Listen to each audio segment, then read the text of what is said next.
I closed my eyes and tried to breathe. I was okay. It was just a noise. I wasn't in danger. I was just in the kitchen.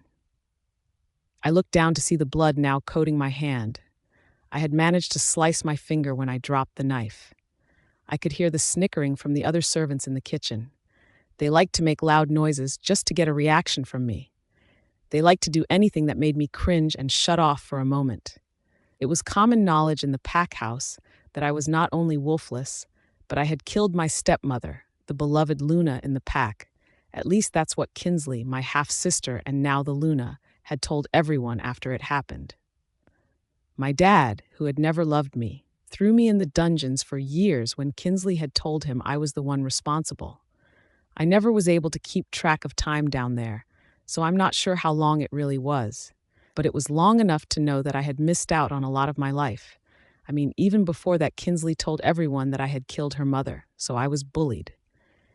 Everyone knew that my mother had died shortly after giving birth, which I was once again blamed for, and that my father, the alpha of our pack, had no interest in me. I mean, I was his mistress's daughter. He already had an heir. He didn't need or want me, and it showed. Grace. A voice snapped me out of my thoughts. I looked up at Kathy. Kathy was in charge of all the servants in the house. My mother has supposedly entrusted me with her when she died, but there wasn't an ounce of affection in her eyes. I was just another servant, regardless of who my father was. I had had chores from the time that I could walk, but they always took me twice as long because Kinsley liked to mess up whatever I was doing. If I was cleaning the floors, she'd come in and get mud on them. If I was cooking, she'd change the temperature of the oven so my food wouldn't cook or would burn. The list would go on, always getting me in trouble, always making me look incompetent. But I was not incompetent. I learned how to guard my work so it wasn't messed with. I sat next to the stove, or pretended I didn't know she was there, so I could fix it immediately. I always knew when Kinsley was around. She was what everyone wanted to be. People envied her. Girls wanted to be her, and boys wanted to be with her. Her long black hair reached her hips, and her eyes were the same blue as mine, but on her they were stunning. Our eyes were the only thing about us that was similar, though. She had beautiful olive skin and had filled out in all the right places. I was pale and basically a stick with pale blonde hair. But I guess that's what happens when you aren't fed properly for years. I learned quickly it was better to just keep quiet than to complain. Complaining only made things worse. My ribs could attest to that. I wore long sleeves to hide the bruises that often littered my body. Everyone knew what was happening to me. Ever since my father died and Kinsley became Luna, she had made it an open invitation for me to get knocked around, scolded, or verbally abused. Her husband, if possible, was even more aggressive. I hated the pair of them. It might not technically be father's pack anymore since Adrian was an alpha in his own right, but this pack was being run into the ground. I might not have mattered to him, but I hated that all that power went to two truly evil people. You're bleeding all over the apples. Kathy barked when I got lost in my head again. I nodded and moved to the other side of the sink and began to wash the blood off my hands. I hated the sight of blood. When I was in dungeon after the Luna had been murdered, I had seen more than my fair share of it. It always coated my skin and matted my hair and pooled around me. It always threw me back there. I was only out of the dungeon so that Kinsley could keep a closer eye on me. Before, she had had to torment me outside of the Luna's eye when we were younger. Then after the Luna died, she had to follow my dad's orders of me being locked away, killing everyone he ever loved. But when he died, she had free rein. She wanted my punishments to be public. It wouldn't be real if it wasn't in front of people. I was a part of a show that I never auditioned for, but Kinsley and Adrian made sure I knew my place. And that was the lowest of the low on stage for everyone to see. I didn't bother wrapping my finger. I didn't heal as quickly as the other werewolves I knew, but it had already stopped bleeding. And that had to be good enough for me because I wasn't allowed to treat my injuries, no matter how they occurred, according to Kinsley's stupid rules. I went back to the apples I had been cutting for the pies we were supposed to be making. There was a whisper all around that someone big was coming to the pack from the north. Everyone knew a meal like we were cooking was above and beyond what they made on a normal day. I just hoped I wouldn't be expected to be their entertainment.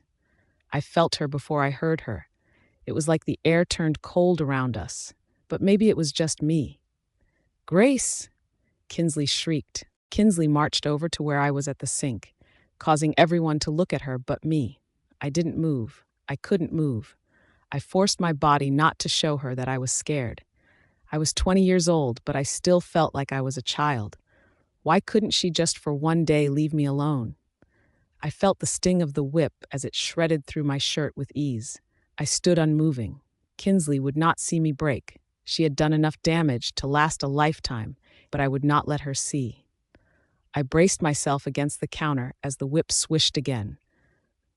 This was her favorite form of torture. My back was covered in old scars and new marks alike, and there wasn't an ounce of it that didn't have some sort of mark. I think she liked the whip so much because she could carry it around and pull it out whenever she saw me.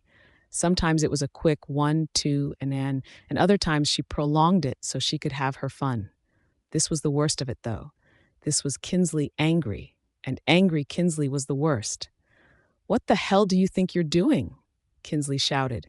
"You are supposed to be upstairs cleaning, not in the fucking kitchen. What the hell is wrong with you?" I didn't say anything as I dropped to my knees as she continued to crack the whip. "We have an important guest coming, and you are supposed to be out of sight.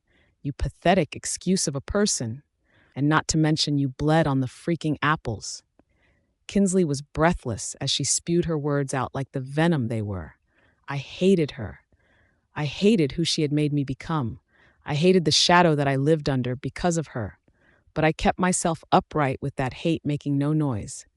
I couldn't breathe as I was fighting to remain conscious. The whip stopped, but I felt her grab my hair, forcing me to look up at her. "You will go clean upstairs, and if I so much as see you before our guests leave, then it will be a night in the dungeons, and I will let the guards do what they want with you." She hissed in my ear, just loud enough for me to hear. Tears filled my eyes as the pain intensified. I attempted to nod, but her grip was so firm in my hair that I could barely move. "Will you behave?" Kinsley sneered. I nodded again. Talking out loud only ever got me in trouble. "Get out of my sight." Kinsley released me, and I struggled not to fall forward and smash my face into the counter's edge. I took a deep breath and worked to stabilize myself. "I'm fine. I'm fine. I'm fine." My mantra repeated in my head as I stumbled to my feet. The lack of food now combined with the pain had my head spinning. "You are getting blood all over my floor," Kinsley said in disgust. I nodded, grabbing the mop from the corner of the room, doing my best not to move too slowly and gingerly, so she would not have an excuse to come at me again. Not that she really needed one. I mopped up the mess I had made in the kitchen and then went to a closet that held uniforms and cleaning supplies. I put on a new shirt and a dress over top of the two I was wearing. I had learned a long time ago that if I did this, the shirts would sort of act like a bandage. I used to be afraid that Kinsley would be angry about me ruining so many outfits, but she seemed to love that she could make me bleed through my layers. It was like a challenge or something to her. Once everything was in place and as secure as I could make it, I grabbed the cleaning supplies I needed and headed upstairs.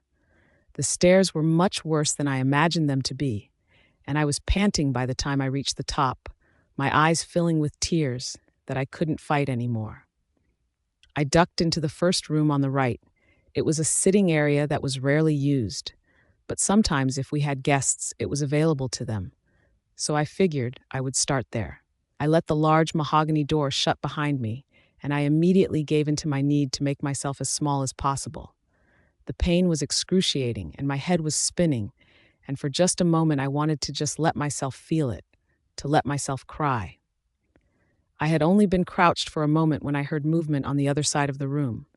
My panic immediately ensued, realizing I had walked in on someone utilizing this space, not the empty room I had assumed it to be.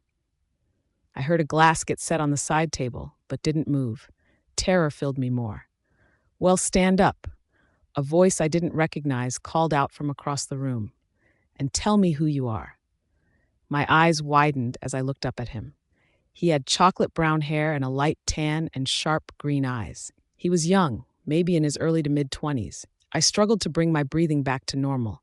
He was the most handsome man I had ever seen, and all I could think was that I wanted to run my fingers through his hair. I forced myself to stand and wiped away my tears. This man didn't know me. He didn't need to see my troubles. I would be in so much trouble if anyone found out I had crossed his path. I could only guess he was with the visitors I was told to stay away from. The door behind me opened. Alpha Adrian was smiling, looking at the man now standing before us both, but his face fell the second his eyes landed on me, shock and disgust filling his gaze. Alpha King Rhys. Adrian attempted to mask his disgust. I must apologize. This foolish servant didn't realize we would be meeting here. I nodded meekly. This was the Alpha King. Nothing good could come from me stumbling through here. Adrian grabbed me roughly by the shoulders and started to move. She will be going now. She can speak for herself. The Alpha King's aura made us both freeze. What's your name, girl? I didn't move. Dryan was standing between me and the Alpha King, his hands still tight on my shoulders. I swallowed. Speaking only ever got me in trouble. There wasn't a chance I would say a word in front of Adrian. She's mute. Adrian growled, annoyed. He had to speak for me, even though it was his rule. He turned us back around to face the Alpha King. Even as powerful as Adrian was, he didn't think it was wise to have his back to the king. I watched the Alpha King sniff the air, and I tried not to cringe at the thought. She has no scent. The Alpha King frowned as he looked at me intensely, like I was somehow tricking him. She has no wolf. Adrian answered, his tone bored. There was nothing he hated more than talking about me. Completely worthless is what she is. The Alpha King's frown deepened in confusion as he studied me. I stood there silently, trying to pull myself together. I refused to cry.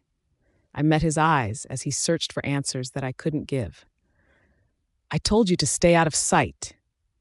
The door slammed behind Kinsley as she entered and saw Adrian with his hands on my shoulders. I had known she was coming, but it didn't make this situation any easier. Adrian turned me toward Kinsley as she reared her arm back and slapped me across the face. My cheeks immediately heated with embarrassment, and this time I couldn't hold back the tears. I watched her arm rear back again so she could get more force, but before she could, the Alpha King interrupted. What are you doing? His voice held mild interest, but his face was blank, and I found myself dying to know what he was thinking. Putting this bitch in her place. Kingsley seethed, but her hand didn't continue forward. Do you treat all your servants like this? The Alpha King's voice was calm, but there was something underlying in his tone that I didn't know what to do with. His face was still passive, but there was a part of me that thought he might care. He wouldn't be asking the question if he didn't, right? Kinsley, being the drama queen she was, immediately burst into fake tears. I'm so sorry. I'm just a little on edge. Emily killed my mother, and seeing her is just so hard. She is just simply paying for her crimes, but I shouldn't have lost my temper just now. I was just so worried she would try to hurt you as well. More tears filled my eyes, and I cried silently, but I didn't dare move. I never killed my stepmother. She was the only person who had ever been kind to me. Why would I have killed her? The thought made my heart hurt, but the accusations were nothing I hadn't heard before. Get out, Grace. You are making Kinsley upset. We will address this later. Adrian snarled. The Alpha King hummed. She killed your mother? She looks to be what, 16? 18? Didn't your mother die years ago? I stood frozen in my spot, not daring to look up or even breathe. Kinsley also seemed to be struck speechless. It was rare for her to ever be called out. She died 6 years ago. Kinsley finally answered after a long moment. Grace was 14, old enough to know better. I see. I looked up from the spot on the ground I was staring at and found the Alpha King's eyes staring at me attentively. I couldn't make him see that I was set up. I would never win that battle. No one ever believed me. It was best to exit now before my punishment got worse. I nodded my head once and started to move toward the door. I'd actually like to take her back to the north with me, the Alpha King declared. The tone of his voice dared them to challenge him. This matter should have been addressed with me when it happened. I do not take kindly to those who do not follow protocols. I froze. What did he mean he wanted to take me back north? Did he want to punish me himself? Another round of unknown time in a dungeon? No, I can't go through that again.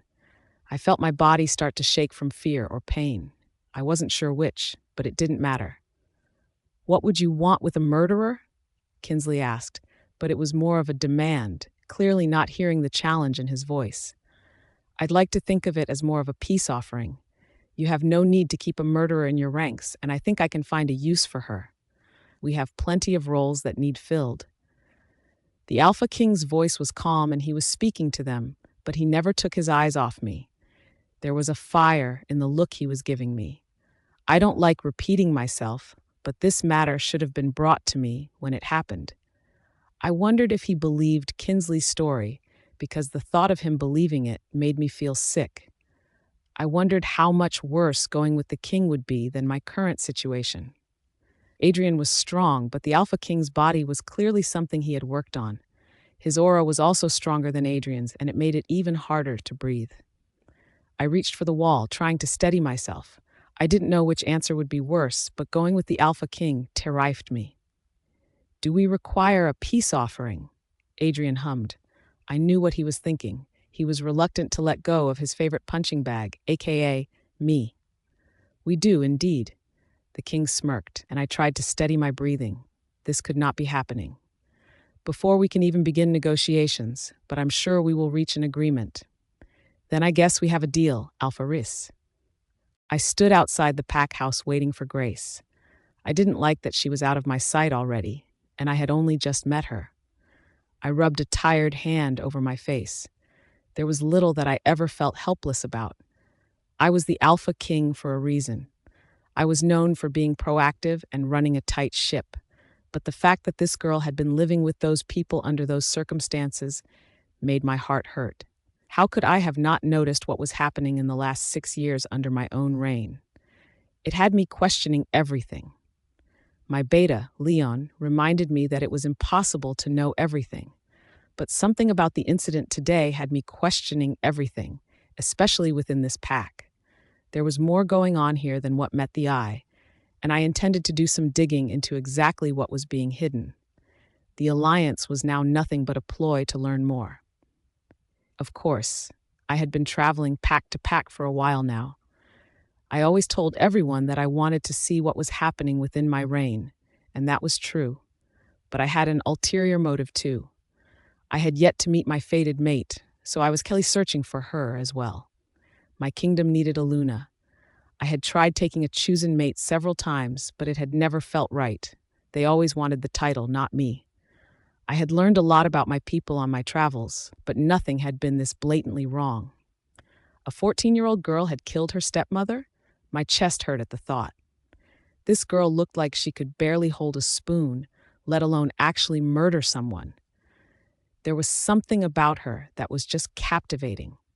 I longed for my mate. I knew my reaction to this girl was mostly because I was lonely, but I would feed into it a little. This girl would give me something other than war to focus on, and I could let the anger in me simmer down knowing she was coming with me. I looked up as I heard yelling coming from within the house. I recognized Luna Kinsley's screech directed at Grace, the mute girl who would be coming home with me. God, what was I doing here? The front door opened, and my simmering anger reaches a boiling point as I see that Luna Kinsley has a tight grip on Grace's arm. Grace's blonde hair, which had been in a loose ponytail at the base of her neck when I had seen her 5 minutes ago, now was sticking out in every direction. Her pale face looked, if possible, paler, but her expression gave nothing away to how she was feeling. Alpha Adrian stood at the top of the stairs to the pack house, but did not approach me with Luna Kinsley and Grace. However, I noticed the way his eyes never left Grace. The way his gaze raked her body. I suppressed a growl and forced my expression to remain stoic. My wolf was going crazy in the back of my head. I was getting her the hell out of here. Alpha Rhys, Luna Kinsley smiled, leading Grace over to me. I really don't mind keeping her here. I in no way want to inconvenience you. She batted her eyes at me in a way that I was sure was supposed to be flirtatious, but it just made me feel sick. No inconvenience at all, I assured her in my most. Is that all you have? I frowned, my attention now on Grace as my wolf paced uneasily in the back of my mind. She was only carrying a single bag that looked like it had to be 100 years old and had been through war. The handle was all but falling off, and bag itself was maybe the size of a larger purse that looked to be practically empty. Grace nodded. It was the first direct answer I had received from her, and my heart did a weird flutter at it. Okay then, I answered, reaching my hand out for her. Let's go. Grace nodded again, reaching for my hand. It was so small in mine, it made me feel sick. However, instead of looking up at me, she looked back at Luna Kinsley, who was still holding her other arm. Is there a problem, Luna? I asked coldly, finally showing my displeasure over the whole situation. Of course not. Luna Kinsley began to cry as she let go of Grace. It's just she's my only sister, and sure, she's made mistakes, but I am just so sad to be letting her go. Grace looked disgusted at the notion, but didn't say anything, and I tried to ignore the memory of her in tears 20 minutes ago. I'm sure the sentiments are shared. I lied, ushering Grace into the car. I climbed in behind her and slammed the door. I didn't want to be in this place a second longer. Grace crawled across the back seat and curled up in a ball. I started chatting with my beta Leon for a while, going over pack business. I turned back to Grace to ask a question, when I noticed her eyes were wide with terror and shaking from head to toe. My heart pounded as I pulled her onto my lap and ran my fingers through her tangled brown hair. Her heartbeat immediately skyrocketed, and I wondered if I had made the right decision, but then it started to slow down again, and I felt better about my choice to hold her. She looked up at me, her dark eyes questioning what I was doing. I gave her a small smile that I hoped was reassuring. My own heartbeat began to race, and I felt myself pull her closer. My wolf didn't say anything as we just stared at the girl we had rescued. It was the first time he had ever willingly accepted me bringing home a girl. My gaze dropped to her lips, and I wondered what they would taste like. If she would taste as bland as she was portrayed, or if maybe she'd have a hidden sweetness. My gaze dropped again, and I scanned her torn-up servant's dress with a frown, snapping me out of my thoughts before I got impulsive. She may have been illegitimate daughter of an alpha, but she was still the daughter of an alpha. She should have been treated better than this. I wondered how she would look in normal clothes. The thought had me fighting back images of a girl who was not sitting on my lap terrified, but of a future girl who would be so stunning it was hard to even imagine, but I could see it now. She could be my future. Leon, she will need new clothes. Leon's eyes met mine through the rearview mirror, and I could feel his hesitancy rolling off him in waves. Of course, sir, but what size is she? I frowned. How was I supposed to know? I didn't buy women's clothes. I placed my hands around her waist, trying to use my hands as guide. She shivered at my touch. She was nothing but skin and bones, and my heart clenched at the thought. I felt her tense in my arms and put my hands back casually around her and fought my wolf not to make an appearance at this sudden new revelation. I took a deep breath, closed my eyes, and tried to hide the fear and pain I felt as he touched me. Not a single part of me liked this. He was nice and all, but I couldn't go through that again. Anything but that. You tensed, the Alpha King commented. I pulled away from him as he moved me off his lap. His eyes were staring intensely at me, and I couldn't help but cower away from him. I didn't want to show my fear, but I was exhausted, so my body was betraying me. Are you hurt? The Alpha King demanded, his eyes narrowing at the thought. I shook my head no immediately. I knew how this would go. I would be in so much trouble if I was honest. I had been through this scenario before. Kinsley would ask me if I was hurt, and if I showed the pain, she'd say she'd give me something to cry about. Every time it was worse than whatever the first pain had been. Grace, you can tell me if something hurts, okay? I can help. The Alpha King tried again in a softer voice. I shook my head again and turned toward the window. I couldn't remember the last time I'd been in a car. I had been maybe 7 or 8, and my stepmom, Luna Ava. It had been one of the rare occurrences she had talked my father into letting me out of the house. It had been my birthday, and we went and got ice cream, and I had been able to get a new book. It was one of my favorite memories. This car, though, moved faster than I remembered. Everything passed by my window in a blur, and it made my tummy turn. If there was anything in my stomach, I probably would have thrown up, but it had been a few days since I had had more than a few slices of bread to eat. I was glad that the Alpha King had stopped talking. It was one less thing that I had to focus on. As everything rushed by, exhaustion filled every piece of my soul, and I could feel it deep in my bones. I wasn't used to sitting still this long. My eyelids grew heavy, and I fought sleep with every ounce of my being. This was not the place to drift off. I didn't know these people. I didn't know where I was going. I couldn't just give in. Who knows what the punishment for such a thing would be? But I didn't want to find out. My eyes fluttered open as a pair of strong arms wrapped around my knees and under my shoulders. I tried not to flinch in pain, but I couldn't help but gasp in surprise. The Alpha King was carrying me. He didn't even seem to hesitate to pick up a lowly criminal such as myself. What kind of man was he? He wasn't at all like I had expected so far. "You're awake," he stated the obvious. I nodded, burying my face into his shirt before quickly stopping. I might have fallen asleep in his presence, and he might have decided to carry me, but that didn't mean things weren't going to go south real quick with one wrong move. "Did you sleep well?" he asked.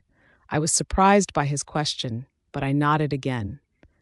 I had slept better than I normally did. Normally, I had nightmares and woke up screaming, which then in turn would cause Kinsley or Adrian or one of their other minions to come and punish me for the commotion. I shuddered at the memory. However, the Alpha King either didn't notice or pretended not to. "Should I keep carrying you, or would you like to walk?" he asked, his voice husky with something I didn't recognize. I immediately showed him 2 fingers, meaning I wanted the second option, and I hoped he understood. He frowned at first, but then complied with my wishes, gently setting me on my feet. The relief I felt was immediate now that there was less pressure on my back.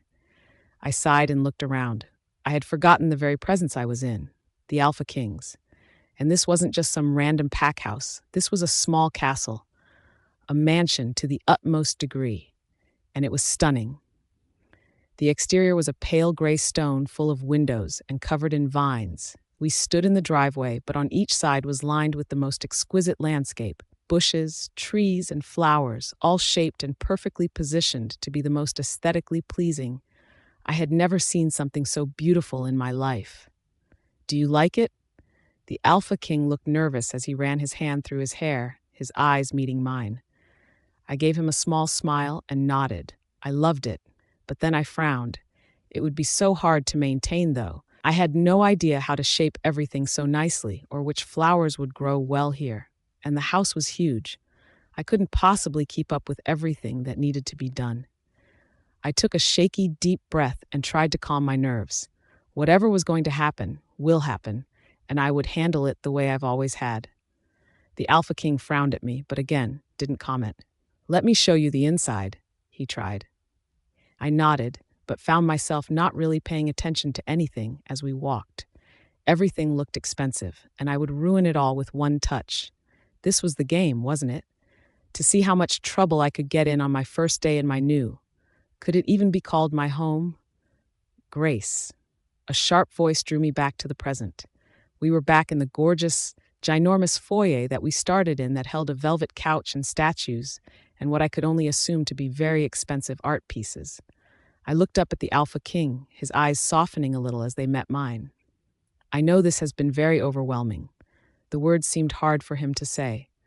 "But here, you are not a servant or a slave. You are not a criminal. You are here to be my bride, Grace. We will be married, and I will mark you." I stepped away from the Alpha King in shock, but he grabbed my hand, pulling me back to him, just leaving a little bit of distance. Why would he want me? I was nothing. I was worse than nothing. I was mute. I was a criminal. I was undeserving of any good thing ever. So why? Did he truly not believe Kinsley's story? Or was there more at play here? Was this a cruel joke, and this wasn't the Alpha King at all? I was sure Alpha King Rhys could sense my turmoil. I was not fit to be anyone's bride, let alone the Alpha King's, but he didn't say anything. He just led me on, up the steps and through another glorious hallway to a door. He held his hand up to a small pad on the door, and it made a buzzing of acknowledgement as the door opened by itself. I jumped back in surprise, but the Alpha King kept a firm grip on my hand and pulled me through the doorway. To my surprise, 2 servants followed us into the room. They bowed at the Alpha King, and I realized I probably should have been doing that too every time I saw him. "These are your personal servants, Alana and Cam," he started, not looking at anyone in particular. "They will take care of your every need. They have come to help you bathe and turn down your sheets for the night." I pulled my hand from him, knowing that I could not keep the look of alarm off my face. I shook my head back and forth, trying to convey the message that I did not want anyone to get near me. I was capable. I was fine. No, no, no. This couldn't be happening. "Relax, Grace." The Alpha King tried. "This is a good thing." He attempted to grab my hand again, and I twisted away from him. He froze. His face paled, and I knew what I had just shown. "Are you bleeding?" he demands, his eyes never leaving my back, even as I twist further away from him. I shake my head, trying to hide my injuries. This couldn't be happening. "Let me see it, Grace." His voice is hard, and I couldn't help but cower away from him. I shook my head again. I had no intention of showing my scars in front of everyone. Sensing that I had no intention of showing anybody anything, he ordered everyone else to get out with his alpha aura, and I dropped to my knees to submit. When the door closed behind them, he dropped in front of me, kneeling so we were eye level. "I'm sorry," he whispered, brushing a stray strand of my very messy hair out of my face. "I didn't mean to use my alpha aura on you. At your pace, I just want to see your injuries, so I can help. You're going to be my bride, remember?" His hand cradled my face, and I couldn't help but lean into his touch before I realized what I was doing. No, I can't be doing that. He might say that he wants me now, but he won't want me once he sees my scars. "It's okay. You're safe here," he said so gently, I was starting to believe it. We sat like that for a few minutes, my breathing slowing down despite myself. Once I was calmer, he pulled me to my feet. I felt his hand move my hair out of his way, and he turned me, so my back was facing him. His hand lingered at my neckline, but waited for my permission. I knew I couldn't escape this, so I slowly nodded just once, but that was all it took. I felt him slowly unzip my first layer and then my second, before finally undoing my last defense. He had only pulled each about halfway down, but I could tell he was surprised by the layers. However, he didn't say a word about them. I knew the moment he saw my skin. The grip he had on my dress increased, and he grabbed me with his other arm. I knew what he was seeing: the many scars and bruises from the past, the fresh whip marks from today. The sudden air on them made them sting. "You lied to me," he growled. Suddenly, his hands were ripping at the rest of my dresses, all but shredding them off me. I couldn't yell. He had been so gentle, and then to just lose it like that. How could he? How could I have trusted him? I was so sure he was going to ruin me too. "Who?" he demanded. "Who did this to you?" I just stood there and cried, practically naked in front of him, all my cuts, bruises, and scars on display. I was hiding nothing anymore. All I wanted was to curl up, but I couldn't force myself to move. The Alpha King lifted my chin, so I was looking at him. His eyes looked remorseful as he grabbed a soft blanket from the bed and wrapped it around me as I sunk to the floor. "I'm sorry for scaring you," he said gently, taking the spot next to me on the ground. "But those aren't just one-time wounds, Gracie. Those are a lifetime of hurt. Was it your sister, Luna Kinsley, and Alpha Adrian?" I started to hyperventilate. No, telling would just get me in trouble. "Shh," he soothed, running his hand through my super tangled hair. I couldn't breathe. This wasn't happening. He was going to send me back. However, he didn't say that. He sat with me till I was all cried out, his thumb running circles on my arms, and I felt so tired again. "I don't know for sure who hurt you, Grace, but I promise you, you are safe here. I know I scared you, and I invaded your privacy, but you are safe here. I will never hurt you." I didn't say anything. What was there to say? No one had ever promised me safety before. How could I possibly believe it after tonight? "I'm going to go," the Alpha King said after a while. "But the maids are going to run you a bath and get you fresh clothes, and we will deal with your wounds in the morning as they've stopped bleeding for now. And I don't want to make this worse." He looked hesitant at the last part, but he didn't do anything to show me he was thinking anything different. He stood up and stretched, and I marveled at his body before I realized what I was doing. He smirked, though, which gave me the impression that he knew exactly what I was doing. However, he didn't comment. He just moved across the room and grabbed something before heading back toward me. "Here." I took the small chalkboard hesitantly and looked at him in confusion. "Write whatever you need or want on this board. I will check it and update it daily." I gaped at him, but he didn't wait for my response. He just turned and walked out, leaving me alone for the first time in this new house. A servant from earlier peeped in, but didn't say a word to me. She just ran my bath and left me alone with my thoughts, and I didn't know how to feel about that. Once I was sure no one else was coming in, I climbed into the bath, the water cold from how long I had waited to get in. My new injuries stung in the water, and I just sat there for a while as memories of home flashed through my mind. I forced myself to get out when I started to shiver. I crawled into my bed, grateful to still have it. And the last thing I remember before I fell asleep was that I felt like I was laying on a cloud. I opened my eyes slowly. I was afraid it was all a dream that wasn't real. But no, I was in the comfiest bed I had ever had the privilege of sleeping on. The sun was shining through the curtain, and I realized for the first time I could remember, no one had come in and interrupted my sleep. I couldn't remember having any nightmares either. It was bizarre, but I loved it. I startled. There was a simple knock on the door, but I wasn't used to that either. In my old pack, people just burst in all the time. I sat up slowly, letting the blankets pool at my legs as one of the same servants from yesterday peeped her head in. "Oh good, you're awake, miss," she smiled. Her blonde hair was pulled into a French braid bun, and she looked to be about my own age. I nodded, but didn't say anything as the girl opened the door, revealing a large tray of food, leaving my eyes to nearly bulge from their sockets. The girl laughed, and I offered her a small, tight smile. "I'm Alana, by the way. Not sure if you remembered from yesterday, but I am here to assist you with anything you need. The Alpha King is downstairs waiting for us, so as much as I want you to relax and take your time, we are on a bit of a time crunch." Alana finally took a breath before continuing and thrusting the tray into me. "You start eating, and I will start your bath and lay out your clothes. Sound good?" I nodded again, looking at the food hesitantly. There were so many options, and no one had ever given me so many choices before, or asked me if a plan sounded good. It was weird. Alana chatted away about things that had no real importance as she scurried all around the room, and I found comfort in her presence. She was a ray of sunshine that I wasn't used to being around. I didn't know work could be fun like that, and I didn't know how to feel about all the attention. I squirmed nervously after I took a few bites of some random foods. I didn't care for most of it, but I liked the biscuit, and that was about all my stomach could handle. "Are you done, miss?" I nodded and carefully moved the tray to the side table and stood up with the blanket wrapped around me. Luckily for me, Alana seemed to get that I wanted my privacy and left without another word. I didn't waste any time and got myself cleaned and ready for the day as quickly as I could. I didn't want to keep the Alpha King waiting too long, and I felt as though I had.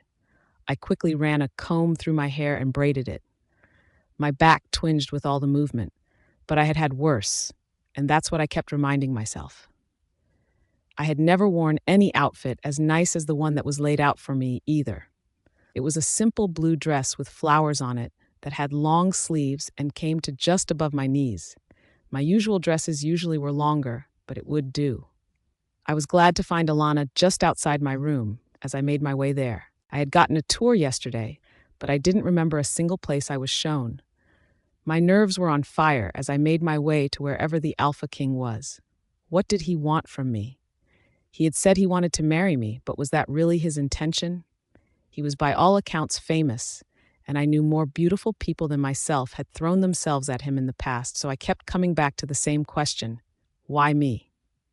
Grace. His rough voice brought me out of my head. I looked at him, my eyes wide with fear. Come on, we've got an appointment to get to. I frowned. An appointment? Whatever for? As if sensing my confusion as we walked, he said, "We're going to the doctor's to get your wounds looked at. I want a full physical for you. There were marks on your body of all different ages. I want to know who and why." I stumbled over my feet, and he reached out and righted me without even looking. The doctor's office was on property. I didn't remember my old pack having a doctor on property, but maybe it was standard practice. Or maybe since he was the Alpha King, he could do anything he wanted, like having a doctor so close.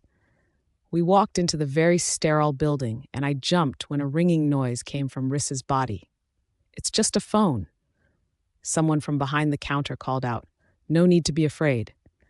The Alpha King shot him a look, but didn't say anything as he answered his phone. The guy behind the counter looked like a younger version of the Alpha King. He had the same dark brown hair, but it was cut closer to his scalp, but his eyes were darker than the Alpha King's. "Go on, Grace," the Alpha King said gently. "I'll meet up with you after, okay? I have to take this." I nodded, but it didn't ease my fear of going to show my most vulnerable self to a stranger. "I don't bite." The guy laughed freely. "I'm Dr. Sonnet, Rhys' favorite brother. Aren't you a cute little thing? However, you can call me Sawyer." I didn't say anything. I just followed him back to the exam room. I hated how he seemed to think my presence was a joke, but maybe I was. He got the exam started quickly, but he didn't stop talking the whole time. "You know, my brother has brought a lot of women home from his travels, and quite a few of them have ended up in my hospital, but you are definitely the most injured. What happened to you?" I didn't respond. My mind was too busy reeling in my memories. I had heard that the Alpha King had been engaged before. He had been seen with numerous women over the years, and some he was rumored to have made disappeared. I gulped. Was I really next? The doctor seemed to laugh at my reaction. "You didn't think you were the first now, did you?" "No, for a long time. Every time he went to a new pack, he brought back a new girl. Blondes, brunettes, redheads. It didn't matter much." He gave me a once-over as he grabbed his stethoscope. "But I will say you are the first to look like you, so maybe you'll be different. He seems to really like you." Dr. Sonnet teased when he sensed my mood change. I didn't say anything. There wasn't anything to say. I was broken, and he would lose interest soon. Would I be able to change enough to keep his interest? Should I even try? I wasn't made to be Luna material, let alone Queen Luna. My thought train had me feeling sick. As soon as I could, I bolted out of there. To my disappointment, the Alpha King wasn't in the lobby waiting for me. But it didn't matter. I wandered until I found my way back and locked myself in the room I had left this morning, pondering over what my fate would be and if taking care of my wounds was really worth the time they'd take to heal. I was laying in bed staring at the wall when I heard the door to my room open. I didn't turn to look, but I knew exactly who it was as he sat down on the edge of the bed, letting the silence linger over us. I didn't move, and he didn't say anything for a long while. Eventually, I felt his hand on my head, and he began running his fingers through my hair. If I hadn't been so worried about my death, I probably would have found it peaceful, or maybe even noticed his brooding mood, but I was too wrapped in my head to notice much. "I know you're awake. I can hear your heartbeat," the Alpha King said finally after about 30 minutes. "I came to ask about how your doctor's visit went." For a moment, I thought about continuing to pretend he didn't exist. But before I could stop myself, I reached out and grabbed the medications and rolled over toward him to show him all the things I really didn't understand, nor could I find the motivation to even try to. The Alpha King looks at the medication and then at me, and my stomach does a little flip. He then handed me the chalkboard he left me the day before. I wasn't sure exactly what to do with it, and I'm not exactly sure what he expected. I was raised on nothing. Nothing about me screamed literate. I knew a few words, but I had no idea how to spell what he wanted me to. But I used to like to draw, at least before my stepmother had died, and I had a little more freedom. It was dark, and I couldn't see well, but I decided to give it a try. First, I drew the general shape of the medication and a question mark. Then I drew the salve the best I could and added a question mark to that as well, hoping he would know what I meant. He looked at my drawings in the dark. I knew he could see better than I could with his werewolf eyes. They had stronger senses than humans. I watched his face frown as he looked at my drawings before he abruptly got up and walked to the bathroom. I froze. Was I supposed to follow him? I apparently didn't, because he came back out seconds later with a glass of water and stood in front of me. "This one, you swallow," he told me. "Put the pill on your tongue and then take a sip of water, and that will be that." He's probably worried about infection if he gave you that. I frowned, but did as he said. The pill had a funny taste, but it went down pretty smoothly. "And the other stuff, it goes on your back to help them heal faster," he explained gently. "Can I help you put it on?" I hesitated for a second, but relented since I didn't have a better way to put it on. The Alpha King Rhys looked me in the eyes as he put the salve on his fingers, and a chill ran through my body. "Shh," he whispered. "This might sting, but it will help, I promise." I closed my eyes as he began to trace my open wounds. He was right, it did hurt, but the cooling sensation and his gentle touch made it bearable, and my heart fluttered nearly out of my chest. But then his hands started to trace the old wounds. The ugly marks I bared because of my awful half-sister. Reminders of the place I had only just left and could go back to at any time, or worse. My body immediately betrayed me and began to tremble. I met his eyes with a pleading look in mine, begging him to stop, but it seemed to have the opposite effect on him. His face morphed into disappointment right before my eyes. "Do you always put on this pitiful act for everyone, or just me?" he demanded as he moved away from me. I couldn't push away the hurt that immediately consumed my chest at his words. Confusion filled me without a chance for me to even get my bearings. Pitiful? Act? Did he believe Kinsley's story after all? Was it now my time to disappear? My heart was racing a mile a minute at the thoughts as I tried to not let it show. I was going to die. I could at least die brave despite the tears filling my eyes. "I sent people to your little pack," he continued. "I wanted to know more about how could be littered in so many marks. I wanted to hear their why and decided if I believed them or not. But do you know what I found, Gracie?" I hated the way he said my name just then. I hated the anger in his voice. It only made my fear worse. It was completely and utterly emptied. There was not a soul to be found anywhere. They deserted. "Do you want to tell me why they would have deserted like that, Grace?" I panicked. I had no idea where they would have gone or why. I had never been allowed to leave the house, and it's not like they told me secrets. I was hated. I was worse than an enemy. I was a traitor. His hand gripped my chin, forcing me to look him in the eyes. "Now tell me, Grace, are you a part of a conspiracy? A plot to overthrow the kingdom?" I shook my head back and forth. No, of course not. I had never been a part of anything of the sort. That would have meant I mattered. I did not matter. "What is your role in this?" he tried to demand. "I need to know, Grace." The way he said my name again sent shivers down my spine again, but not in the good way. This was the Alpha King, and he would dispose of me without a second thought. I hadn't proved anything to him. I had no role, but it wouldn't matter. He would never believe me. I was nothing. I was worse than nothing. I was a traitor. I was wolfless. I had never mattered to anyone before, but a small voice in my head begged for him to believe me. I wanted him to believe me. I shook my head slowly. No, I did not have anything to do with my pack, and I hoped that this time he would hear all my unsaid words. I sat in my office brooding over my day with a nice glass of whiskey, but it didn't go down as smoothly as it usually did. The day just didn't make any sense, and my lack of sleep wasn't helping. I had spent half the night pacing outside of Grace's door to make sure she was okay and was fine. Everything about her situation didn't sit well with me. How could a girl that injured go so long under everybody's radar? It didn't make any sense. So around 4 a.m., I gave up on sleeping and stopped pacing when I knew for a fact she was peacefully sleeping, and made my way to my office to pull every record I had on her pack. I knew it was a conjoined pack. Alpha Adrian had been an alpha in his own right of the Red Knight pack, and Kinsley had been the heir of her pack, Blood Moon. When Alpha Andrew died, they had combined the packs, renaming themselves the Red Blood Pack. But other than the fact the pack grew by 60%, there was nothing that screamed problem. I pinched the bridge of my nose in frustration and mind-linked Leon to send a scout team to Red Blood Pack. They wouldn't be expecting anyone, so it was sure to catch them off guard, and I carried on with my day, eventually taking Grace to the doctor. However, it didn't catch them off guard.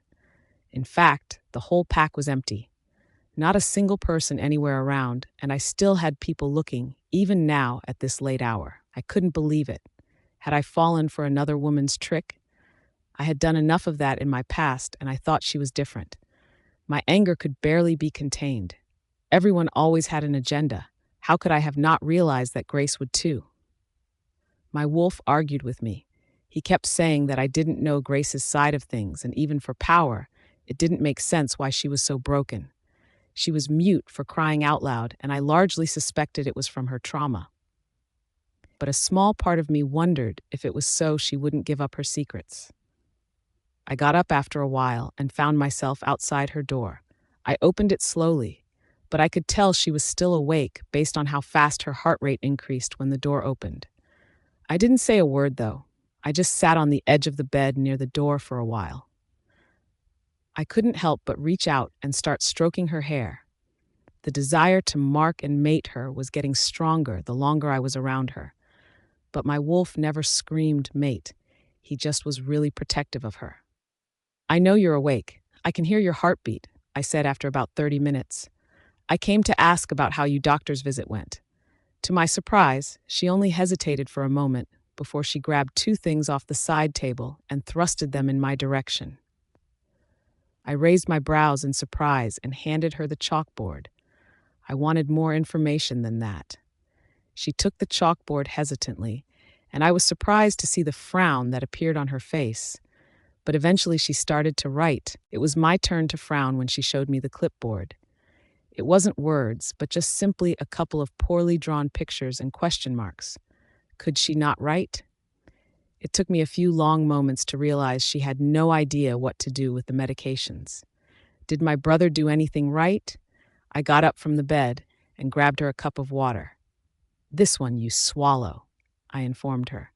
"Put the pill on your tongue and then take a sip of water, and that will be that. He's probably worried about infection if he gave you that. And the other stuff, it goes on your back to help them heal faster," he explained gently. "Can I help you put it on?"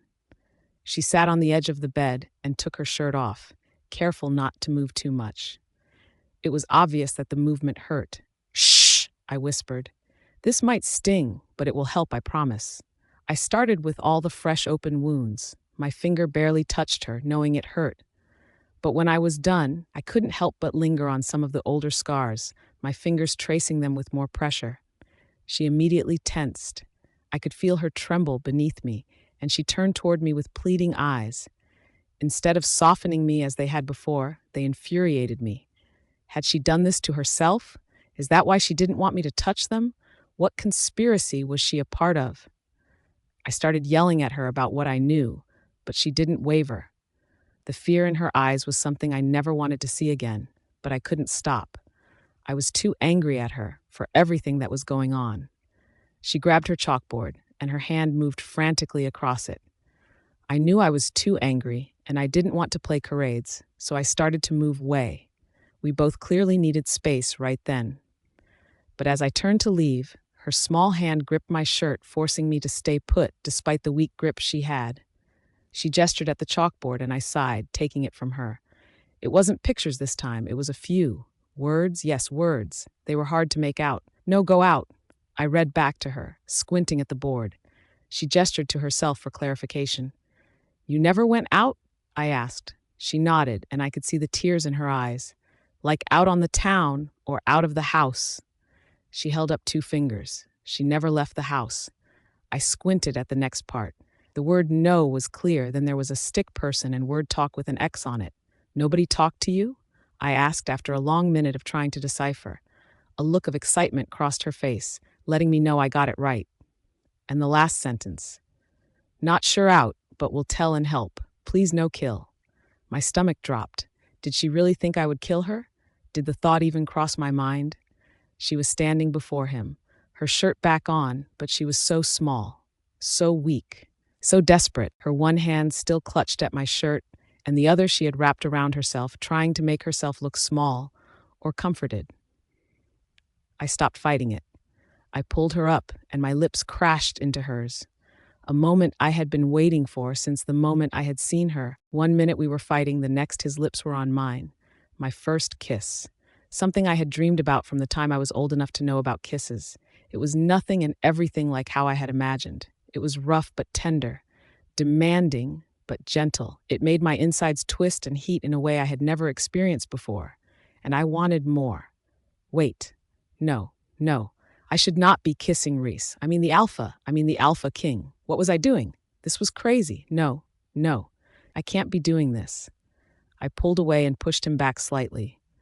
I instantly missed his warmth, and the frustrated look on his face made me unsure if I had made the right decision. I was to be his bride after all, if he was serious about that. Did he expect me to just give him everything whenever he asked? Was that what I was supposed to do? I felt my body begin to tremble with fear again. What if he decided this was the last straw, and now he was going to kill me? I looked away, hoping to make myself disappear. Oh God, what have I done? But after a long moment of silence, I slowly raised my eyes to his and noticed he was still just staring at me. You know, many people have sought my kiss. I have had strangers throw themselves at me. Random people write me letters of marriage proposals, and my own bride pushes me away. Tell me, what am I supposed to make of that? I looked away again, feeling awkward. What did he want me to say? I had nothing to say, nothing to give. Did he want me to kiss him again? You know, a lot of people would kill for a kiss like that. He continued when I didn't say a word, but his voice was sultrier, more than demanding now. And you have kissed the Alpha King, Grace, but you still look so unhappy. I don't think I've ever even seen you smile, like a real, happy smile. Tell me, Grace, if you aren't trying to steal my throne and aren't part of some crazy conspiracy, tell me, what do you want, Grace? I frowned. What did I want? I didn't know. Nobody had ever asked such a question before.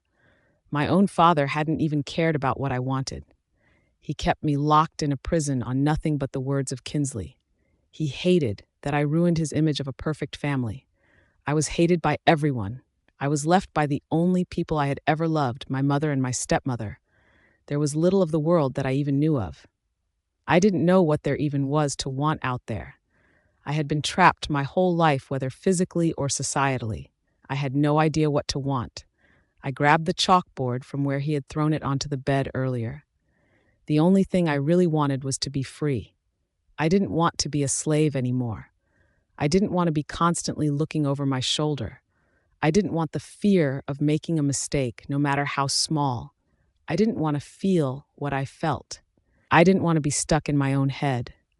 I just wanted to be free. I drew a little bird to convey everything I wanted and showed him. I wanted to be able to go where I wanted, when I wanted. I didn't want to have to ask permission about anything. I just wanted to be free. His gaze lingered on the board for a long time. I didn't know if he understood what I was trying to convey, but I didn't have a better way to put it. There was nothing in this world that I wanted more than that. He stared at the picture for so long that I was convinced he had no idea what it meant. But then, he placed it gently on the side table and pulled down the covers on the bed again and gestured for me to climb it. I nodded my thanks and crawled in tiredly. He started to walk to the door, and I panicked slightly. I might not have thought I should kiss him, but that didn't mean I wanted him to leave.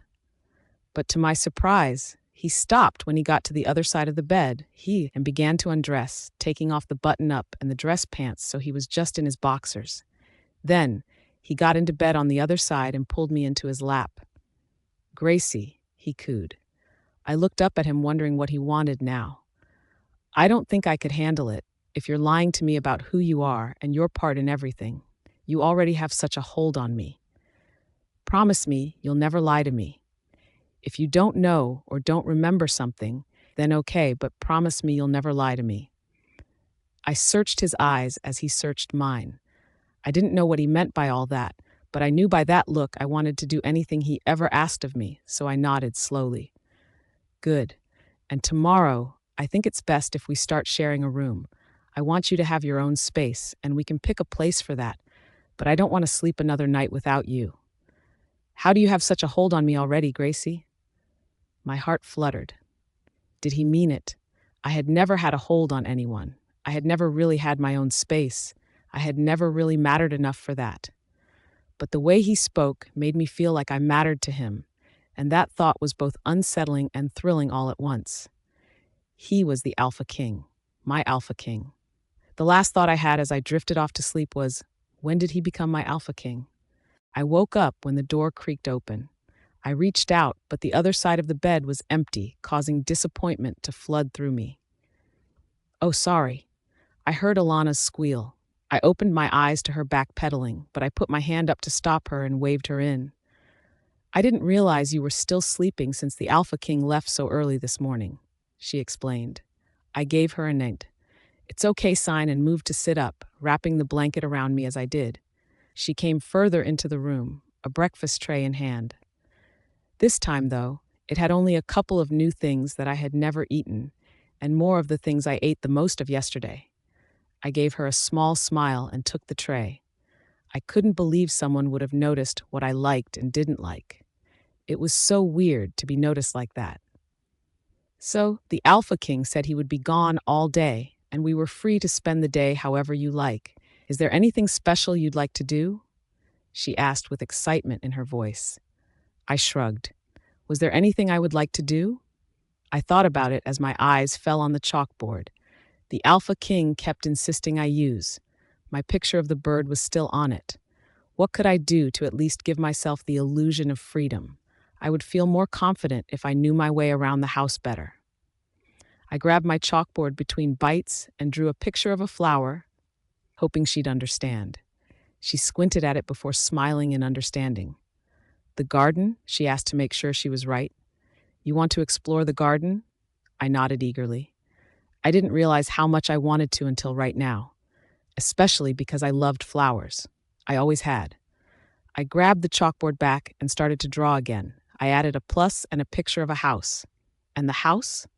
I nodded a little less enthusiastically, but still ready for a day that was completely my own.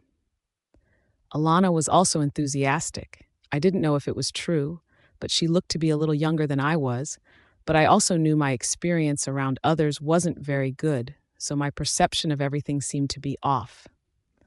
Alana helped me pick a sundress that she said would bring out my eyes, and she combed my hair for me, which was really nice, so I didn't have to pull at my still very open wounds. I appreciated her and her kindness. I knew I was her job, but it was still kind. I enjoyed the garden for a lot of the afternoon. There were lots of spots that I thought were pretty magical. I could imagine coming out here to draw and paint and just exist happily. We spent almost the whole day outside in the sun. It was the longest I could ever remember being out in the sunshine. It was getting dark by the time I finally allowed us to go inside to explore the house. Alana chatted away, not caring that I didn't talk back, and sometimes she'd ask me questions, and I'd draw it out or write in simple words to answer her questions. The house was beautiful. She showed me the kitchen where there were about 5 servants cooking dinner. I hadn't really noticed that I missed lunch until Alana said, "It smells so good, I'm starving." She grabbed a snack, one for her and one for me, and we continued on our way. I saw the dining area, the family area, and the game room. She also stated that there was an indoor pool on this floor as well, but it was closed right now, so we couldn't go see it. There were only like 6 bathrooms on the first floor alone. Then we walked up to the second floor. This was where a lot of the people who worked here lived. Alana showed me her room. She had a hot pink accent wall and posters of all different bands hanging everywhere. I couldn't help but find a little bit of joy in it. The room was bigger than I expected. There was a sitting area and a mini kitchen, and on the other side of everything, his huge bed sat. I wasn't sure if red was his favorite color or just the color he chose for his room, but there was a lot of red, everywhere. I stood nervously as he opened the door to his room back up and called in a servant by the name of Eloise. She was an older woman, but she had a kind face. At least I hoped she was kind. "You called, my king?" she asked politely. "Yes. Run Grace a bath, please." She nodded, and immediately moved toward what I assumed to be the bathroom. I couldn't help but feel panicked inside. Did he want to bath with me? Was I ready for that? I will go to the other bathing chamber down the hall. When she's done, come and draw mine up, please. Eloise nodded again and didn't say another word. She filled the bath with all sorts of things that I didn't know, and she laid out my pajamas for after. They looked new. They were red and silky. I didn't start to undress until I heard the door shut behind her. I was very much looking forward to this bath. I felt filthy from being out in the garden all day, but really, I just loved being able to feel clean. After a good portion of my life not being able to bathe regularly, I was excited to have this opportunity. The water felt like heaven. I would have given anything to not move from it ever again. I laid my head back and enjoyed the feeling. Grace? I startled at the voice, forcing myself to look around to figure out where I was. Grace, tap twice if you're okay in there. I quickly tapped, realizing I had fallen asleep in the bath and that the Alpha King was back already. I wondered how long I had been asleep, and I wondered if he would be mad I took so long. I quickly washed up in the cool water and got out. I dried my hair with a towel, put on my new pajamas, and walked out to the bedroom. The Alpha King was sitting on the bed surrounded by papers, looking incredibly attractive. His hair was still wet and his robe sat loosely on his shoulders, revealing his bare chest. I couldn't help but be in awe of what I was seeing. It looked like he left me space on the bed, but I hesitated. Was this really what he wanted? A wolfless traitor girl? He noticed my hesitancy and gestured for me to come to bed. I walked slowly over, but when I got to the bed, I froze, partially hoping he'd change his mind. Instead, though, he just smirked. He looked amused at my hesitation, but I didn't know what there was to be amused by. Then suddenly his arms were around my waist, and he was pulling me into the bed gently. I lay down uneasily and tossed and turned for a few minutes before turning back to him. He was still very engaged to his papers, and I wondered what it was that he was possibly working on. The longer I laid there, the more I thought about the girls before me. Had they slept in this bed too? Had he rescued them the way he had me? When did he turn on them? And would it be the same for me? Before I could lose my courage, I grabbed my chalkboard and started thinking about how to ask. I quickly drew a picture of a girl, then an arrow, and then another girl with an X through her. I could see Alpha King Rhys staring over my shoulder as I drew once he heard the chalk against the board, but he waited till I was done before saying anything. His brows furrowed as he looked on, and I fidgeted with my hands nervously. "Are you asking about the girls before you?" he said after what seemed like an eternity. I nodded, still feeling hesitant about asking. "So you've heard all the rumors then?" he asked. I nodded again, not looking up from my hands. "Gracie, you know I won't hurt you, right?" He lifted my chin, so I was looking at him. I didn't know how to answer that. Did I believe he wouldn't hurt me?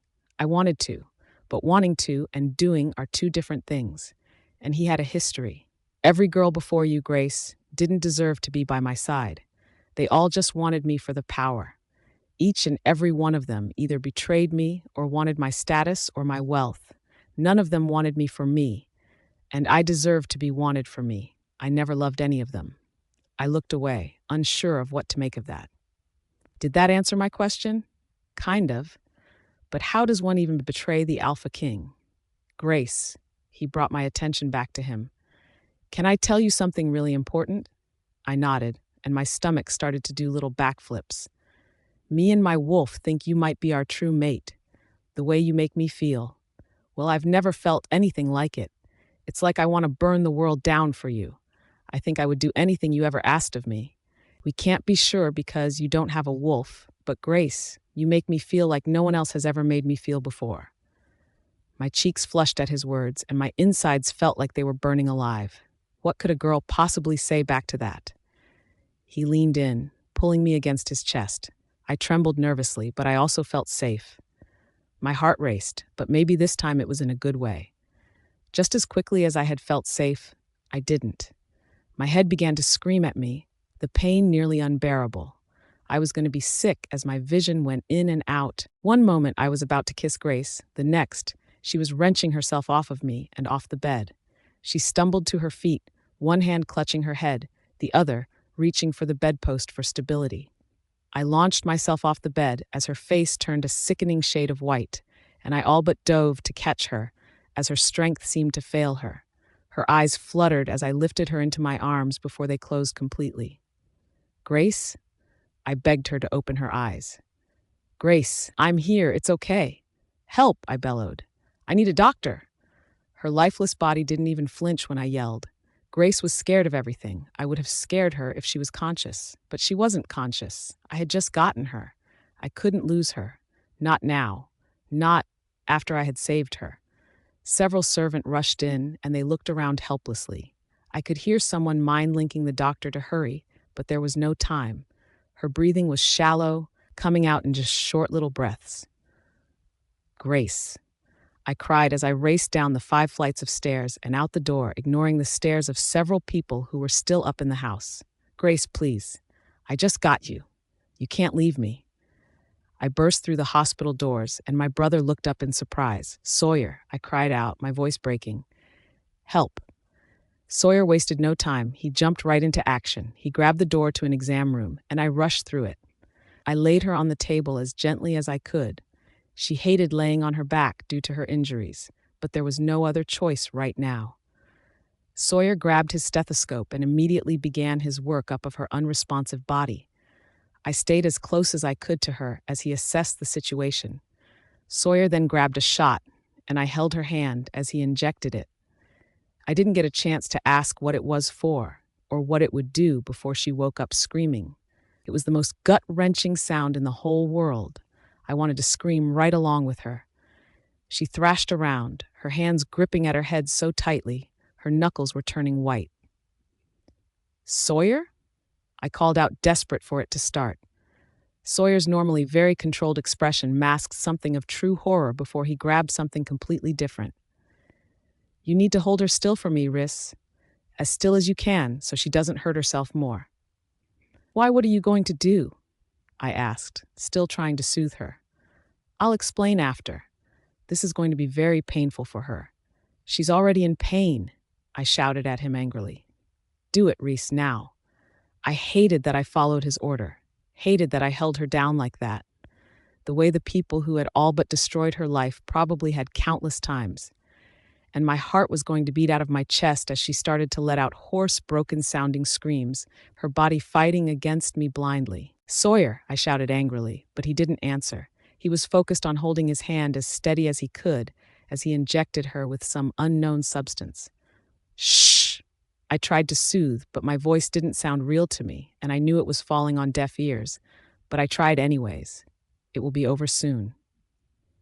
It felt like a million years before Sawyer pulled the syringe from her side, and it was at least another minute before she started slowly stop fighting me. Her screams stopped, and she once again went limp. "What did you do to her?"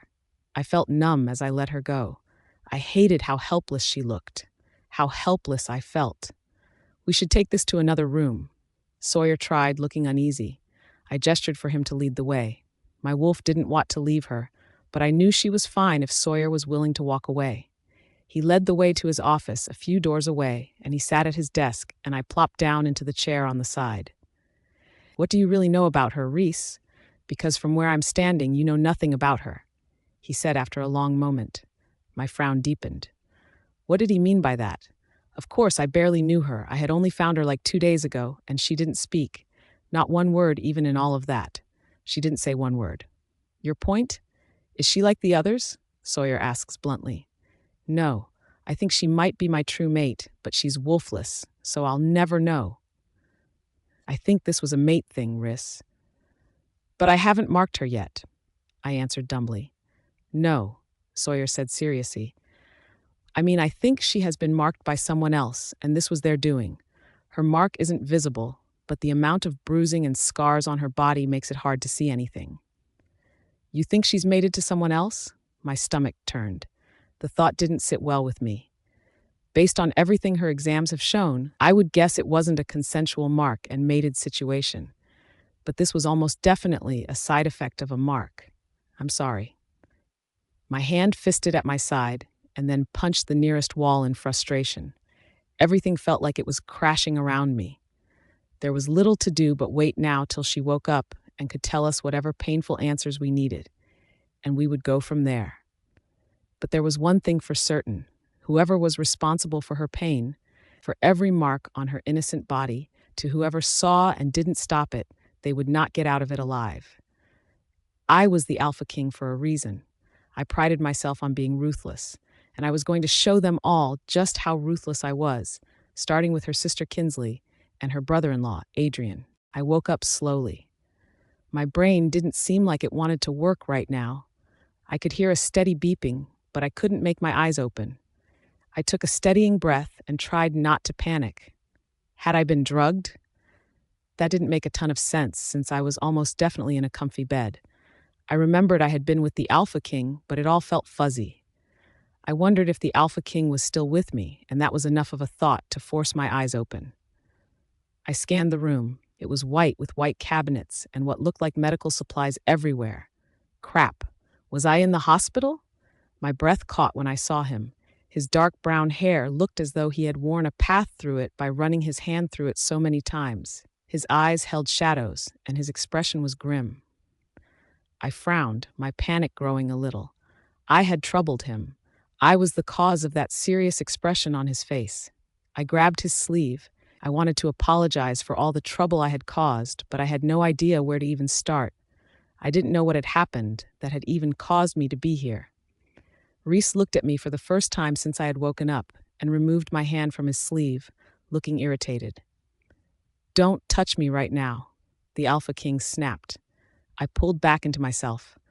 What did I do that made him so angry? That headache you had was a direct result of you having intimate relations with someone who didn't mark you. I looked at him in confusion. I didn't know that you couldn't kiss or be sexual without a mate. That didn't make sense for what was happening back in my old pack. And wouldn't that be something that the Alpha King knew? I mean, did he also get a headache like I did?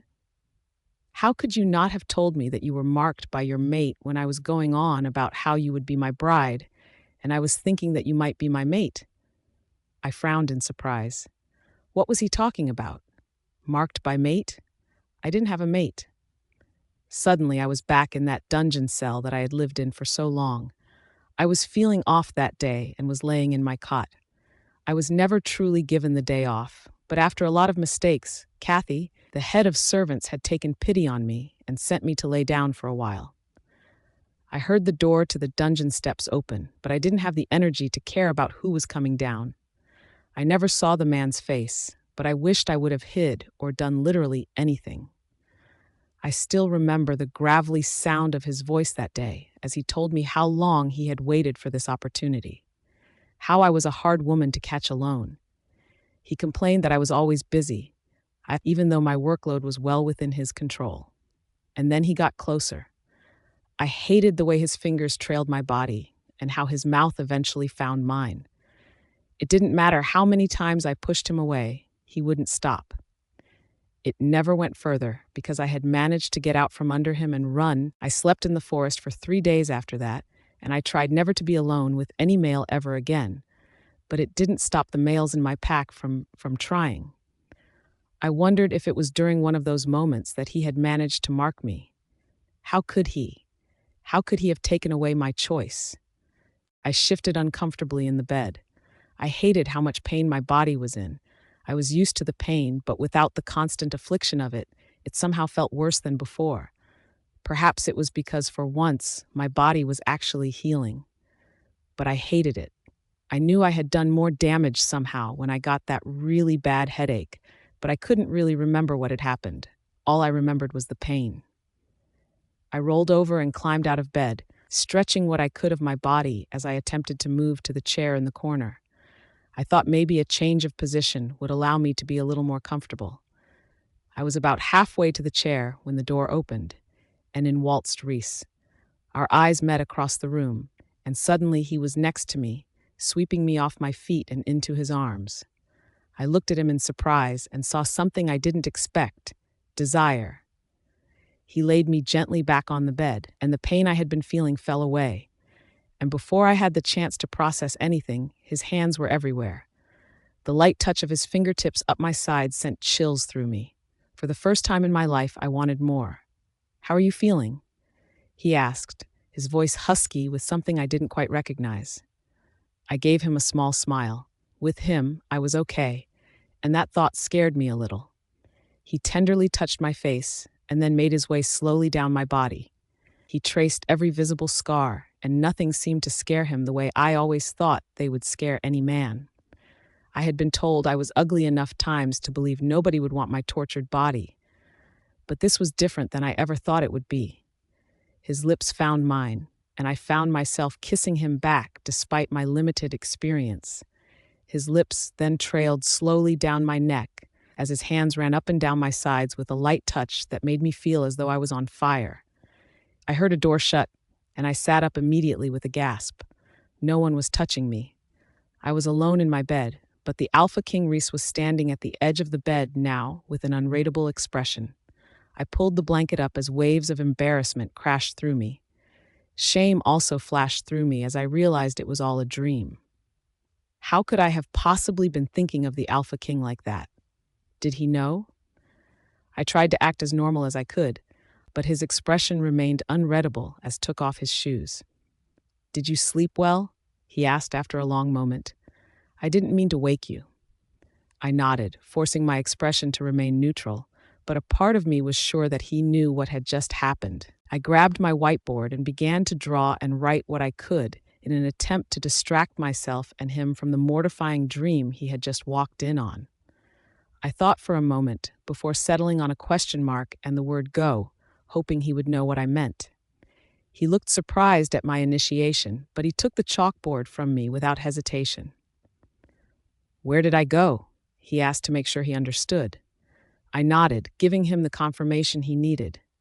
"I went to investigate other effects of your marking." He answered simply as he climbed onto the other side of the bed. I frowned, wondering what he found. I remembered he said my pack disappeared after he had taken me away from them, and I wondered if it had anything to do with my mark that I had no idea I had. I grabbed the chalkboard back from him and began drawing out my thoughts. I knew I couldn't spell what I was trying to say, so my best bet was a series of pictures. I drew myself with an X on my neck, and then some trees and some stick figures hiding among them, and a line splitting me in them. But an arrow from them crossed the line. I handed it to him nervously and hoped he would understand what I meant. He stared at my drawing for a long moment, and I did my best not to fidget. He stared at it for so long I was sure he had no idea what I was talking about. I looked away in embarrassment before he finally spoke. "You're asking if they can cross into my territory unnoticed due to your mark? And by they, you mean the person who marked in your old pack?" I nodded, and he looked impressed with my line of thought. "Thankfully, no. That is not a possibility at this time." I quickly added to my previous drawing a question mark and wrote the word king, before finally adding an arrow from the king to my mark. "What if I mark you?" he asked, looking up at me over the board, giving me an indiscernible look. I nodded hesitantly. What if he didn't want to mark me anymore? What if he didn't want me at all anymore? What would I do then? He keeps saying he won't send me back. But if I'm not a suitable bride, then I had no idea what that would mean for me. "Not unless you became my official Luna, would it matter," he answered, his voice softer than it had been. "But I cannot mark you while you bear another's mark. It could be fatal for you, and I won't risk you." My heart fluttered at his comment. I wasn't exactly sure what he meant by that, but the way he said it had me feeling some sort of way. He was quickly becoming something safe to me, and I didn't have a clue how I was supposed to feel about it. I did know, though, that pride filled me, and I would do almost anything to bring that impressed look back to his face. I looked at Grace in awe. I hadn't expected her to be thinking about the effects of her mark the way I had been. I also hadn't expected her to find a way to ask her questions without being able to speak or write. I was surprised by her ability to communicate with me, and whenever she was the one to initiate the conversation, it always caused a feeling that I couldn't describe. I would love if she would just talk to me, but I would try and find ways to make communication easier for her. Maybe Alana could help teach her more words so she could read and write more effectively. If she was ever to be my Luna, she would need to know how to do those things. I laid next to her but didn't touch her. I just soaked in her presence. I couldn't believe she was worried about how her being marked might affect my rule. She was nothing like the other woman who I had brought home before. She had a sharpness and intelligence that I hadn't expected. I lost myself in my thoughts as I laid there. Sawyer had said while she was unconscious that she had signs that she did have a wolf. That had surprised me more than anything. She didn't look like she had a wolf. She was so small and frail. But Sawyer was sure of it. He said that her wolf had definitely been bound at least once, but probably more likely had been bound twice. The idea of Grace's wolf having been bound twice made me a little nauseous, but it did sort of make sense. To be bound at all usually meant that someone was afraid of her power. Luna Kinsley had said that she was her sister, but why would Grace have those powers and not Kinsley? Why bound one daughter and not the other? If they were afraid of her power and lineage, then it made some sense of how she was treated, why they had abused her. It didn't make it right, but it did sort of connect some of the dots. They must have feared her potential. And based on what I had seen, Luna Kinsley had everything to fear from her sister, because Grace was 1,000 times better than her. Grace. She looked up at me with those big eyes of hers, and I fought my wolf not to get lost in them. He was obsessed with her gentle eyes. I will do everything I can to get to the bottom of this. I won't leave any stone unturned in my investigation. I will have. We will uncover whatever is going on here. You don't have to worry about a thing. She blinked at me in surprise, but didn't so much as flash a smile or respond in any way. I could see the worry in her eyes that I wasn't sure I could ease, no matter what I said. Her old pack had really done a number on her, and I wasn't sure if I would ever be able to get her out of her head the way I wanted to. My phone started ringing, pulling us out of whatever moment we were having. "This is Alpha King Rhys," I answered, removing myself from the bed, despite how comfortable I had just been. "The witch Sandra you requested has arrived at the agreed-upon diner just outside our border." Leon's deep voice came through the phone. "Is the location secure?" "Yes, sir," Leon responded gruffly. "Copy," I replied. "On my way." I hung up the phone and looked at Grace, who was trying not to appear as though she was eavesdropping. "I have to go," I told her as I put my shoes back on. "But you keep resting, and I'll be back later." She frowned but nodded. She almost looked a little lonely, and my heart twinged at that thought. But I didn't really know how to fix it since she really didn't communicate much. As soon as I closed the bedroom door, and immediately spotted Sawyer standing at the counter in the kitchen area. Sometimes I regretted still sharing this floor with my brothers, but I was also grateful that Sawyer was always close by. "You ready?" he asked as he looked up from his phone and saw me approaching. "Yeah," I answered, pushing my nerves away. There was no room for them in this very important meeting. I put my mask up and my feelings were gone. We walked in silence till we got to my car, but as soon as the car door closed, Sawyer started running his mouth. "Are you sure this is a good idea? I mean, this is risky as hell. We have no idea if Sandra has any idea about bounding and unbounding wolves." "We've used Sandra before," I pointed out, "and it costs more than it was worth." Sawyer grumbled. "You used an unreasonable amount of resources to find her, and you don't even know if she can help. Don't you think this is going a little overboard?" "Grace deserves to have her wolf free," I responded gruffly. "You must really like her to go through all this trouble." "I'm done with this conversation, Sawyer. I don't want to talk about Grace." "Then let's talk about what this is going to cost us. You know Sandra is nuts. And for what? I don't think she will be willing to help us. The cost is irrelevant. I will pay whatever she asks, but she will not be leaving without giving us some answers. One way or the other, we will be leaving here today with the information we need." I growled. Sawyer didn't respond to that. We just let an uneasy silence fall over us as we drove and stared out the window. But I had to admit, I was having the same thoughts as him, but it didn't matter. Grace deserved to have someone try for her. So if Sandra could help, even point us in the right direction, then I was going to do whatever it took to help Grace. And if she couldn't help, then I would find someone who could. but if anyone could, it was Sandra. So I was hoping that I was putting my money where my mouth was. I scanned the small diner, but I did not see Sandra. In fact, the whole damn place was empty, except for a small girl in the back corner booth. She had pale blonde hair and looked to only be about 12 or 13. I was mind-boggled. I had never seen Sandra despite working with her on several occasions, but a small child didn't fit the reputation Lillywith had created. I had fully been expecting a lady with graying hair and lots of wrinkles, maybe someone with flowy robes and a whimsical personality, but the small girl looked serious, and she wore a simple jumper, making me think I was juked. "Who are you?" I demanded as I approached the table. "Who do you want me to be?" The girl answered, doing what nearly no one ever dared to. She looked me in the eyes. "I asked for Sandra to meet me here." "I know." "Then where is she?" I asked frustratedly. "You do not believe I am her?" She looked at me quizzically. "Well, what are you doing here?" "I heard you have a problem, and it interests me." "You're 12, I said in disbelief. "I have complete control over my appearance," the small girl replied. "I am how I am for a reason." "Is it to make me feel crazy and uncomfortable?" "No," she answered simply. "That is just an added benefit. You requested me. Now, did I come all this way to waste time talking about my appearance, or do you have an actual problem for me to solve?" I glared at her as I slid into the booth across from her, and Sawyer slid in next to me. "I have a problem," I bit out finally.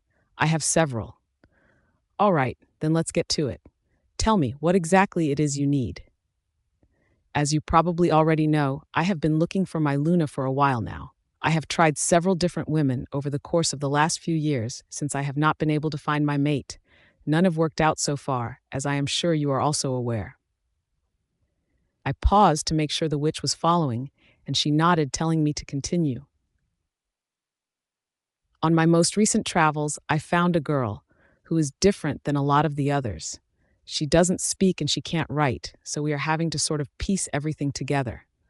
I know that the people she was living with before me were not kind, and definitely more than a little abusive, so we can't get information from them, and we think they are a large part of the problem." "Okay, Alpha Sonnet." The child looked at me curiously. "That was a great backstory, but tell me what exactly is the problem here." I gave her an annoyed look. "This girl I rescued, she has been marked. It appears that she was marked against her will." "And you're wondering if it can be undone?" she asked. "Yes." I breathed, realizing that I was putting a lot of weight on this singular question. "Well, theoretically, yes, it can be undone, since it was not a consensual mark, and I assume she did not mark the person back. She should be able to simply formally rejecting the former marker." "Are there any consequences for her rejecting him?" Sawyer asked, speaking up for the first time. I was glad he was my Gamma and her doctor, because he could think on both sides of the problems. "Well, it will probably hurt. If she is still recovering from what has previously been inflicted on her, then she might need time to heal first. Her wolf should be able to help her carry the pain, though." "That's the other thing," I said uneasily. "Her wolf is bound. From what my Gamma has told me, it appears to be at least twice." Several people entered the diner as the dinner rush started to come in and the empty place started to fill. The witch looked surprised, which made me uneasy, but I kept my face emotionless. "Her wolf is bound?" "I just said that, yes," I growled. "Well, she would almost positively would not survive the rejection in such a weakened state as you have described." I did my best not to show my frustration. This was becoming more complicated by the minute. "Is there a way to free her wolf?" The girl drummed her fingers on the table with her thoughts. "It is extremely difficult to do," she said after a long pause. "What's it going to cost me?" I asked through gritted teeth. She took another long moment before she answered. $3 million, plus accommodations, and you provide anything and everything I require." "Sawyer, make it happen," I said after less than a moment of thought. Sawyer looked outraged and surprised that I agreed so readily, but I didn't need to think. Grace needed this. Sawyer sighed, but pulled out his phone and began to make it all happen. The diner was nearly full, and the music was louder. It felt more like a club than anything. I rubbed my head tiredly. Where is this girl from, that she was treated so bad? The witch, who may or may not be Sandra, asked. She came from the Red Blood Pack. Sawyer's phone dropped to the table with a clang out of the witch's hand, and I looked at her incredulously. "What's wrong?" Sawyer asked uneasily. The witch was frozen. Her eyes were wide with panic in her eyes. During the conversation, I had nearly forgotten she was a 12 or 13-year-old girl, but now she looked every bit one. "Are you all right?" I asked when she didn't answer Sawyer, but we could feel the tension building into the uneasy silence. I didn't like the way she had stopped moving. I didn't like the way she had responded to the pack name. I didn't like where this was going. "I can't help you," she said, standing up abruptly. "What? Why?" I asked, but she was already gone, disappearing into the crowd.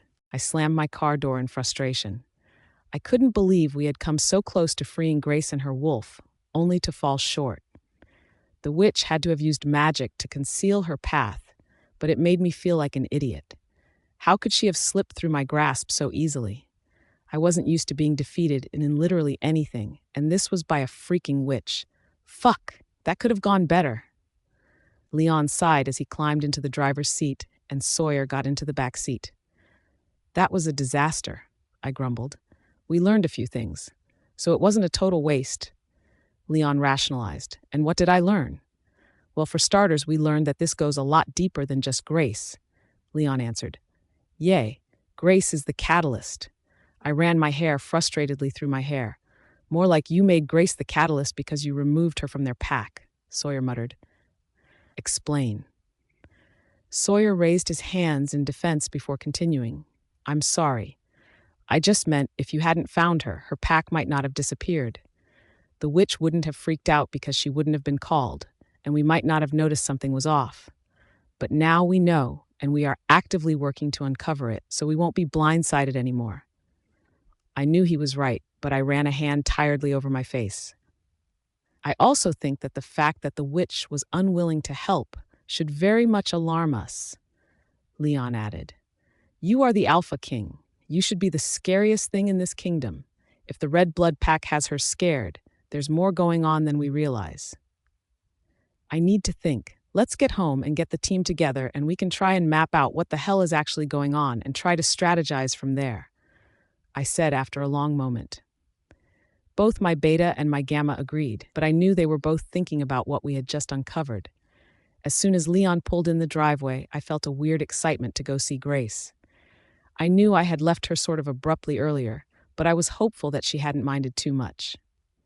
"Meet in 20 minutes?" Leon asked. "Yes," I replied.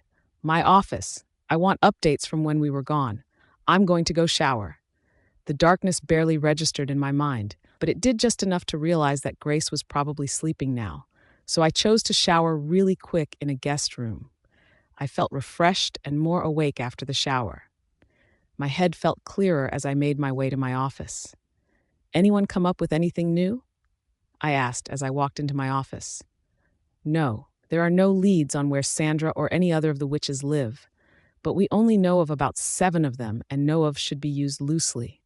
We have heard rumors of is a more accurate description. That girl could have been Sandra, or she could have been another witch. Since we have never actually met her in person, it's hard to be sure exactly what just happened." "Magic obviously happened," Sawyer grumbled, unhappily, and I unfortunately agreed with him.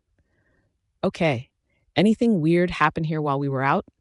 Both Leon and Sawyer got quiet and had the nerve to look slightly uncomfortable. "What happened?" I growled angrily. Leon swallowed hard, but he met my eyes. "I talked to Damien when I got back. As you know, he was in charge while we were out." I woke up slow. It was rare to have such a peaceful sleep or to even wake up in a way that was not abrupt.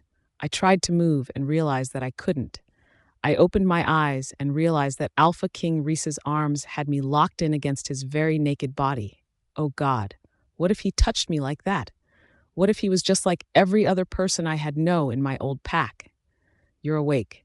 His chest vibrated against my chest, and his voice was husky with sleep. I looked at him as he gently ran his hand through my hair. "How do you feel?" he asked, turning me toward him more. I shrugged. I actually felt okay, but I was so confused. Why was he holding me like that and so calm about it? but he reluctantly let go after a moment and got out of the bed, and I immediately missed his warmth. I grabbed the chalkboard and drew a question mark. "Don't worry," he teased in a manner that surprised me. "If I had done anything, you would know." And then to top it off, he winked at me before continuing in a more serious tone. "You've actually been unconscious for several days now. No doubt a reaction from the mark you carry. You were fevering really bad, but when the fever broke, you had the opposite problem. You got really cold, and your breathing got weird, and I thought body heat might help you warm up, and it did." I nodded. I was glad to know that nothing had happened, but I also could tell that despite his calm demeanor about it, his patience was waning. He held back this time, but would he again? What if I was never ready? Would he be the reason I was unconscious for 4 days next time? Or worse? "Since you've been unconscious for 4 days, you probably desperately want a bath." I nodded a little uncertainly, unsure of what it was he exactly meant by that, but I could feel the dried sweat from my fever stickily coating my skin. Suddenly, I was being lifted from the bed and carried into the bath, my chalkboard still in my hand, and I gasped in surprise. I drew a question mark quickly, though it looked a little funky since we were moving. I didn't even have the chance to show him before he was sitting me gently on the side of the tub. "If it isn't blaringly obvious," he said, as he turned the water on for the tub, "I am running you a bath. Do you like your water super hot, hot or lukewarm?" I held up a 3. I had had enough boiling water on my skin to last a lifetime. I grabbed my chalkboard and tried to figure out how to tell him I could do it alone. I drew myself, and then I drew a door with him on the other side. And then I wrote, "I'm fine." I did know how to spell both of those words. He smirked slightly, but ignored me. He pulled at the hem of my shirt, looking at me for permission. Whatever he saw apparently gave him the answer he wanted as he pulled my shirt off. I was surprised at how gentle he was, but I hated being exposed. I hated how ugly my body was, how scarred it was. My old wounds were still so painful. His hands were then on my hips, tugging at my waistband, and I moved, allowing him to take them off. Despite my whole body being on display for him, he surprised me by keeping his eyes locked with mine the whole time. Once I was fully undressed and very uncomfortable, he lifted me into the tub. I once again was surprised at his tenderness. I wondered if I would ever truly be used to kindness. "Everything you need should be on the ledge," he stated, backing away from the tub. "I will be downstairs. Come find me when you're done." I nodded, but his back was already turned from me, so I knew he hadn't seen it. I used the time I had alone to quickly wash up and process what was happening. The Alpha King was someone who seemed so intimidating to the outside eye, so I was thoroughly confused with what was happening. I quickly got dressed, combed my hair, and I was out the door so I wouldn't keep him waiting. I was on the stairs when I very nearly ran straight into the Alpha King's twin, Caleb. "Oh, I'm sorry," he stated with a little smirk as he threw his arm around me, pulling me uncomfortably close. "Didn't mean to get in your way, little goose. How are you doing? I heard you had a rough few days through the grapevine." I frowned and tried to pull away. Why was he calling me goose? It wasn't like I knew him well, and I had no idea how to even react. "What are you doing, Caleb?" Dr. Sonnet asked, and I had never been so relieved to see him before. "Just chatting with our dear brother's special bride. But what makes her so special?" he stated, winking at me. "The way he acts, you would think she was the one he's been looking for." "Knock it off," Dr. Sonnet snapped at his brother, who finally let me go. "Come on, Grace. Rhys is waiting for us in his office." I nodded, and the 3 of us headed down the stairs together, but the brothers bickered amongst themselves, but I could hardly hear them. It was just muffled noise to me. Dr. Sonnet knocked on the office door of what I assumed was the Alpha King's office, which was confirmed when I heard his familiar voice call out, "Come in." I stepped in his office and saw that his beta was sitting in the chair across from him, and there were several other chairs around, making me think they might have recently just concluded a meeting. "Grace, glad you could join us." The beta smiled gently at him. I remembered him vaguely from that day. The Alpha King had come to my old pack. He had driven us here. I nodded, feeling uncomfortable in a room so full of men, especially with the way Caleb was staring at me blatantly in front of his brother. "So, Grace," the Alpha King started, "we have decided to go back to your old pack." And with those few words, they incited panic immediately. I tried to not pyral, but that was nearly impossible. He was sending me back. My biggest fear was coming true. I wouldn't survive going back. They would kill me. There's no way I wouldn't die. They would say I embarrassed them by being seen by the Alpha King and embarrassed them again when I wasn't good enough for him. Ugh, I should have tried harder. I should have cooked and cleaned and offered my body more willingly. I should have made myself invaluable. I spent too much time unconscious and injured for me to have really done much, but it hurt to know that he didn't care enough to keep me. My most recent experience must have crossed the line. I mean, I had been unconscious for 4 days. Just because I woke up to him holding me clearly didn't mean he wanted me as a bride anymore, despite what his brother had said just a little while ago. "Grace, are you still with us?" I looked up, tears brimming in my eyes, and realized he was standing right in front of me. I nodded, hoping that I wasn't wearing my emotions on my face. "You do realize that I'm not sending you back, right, Grace?" His voice was serious as his hand cupped my face, forcing me to look him in the eyes. I blinked in surprise. He wasn't sending me back? He stepped back and leaned against his desk, putting a distance that I didn't love between us. "As I was saying, Beta Leon, Caleb and I will be going back to the Red Blood Pack to personally handle everything." I looked at him in surprise, and so did his twin, before Caleb schooled his features into a look of disdain. I also felt confused at the announcement, since the Alpha King and Caleb didn't really seem to get along, and as far as I knew, Caleb didn't have a title like Dr. Sonnet did. A part of me once again wondered what had happened between them for them to be like this. "Why?" Caleb asked. "So, I can feed you to them when they decide to try and feast on us being there." Alpha King Rhys responded sarcastically. I snuck a glance at Caleb, who was rolling his eyes before looking back at the Alpha King. "There is a lot that I believe the Red Blood Pack is hiding. I can't pretend that I'm not worried that they are plotting our demise as we speak. We took what they were hiding, which was you, Grace. For whatever reason, they were desperately trying to keep you contained and under their total control. I want to know what they have now that's keeping them feeling so secure." The 3 men talked for a little bit longer, discussing theories and thoughts that honestly I didn't care about. The way the Alpha King had just said everything made me feel like I was some secret weapon or something. Now, I think that has been enough excitement for the time being. Come on, Grace, let's get you back into bed. You still need lots of rest," the Alpha King said, pulling me out of my thoughts. I nodded, and the Alpha King placed his hand on the small of my back as he escorted me back to my room. "I'm sorry for scaring you," the Alpha King said once we reached the door. "It's okay," I wrote on my chalkboard. "Is there a specific reason I smell my brother on you, Grace?" I could tell he was trying to be patient, but the words came out as a growl. My eyes went wide, and I quickly erased my chalkboard and tried to figure out how to explain what exactly happened, but my mind felt blank. I quickly drew a stick figure representing me and a stick figure representing the Alpha King, and then drew his 2 brothers and a circle around us, and then wrote, "We will be family," but I didn't quite know how to spell family. The Alpha King glanced at the board, and I could see the anger on his face as he pulled me close to him. "I don't want you hanging around him, Grace. He's bad knee." His voice trailed off and his eyes sort of glazed over. I wondered if he was trying to find the right words to tell me of his anger as he started muttering to himself, making absolutely no sense. "Grace," he said after a long moment, "whatever you do, do not leave this room. I will come back for you, but do not leave this room. Understand?" I looked at him in confusion, but before I could even ask what was going on, he was gone.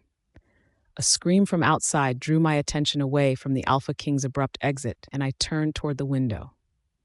I let out a small squeal as I saw a giant creature being dragged out of the woods by a group of wolves. The creature seemed to have the upper half of a wolf, but the lower half of a human. It had to be at least 8 feet tall, and was fighting the wolves with everything it had. It was swinging their massive claws in large swoops at the wolves as they tried to pull him further into the clearing. The way they were moving made it seem like maybe they were trying to keep it alive. Two all-black wolves sprinted into the battle at full speed. They seemed to be circling the group of wolves and the creature, appearing to be assessing the situation. They were clearly the largest ones out there, besides the monster, but they didn't really appear to be helping much. However, when one of the wolves that was dragging the creature went flying, hitting a tree trunk with a thud I could almost hear from here, one of the large black wolves went for the kill shot, biting his neck and ripping off his head. Oh my God, oh my God, oh my God. I bit back a scream as the head rolled toward the other black wolf, effectively ending the battle. My body shook with fear, and I tried to breathe through the panic. What was that thing? I ducked away from the window and sat next to the bed on the floor. I didn't want to see anymore. What the heck did I just witness? That was nuts. Was there only one? Were there more coming? Was it coming to take me away? The silence scared me more than the commotion. The silence gave my head the opportunity to run wild with worst-case scenarios. I just couldn't seem to wrap my head around what had just happened, and my body was shaking with anxiety that I just couldn't shake. I sat on the floor for I don't know how long until a knock on the door startled me. I stood up as quickly as my body would allow me, and I grabbed the lamp that stood next to the bedside table. I didn't know where to position myself in the room. I felt like I shouldn't be in front of the window, but I also didn't want to be trapped in a corner, and the bed was in the middle of the room, which also felt like a hindrance. There were no safe options that I could figure out, and this creature would probably be able to smell me no matter where I was. I couldn't seem to calm my racing heart to think clearly. Grace, it's me. The Alpha King called out when I didn't answer after his first few knocks. I moved hesitantly toward the door and opened it with shaking hands. The Alpha King stood in front of me in all his glory. He was shirtless, and I couldn't help but once again notice his bulging muscles. He was perfect. The moon goddess must have really worked hard on him. Even now, with his hair disheveled and covered in splattered blood, he looked like a little slice of heaven instead of the intimidating Alpha King I knew he could be. We both stared at each other for a long moment before he said, "The danger has passed. You're safe now. You don't have to be afraid anymore." I nodded hesitantly, making room for him to walk into the room if he wanted. I wondered if he was the large black wolf I had seen some minutes ago. I tried to ignore the question, though, and shifted my thoughts to the things that really mattered. I grabbed my chalkboard and began to draw the creature and a question mark. Alpha King Rhys looked at my chalkboard and frowned as he entered my room. "What was that creature? That's what you asking?" He asked a little incredulously, which I didn't quite understand. "I'm going to go take a shower, and then we can talk about it," he said after a moment. I nodded and sat in the chair in the corner, still holding the lamp as he disappeared into the bathroom. I knew the lamp probably wouldn't do me much good, but it made me feel more secure, especially with the Alpha King not in the room with me, even though he was right through the bathroom door if I needed him. Alpha King Rhys came out of the bathroom with only a towel wrapped around his waist, and I soaked in his now clean appearance, which was just as handsome as the guy who came in disheveled from a fight. The way the water glistened on his skin made my heart skip a beat. The worst part was that he seemed to know exactly what he was doing to me. The little smirk on his face said it all as he disappeared into the closet. When he came out of the closet, he had on sweats and a hoodie, almost as if to say, "You saw it, but can't have it," in a teasing banter type of way. I regretted having noticed his looks in the first place. It had been an unnecessary distraction from what was going on. There had been a freaking monster in our backyard just 20 minutes ago. I flashed my chalkboard at Rhys again, demanding my question to be answered this time. He looked at me in surprise at my ferocity, but responded, "I have absolutely no idea what that thing was, Grace. I have come across a lot of shifters and weird creatures in my day, and none have ever looked even remotely similar to that thing. I have a team currently scouring our library right now, and several people in other packs that I trust also searching for any hint of what the creature was. But it attacked my pack. It had to die. Scared? I wrote on the chalkboard asking how he felt. He looked shocked that I would ask him, and I felt uncomfortable again, wishing I hadn't asked anything. I wouldn't say scared, he admitted finally. But I also would be lying if I said it didn't put me on edge. I'm worried about the pack's safety. Your safety. How it got so far into our territory without anyone noticing. There are too many things I don't have answers for right now, and I can't ease the pack's worries about anything. I could see how much it pained him to not have answers, and I felt the same anxiety about not having them as well. But I also knew I was with the most victorious, vicious alpha there was. He didn't get his crown without some blood on his hands, so I also had all the confidence in the world he would figure it out before it was too late. I got lost in my thoughts for a minute, but when I looked up, he was staring at me with that slight smirk I was growing accustomed to. I drew a question mark on my board and looked at him, wondering why he was staring at me the way he was. That lamp, there was a trace of laughter in his voice, is not going to protect you from literally anything. I felt my heat rise to my cheeks. I hadn't even realized I was still holding it. I quickly put it down, back in the space it belonged, and tried not to die of embarrassment. "Don't worry, Gracie," he said, the nickname making my heart flutter. "I will train you. We will make you a tough warrior out of you yet. You'll never have to fear others again," he promised. "I will train you myself."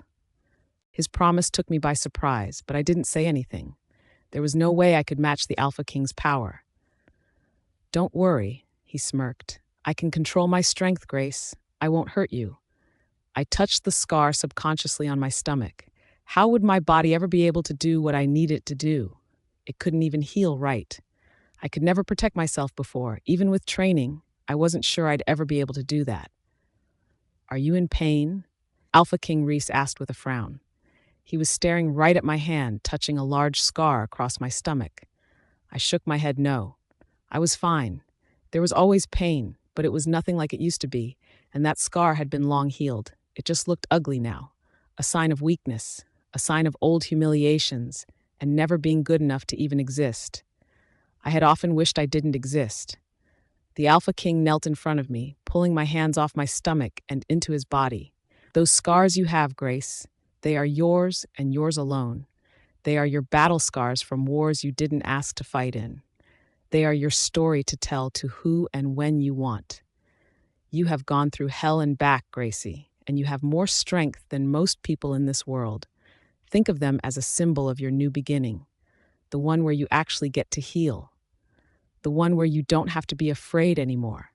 They are a part of you, so be proud that you have made it as far as you have.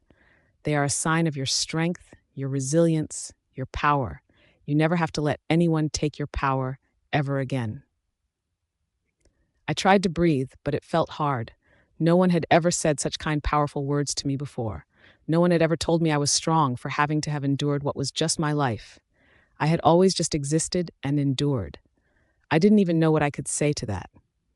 I couldn't imagine being the strong warrior he seemed to be making me out to be. But for him, I wanted to try and be everything he saw. For him, I seemed to be willing to do just about anything. The next few days passed without incident. I stayed mostly in my room, and Alana came to visit a few times. She brought some books each time for us to practice reading and writing. It was a lot of her saying a word, pointing to where it was on the paper, and me practicing writing it. She had a lot of patience because we worked on simple words. She also brought up a friend one day whose name was Sam. Sam was deaf, so he used ASL with his family and close friends to communicate. Alana was honest that she and Sam weren't close, so she didn't know many signs, but she saw an opportunity for us both to learn, and Sam was happy to help. And I was grateful for the company. I had never really had friends before, and it wasn't really till now that I truly saw the appeal. I sat in the dining area eating breakfast by myself. I always sat in the corner by the window. I loved looking out at all the trees, especially because as it was fall now, and the leaves were slowly changing colors. I loved the contrast of the orange and yellow against the still very green grass. It always took my breath away. I spent most of my day there. I was sketching with a pack of colored pencils I had found in the kitchen. When the dining room emptied out, I wanted to breathe some of the fresh air. I opened the back door and sat in the doorway. I was never allowed out of my old pack house, but sometimes when no one was around, I would sit in the doorway for a change of scenery.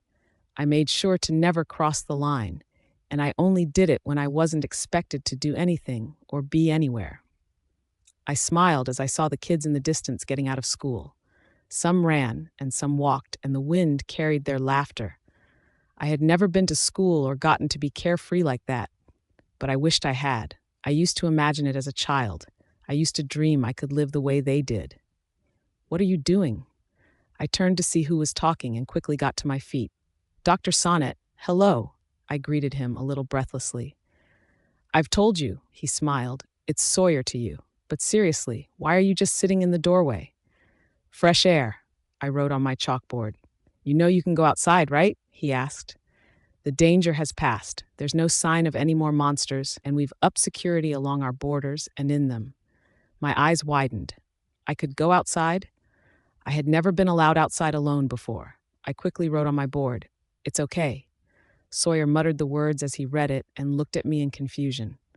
"Of course it's okay. You are not a prisoner, Grace. You can go outside anytime you want. Why would you even ask that? Were you not allowed outside before?" "Yes, old pack," I wrote on my board. "That's awful," Sawyer said as a look of disgust crossed his. "You can go out anytime you want. Why don't you go ahead? I can keep an eye on things if that makes you more comfortable." I shook my head no, hesitantly, as a lot of the school children headed this way. "It's safe, Grace. Despite the fact that my brother is known as being ruthless, this pack takes care of its own. Everyone protects everyone. We have built a foundation of loyal, united members." I nodded finally and took a step outside. Everyone around smiled or was kind. I could do this, but I wasn't officially a part of this pack, and I worried that when it came down to it, would anyone choose to protect me? And if they didn't, would it even matter? Freedom seemed to be worth everything to me, and I ran out into the open, ready to explore everything. I couldn't wait to see what fun could be found in the place I had never been allowed. I sat in my office and ran a hand tiredly through my hair. How had I been searching for days and finding absolutely nothing in regard to this monster? There was nothing on how it got through, no noticeable scent to track, no ideas on where even to look. There was nothing in any book. There was no information from any of my stronger alliances. I was coming up completely empty, no matter what avenue I tried, and it was beyond frustrating. There was a loud knock on my office door, pulling me out of my thoughts. "Come in," I called out, knowing full well that it was my beta at the door. "This is some crazy shit," Leon announced as he walked in, slamming the door behind him and plopping into the chair on the other side of my desk. "You found nothing either?" I asked tiredly. This whole thing had me feeling worn and old. "Nope, not a single thing. Why don't we go back to our original plan? Go back to the Red Blood Pack. They are definitely hiding stuff." "No," I said firmly. "That monster was no coincidence. Maybe it was them, trying to see if they could breach our borders. Maybe it was a way to draw us out of our territory in search of answers. I have no idea the actual point of what happened, but I have an increasing suspicion that it involves Grace. What they want with her, I have no idea, but it's not a coincidence that she comes to us, and within a couple weeks, a random monster shows up.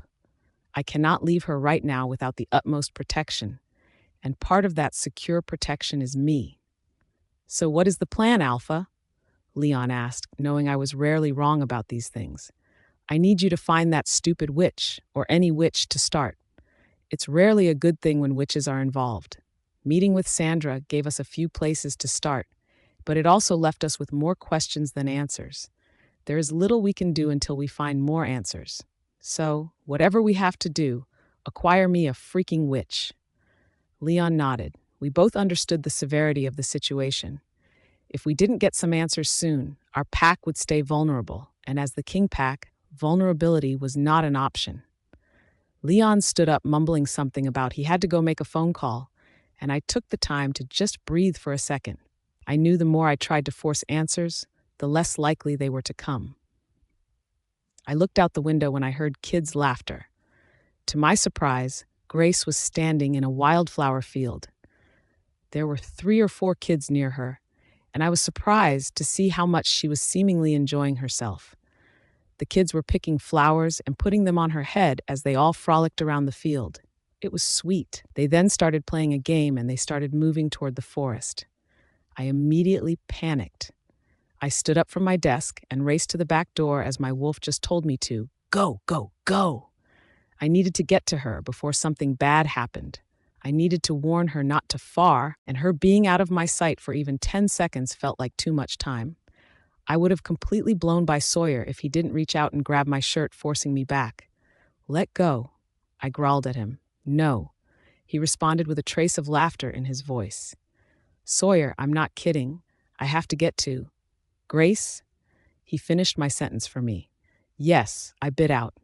Yeah, I know, and I'm telling you as your brother, no, you are not going to Grace right this second. She is having fun for probably the first time in her life, and you are not going to march over there and ruin it for her.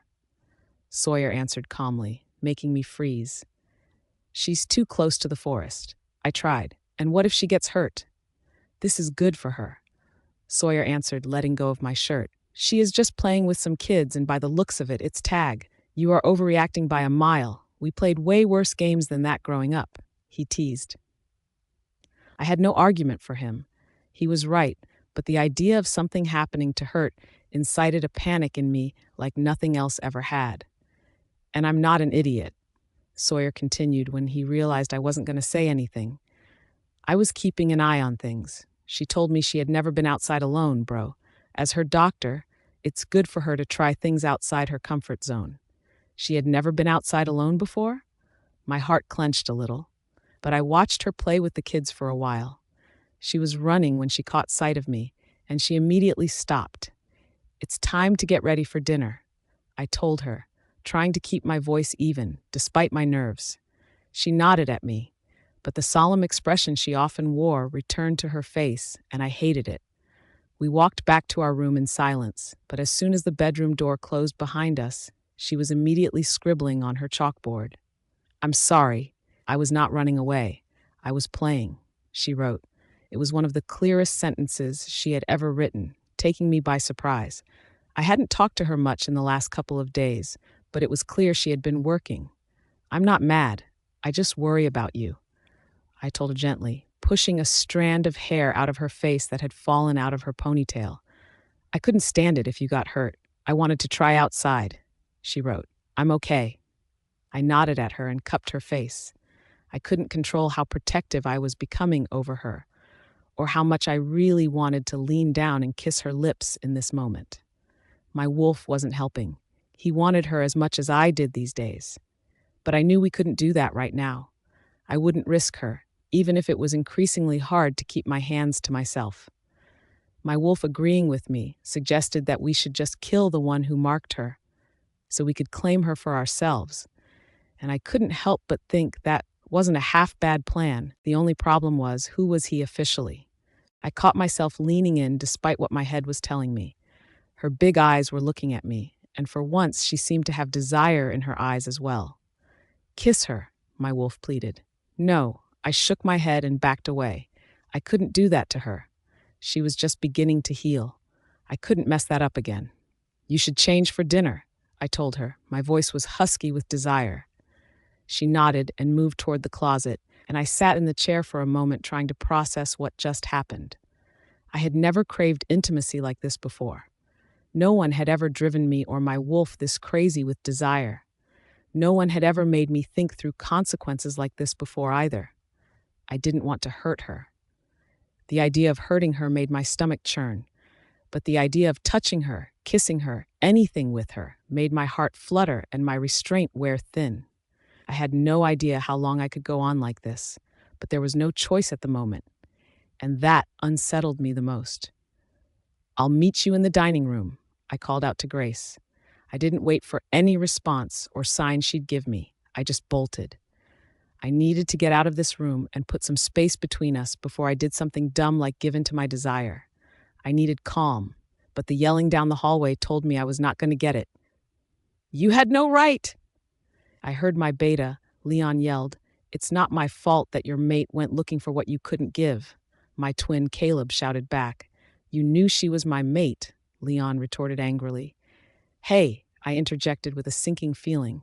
What the hell is going on here? What's going on? Leon seethed. Is that this jackass slept with Heather, my mate? What? Caleb, why would you do that? Caleb frowned. First off, it takes two to tango, so I don't know why we were just mad at me. Second, it was a long time ago. I was drunk, she was there, and we had a night. It wasn't anything special. We never did it again.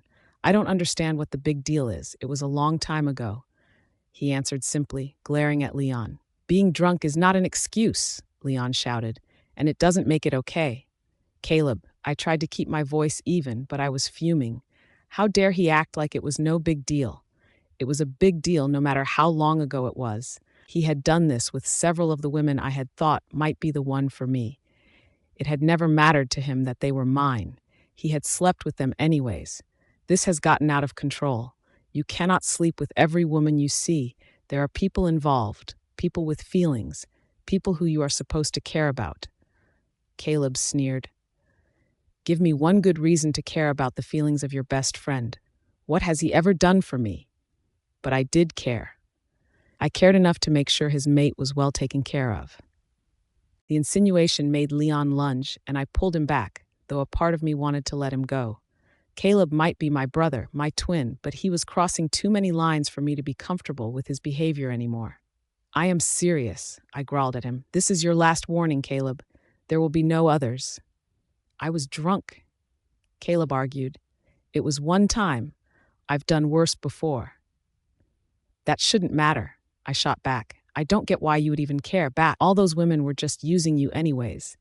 They were so stupid. I'd be surprised if they even had brains in their heads. I was just a means to an end, since you couldn't give them what they wanted. I saved you from their stupidity, so you didn't have to keep them around that long. It doesn't matter. I gritted out.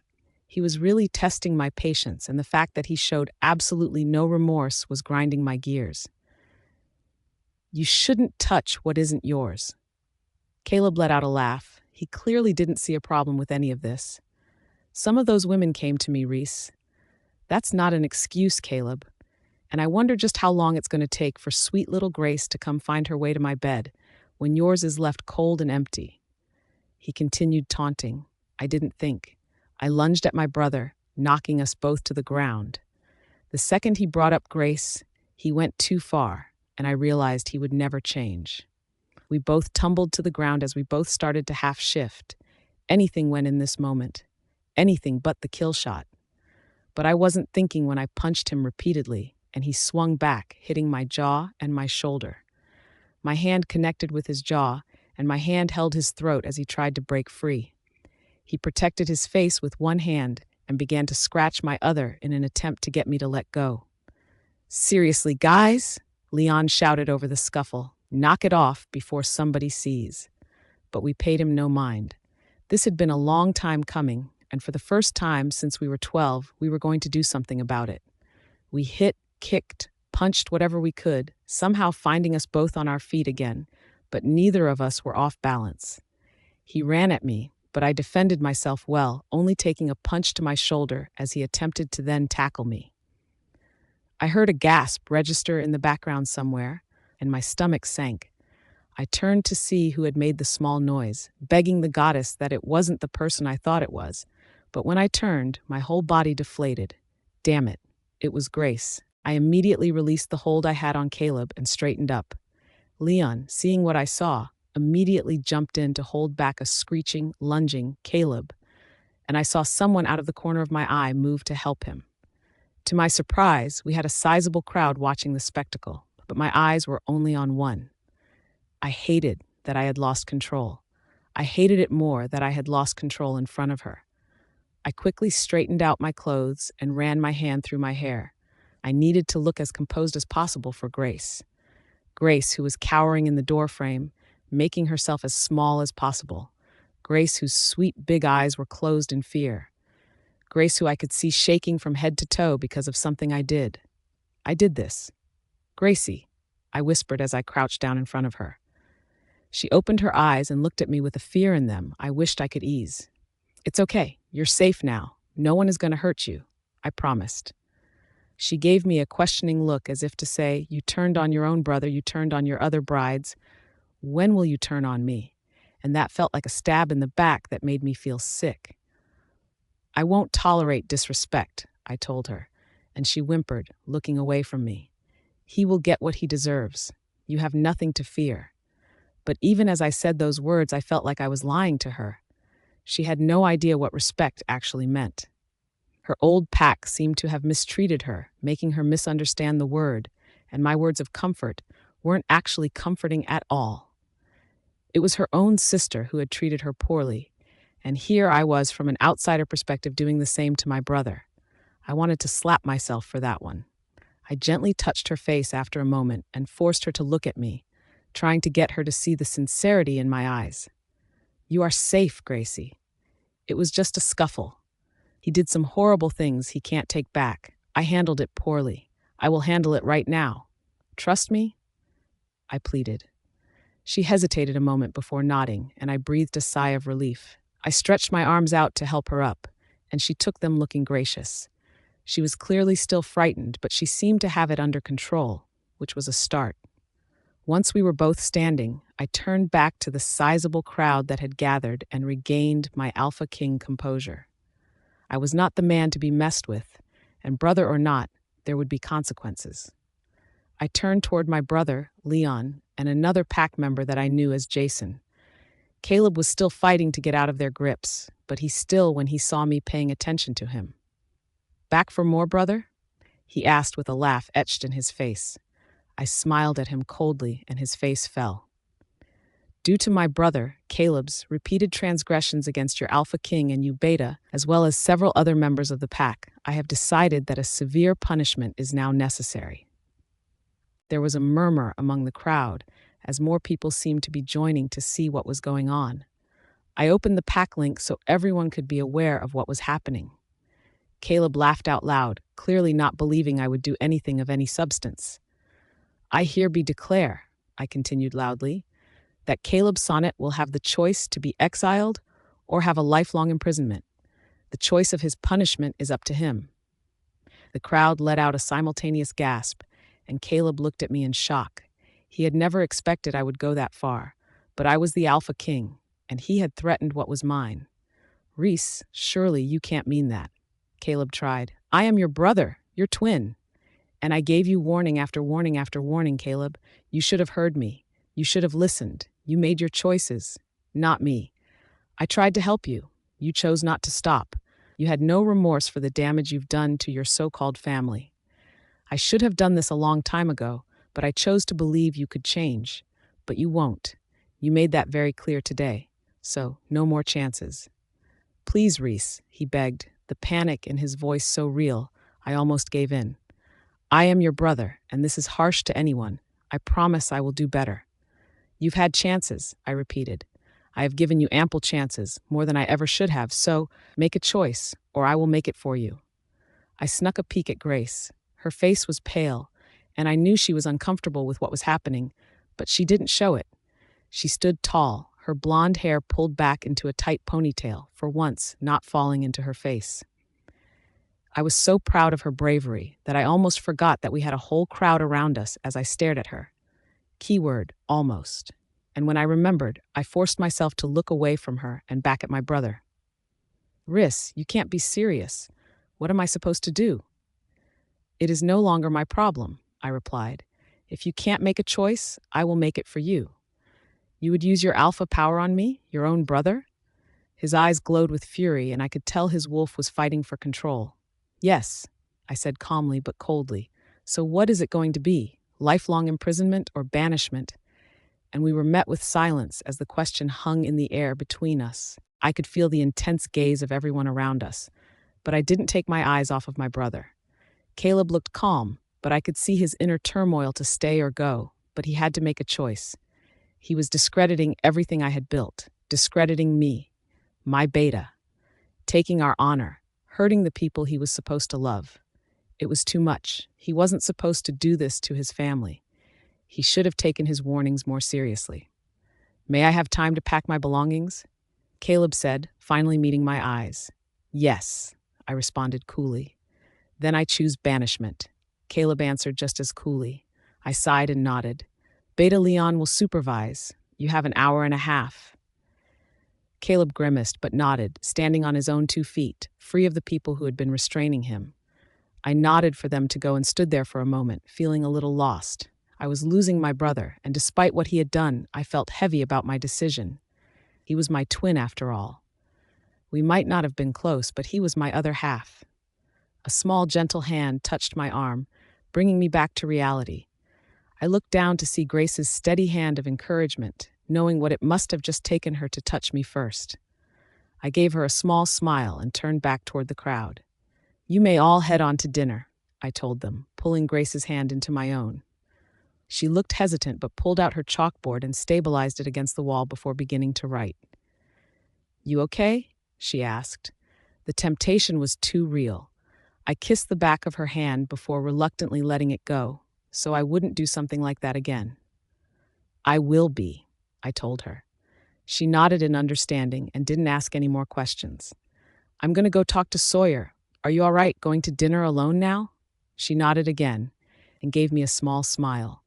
I wanted right then and there to wrap her up and bury my face in her neck, but I contained my desires and moved further away. I watched her walk to the steps, and I headed back upstairs to my office to call Sawyer. Hello? He answered slightly breathlessly. Hey, did you hear the mind link? I asked, now regretting broadcasting it out to everyone. No, I'm just finishing up a surgery right now. You know that I block it during that. Sawyer answered with annoyance in his voice. Is there an emergency? Not quite an emergency, but definitely a situation. Don't talk to anyone until you talk to me. How long till you're done? My part will be done in about 10 minutes, he answered, but I could hear the slight anxiety now in his voice. Okay, I answered. Come straight to my office when you're done. We need to talk. Did I do something wrong? It was a hesitant question that made my heart hurt. As tough as he was, he struggled sometimes with being a doctor and my gamma, and he always worried that he wasn't enough of either. No, Sawyer, you did nothing wrong. I'll tell you everything when you get here, I said in my gentlest big brother voice. I sat with my head in my hands in silence until I heard my brother's familiar knock. Come in, I called out. Sawyer opened the door hesitantly and moved slowly till he was seated in the chair across from me at the desk. What's going on? He asked nervously. There is no easy way to say this, I started calmly. However, our brother has made some choices that I can no longer ignore. Did he do something to Grace? Sawyer interrupted in a panic. No, I mean nothing more than flirting. I was glad to see at least one of my brothers seemed to care about her. No, he slept with Heather, Leon's wife. The Alpha King had mentioned that I should go to dinner, but after the whole showdown with his brother on the 3rd floor, I found myself not hungry in the slightest. I had walked in on them fighting, and the fear I had felt in that moment had been too much. I was used to physical violence being used on me, but to see it and not be a part of it was just as scary. I had found myself so terrified that the Alpha King would turn on me, but also that he would get hurt. I was so lost in my head, I paid no attention to where I was going. My newfound freedom seemed to be getting the best of me, and I had found myself near the medical bay that was on the 1st floor, even though I had never been to this one before. I immediately noticed Dr. Sawyer organizing supplies. Whatever he was doing seemed to be repetitive and probably a little soothing, but the sadness on his face was undeniable, and it looked like he was carrying the weight of the world on his shoulders. I slowly approached him from the side, so I wouldn't startle him, but it didn't seem to quite work the way I had hoped it would. Hey, Grace, I didn't see you come in, he said tiredly. I gave him a small smile and wrote on my chalkboard. You okay? No, really, he answered sadly. I nodded in understanding. I gestured to the outside, hoping he would get what I meant. Why didn't I go say goodbye? He asked, clarifying what I was asking. I nodded, yes. My brother Caleb has made choices for a long time that I haven't agreed with. He was his own downfall. It didn't matter how many chances he got, No matter how many times we tried to save him from himself, he was always going to self-destruct. It just makes me sad. I was closer with him than he was with Sawyer, but my wolf and I mind-linked him our goodbyes. I just didn't want to see him. It would make me sadder. I frowned. I understood why it would make him sadder, but it was weird to think about both Dr. Sonnet and his wolf both occupying his brain and body. I had never had a wolf to connect with, and I wondered how it worked. I also had never heard the word mind-linked. I know Sawyer had mentioned it before, and so had the Alpha King, but what they meant, I had no idea what they meant. Wolf talks? I finally asked with my chalkboard. Sawyer looked at me in surprise. Yea, my wolf talks all the time. He rarely shuts up in my head. Sawyer answered, but there was confusion in his voice. To you? I wrote out again. Yes, but not only me, he can also mind-link others. Sawyer answered, stopping what he was doing to now give me his full attention. Oh, I didn't know how to ask any more questions. I couldn't spell anything I wanted to say. It didn't feel worthy of being speech-worthy, and I didn't know how to gesture it to make any sense. I know you don't have a connection to a wolf. Sawyer seemed to be picking his word choice cautiously, but didn't your old pack ever talk about their own wolves around you? I shook my head. No, I wrote on my board before adding, but no talk. What? Sawyer frowned and reread my board several times before he seemed to get what I was saying. I mean, yeah, even if they didn't really talk to you, I would have expected you to know how wolves communicate, both with their humans and through mindlink. It's like a vital part of werewolf culture. I have never even been to a pack where they didn't mindlink, or where wolves talking to their human wasn't like common knowledge. They hated me. I responded on my chalkboard uneasily. Still, when you were working there was never like talk about the things people's wolves were saying, or their wolves complaining about not wanting to work? I frowned and thought about it for a minute before shaking my head. No, I had never heard anybody talk about their wolves the way Sawyer was. Was that wrong? When they needed someone in the pack house, did they send you, or did they use silent communication? Because silent communication is sort of what mind-linking is. We don't have to speak, but we still can talk to each other through our wolf's ability. The way he described the mind link made sense, but I didn't think my old pack had used it. I thought back to the day the monster thing had terrorized the pack, and how just before it, how Alpha King Rhys's eyes had sort of glazed over, sort of becoming unfocused. My old pack had never done anything like that. I couldn't even remember ever seeing anyone so much as shift. I had never really thought about it before, but now it had me questioning everything. Me, I wrote. Sent me, or other serve. I had no idea how to spell servant. But you don't talk, Sawyer questioned. How did you tell them? Got trouble, I wrote. Sawyer nodded in understanding. Well, sending other servants, I guess, makes sense if they didn't mind-link, he said tiredly. You should go tell Rhys everything you just told me, though. It might help with our investigation. I trouble? I wrote out, not sure if I was even spelling trouble correctly. No, Grace, Sawyer said gently. This is just a very odd thing that doesn't make any sense. Rhys just needs to know. Would you like me to come with you? I hesitated for a moment and then nodded. My nerves were on fire, and I could feel the butterflies in my tummy. The Alpha King had just banished his own brother. It would take way less for him to banish me.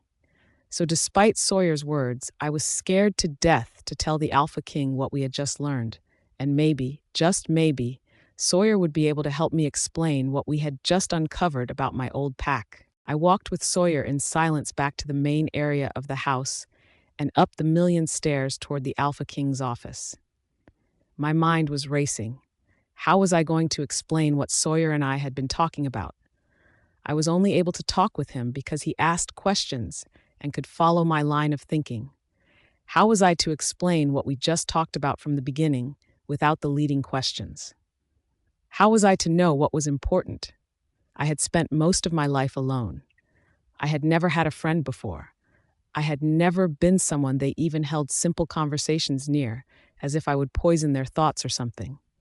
I had no idea what mattered or even what was different from this pack because I had barely even been in this pack. My anxiety was borderline out of control, and I tried to take a steadying breath. I didn't even have a wolf. How was I supposed to know how any of this worked? My steps faltered as I felt a faint and subtle reaction within me when I had thought about not having a wolf. What the hell was that? I didn't even have words for how that felt or how unsettling it was. It wasn't my reaction. How could it not be my reaction? I was losing it. We reached the Alpha King's door, and I reached out and knocked gently before I could back out. "Enter," the Alpha King called out. Sawyer opened the door and ushered me through it and further into the office till I was standing at the Alpha King's desk. "What brings you two here?" The Alpha King's gaze was tired and cold, which in turn made me even more nervous. "Come to tell me you want Grace for yourself, Sawyer? That you plan to sleep with her too?" I felt my cheeks flush and I watched Sawyer's face morph into rage. "That was uncalled for, and you know it. Apologize, because we aren't the ones you are mad at." The Alpha King looked surprised for a moment before his face softened to grief. "You're right, I'm sorry. Now why are you here?" I looked to Sawyer, not knowing where to begin. I had no idea what I was supposed to say. "My pack," I wrote slowly on my chalkboard when Sawyer was no help. "Did not." I froze and realized I had no idea how to spell mindlink. It hadn't been in any of the books Alana and I had gone over. This time, I fully turned to Sawyer and signed the word help, then wrote an M on the board so he could see what I was talking about. "Oh," he said in surprise when he realized what I was talking about. "Mindlink. Mindlink. What's this about mindlinking?"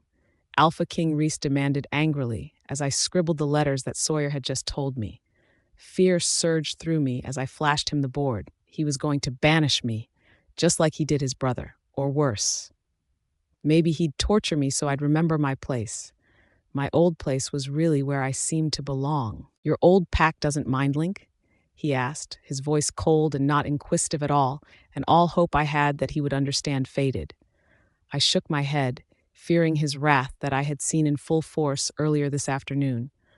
"What kind of sick game are you playing, Grace?"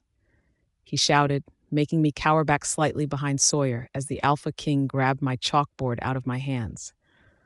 "What is it that you are hiding? You're just like the fucking rest of them." I looked around, trying to figure out how to convey what I needed to. I saw a water bottle on his desk, and before I could back out, I quickly cleared all important-looking documents off his desk as another "what the hell" escaped his lips. I quickly started trying to draw with the water. I drew the Alpha King and a wolf equals 1, and then I drew the Alpha King and a wolf equals 2, before stepping back and looking at him expectantly. I knew it wasn't super clear, but I was hoping it was enough to at least start him asking questions. "What does this mean?" the Alpha King grumbled. Sawyer moved to see it better, and it took him a minute before he said, "Ah, okay, I get it. She's saying she thought that the wolf part of us was just our consciousness in different forms. She didn't know until we were talking that the wolf part of us is independent in a sense. She didn't realize we talked to our wolves or that they had their own thoughts that are separate from ours. Right, Grace?" I nodded, confirming exactly that. Alpha King Rhys looked up at him in surprise and frustration. "How did you get that?" Sawyer shrugged. "She drew the same image with a 1 and a 2, and she was surprised downstairs when I said our wolves talked to us. It made sense." I nodded and began to gesture again. I pointed to myself, then gestured all around me, signed no, before pointing to my eye and finger spelled wolf. "Your pack didn't show their wolf side?" Sawyer asked. I shook my head no. The Alpha King ran his hand through his hair exhaustedly, and surprise was etched on his face. "Rhys, you okay?" Sawyer asked when he didn't say anything. "This is bizarre," Alpha King Rhys said after a long moment. "It doesn't make any sense. There has to be something we are missing. I asked Grace to tell you because I thought it might help the investigation." Sawyer said hesitantly, and I realized then that he was closer to my age than Alpha King Rhys was. "Well, it leads me to far more questions, that's for sure. It's got to be a part of a larger conspiracy. Thank you for sharing, Grace. I'm sorry I snatched this in anger. That was not right of me. You were just trying to help." He handed me back my chalkboard. "Tomorrow we will return to the Red Blood Pack to uncover the truth. A surprise raid seems necessary. We will leave first thing in the morning to hopefully arrive by nightfall." Sawyer nodded, but I felt fear. If this backfired, it would backfire specifically on me, and I had no idea what to expect. But there was something in the Alpha King's voice when he said, "Tonight we plan. Tomorrow we get the answers we've been waiting for." And I realized if he asked, I would probably follow him anywhere. I stood at the window of our room and stared out into the packland. I could see Alpha King Rhys helping load cars and organize warriors for the raid. He had been at it for hours, and the sun was just starting to come up. I knew he was gathering the best warriors we had and preparing for a potential conflict, but I wasn't sure we were ready for it. I knew I certainly wasn't, but that didn't mean I could sit this one out. The Alpha King, Beta Leon, Gamma Sawyer, Delta Damien, and myself had sat in the Alpha King's office for several hours after the Alpha King had declared that they would be raiding the Red Blood Pack. Sawyer had helped me loop everyone in on what we had discovered while talking, and I could still hear Delta Damien's voice saying that none of this was making sense. That was the point, though. None of it was making sense, hence why we were now invading. The plans were all drawn up. Who would be going and where they would be stationed. Damien would stay behind, watching for any attack that they may counter with, and ready to call for reinforcements if needed. Beta Leon would stay just beyond the Red Blood Pack's border, so as not to lead them on to this being a direct attack. He could also be on the lookout for strange things, he could intervene if we needed him, or he could go home and help if they were under attack. He was our middleman, and that left me, Sawyer, and the Alpha King to enter their pack. And yes, I was included in these plans. The Alpha King hadn't given me a choice, which had left me stunned and insanely anxious. The Alpha King promised that I wouldn't have to face anyone alone, though, and I had begged him not to leave me there no matter what they found. He then touched my face and looked me in the eye and promised that no matter what happened, he would not be leaving me behind, and we were going to do this together. Now everybody had their assignments, and I stared out the window feeling uneasy. I would be okay with never going back, but that wasn't a choice. The Alpha King had told the maids to dress me like a true princess, and I felt severally out of place, even though I was in a palace. The dress was the finest piece of clothing I had ever even dreamed of seeing. It was a deep V pale blue lace dress that hugged my waist and puffed out. I hated that it showed my scars, but part of was proud of myself was being brave enough to show them off to the people who gave them to me. "Come on, Grace." The Alpha King's voice pulled me out of my thoughts. His hand was held out to me, and I wondered how long he had been waiting on me. "Sorry," I signed.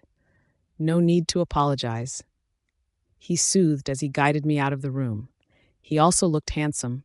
His dark hair was combed off to the side, and he had recently shaved. He was wearing the same coat he had worn the first time he had come to my pack. "How are you doing, Gracie?" he asked once we were in the car, and it was just us again. I shrugged. I didn't even know how to begin to explain how I felt. I felt like a mess. I felt like I could just explode with anxiety and grief and everything in between. Did that make me okay? Would I ever be okay? "Remember love," he said gently, and my heart fluttered at the new nickname. "I am not sending you back to these people. I will not be leaving you behind. This mission to provoke your old pack and make them give us answers. I am not giving you back to them or giving you to anyone ever again. You are mine, okay? You are my bride, my future, my chosen mate, my maybe-fated mate. We go together, and we leave together. Are we clear?" I nodded, my heart racing at his words.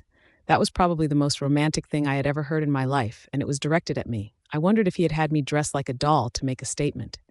If this was his way of telling my old pack, "Fuck you, I made it." I touched my hair subconsciously. Alana had put it into a fancy braid bun, but was it enough to claim practically princess? "You look beautiful," the Alpha King said, pulling my hand away from my hair. I blushed at his words. Was this what it really felt like to be treated like a human? To have someone even sort of like you? We fell into a fairly comfortable silence for the rest of the drive. The Alpha King closed his eyes for a while, but I knew he wasn't sleeping. I'm sure he was trying to envision whatever we were going to run into and how to plan for it. I, on the other hand, stared out the window. The last time the Alpha King had tried to get answers from my pack, no one had been there. Would they try to do the same thing again? Would we find anything at all? Soon, the buildings began to take shape, and I recognized the houses as a smaller version of the convoy passed through. Everything looked the same but felt different. I saw familiar faces. Several people stopped to stare at the convoy, and I had to fight the feelings that threatened to come out. They had bullied me. They had done nothing to protect me. I had just been a child when everything had started, and nobody had stepped up to help me until a stranger showed up on a random Tuesday. The pain I felt with that threatened to consume me, but to my surprise, so did the desire for revenge. I wondered which feeling would win as my sister and the pack house came into view, and a part of me hoped it was revenge. The Alpha King gave me his hand as we stepped out of the car, and Kinsley was right there to greet us. I wondered if she had been mind-linked, or if she had been informed of our arrival another way.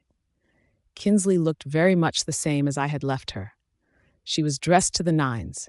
Her dress was just below knee length, and it hugged her figure in all the right places. Her hair was in an updo, held in with a claw clip. She looked so stunning that I almost forgot I was dressed beautifully too. I was not the girl who had left here, and being this close to Kinsley sent a weird sensation through me that I didn't know what to do with. My dear Alpha King and Grace, Kinsley should have bowed, but she remained righted much to Alpha King Rhys' dismay.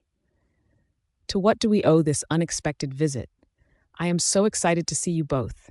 Grace, you have been missed. The Alpha King's hand tightened around mine, and I had to remind myself that I would not shrink around the people who made my life a living hell for all those years. She meant that they missed abusing me, and I would not be granting that any of my conscious thought. According to our alliance agreement, I am within my rights to visit the pack periodically to see project updates and see that things are running to my standards. Kinsley wasn't looking at us as she walked beside me, leading the way to the pack house, but I saw her swallow and noticed her unease. I was surprised at how the same everything looked, and yet it was all so different. This was no longer home. Of course, Your Majesty, Kinsley backtracked. I just wish we could have had more time to prepare. We would have loved to supply you with a feast and had rooms drawn up for you and your men. And Grace, the Alpha King added coolly. Yes, of course Grace is included in that, Kinsley stammered. She wasn't used to being kind to me, and she had thought I would be useless to the Alpha King. She never expected that I would eventually be his bride. At least that's what he kept telling me. To my surprise, Alpha Adrian didn't come running to greet us, and I wondered where he could be. He would have never missed an opportunity to suck up to the Alpha King. Where is Alpha Adrian? Alpha King Rhys asked coldly, seemingly noting the same thing I had. I had unresolved issues and things to discuss with him, hence the visit. I noticed Kinsley's eye twitched, and I knew that meant that she was trying to stay calm about something even though she wasn't. Come on, she forced a smile. We can wait in the lounge for my husband and the beta. They are out right now, but they should be home soon. I'm sure after such a long travel day, you must be exhausted and a little hungry. Being in the pack house was even weirder than just being back in the pack. I had hardly spent any time on pack grounds, but I had spent nearly every moment of my entire life in this house. The memories of all the torment I had to endure came flashing back with every step. Kinsley once hit me with that umbrella by the door, simply because it was raining, and I couldn't make it stop. I had my head bashed into that sink in the bathroom for having the nerve to pee during working hours. I had more burns and little knife marks covering my hands from every second I had to work in that kitchen.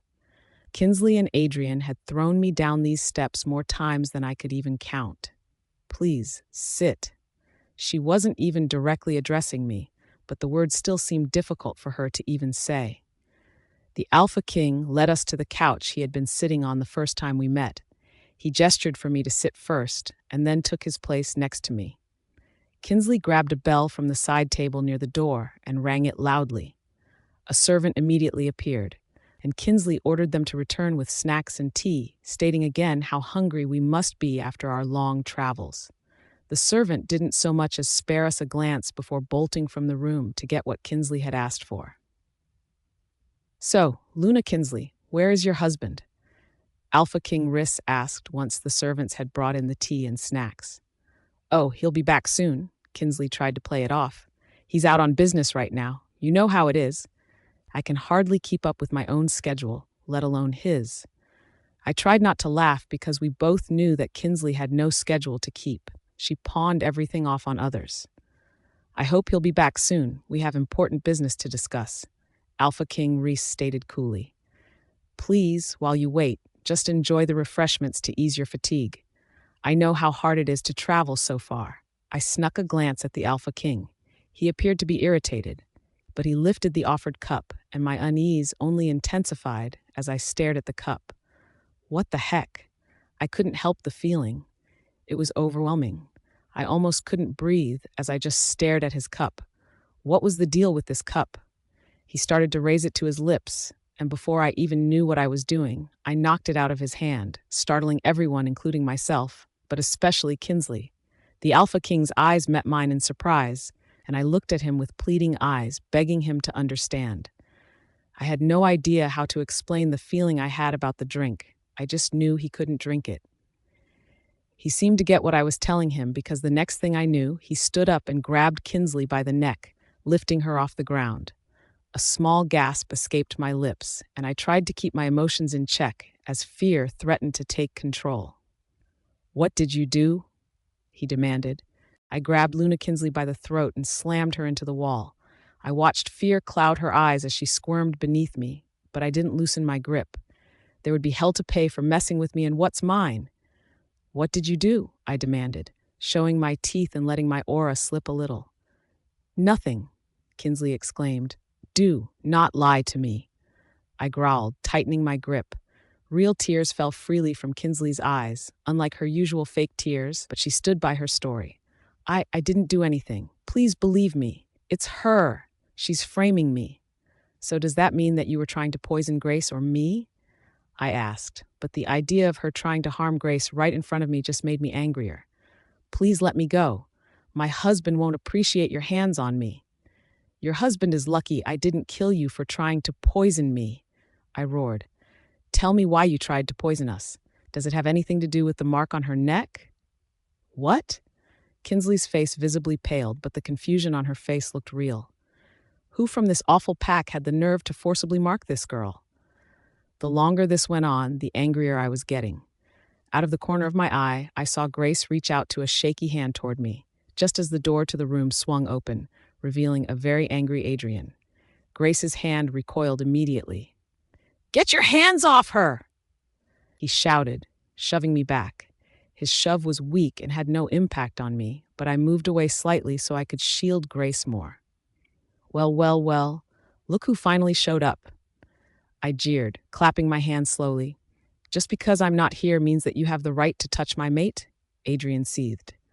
"Your mate tried to poison us."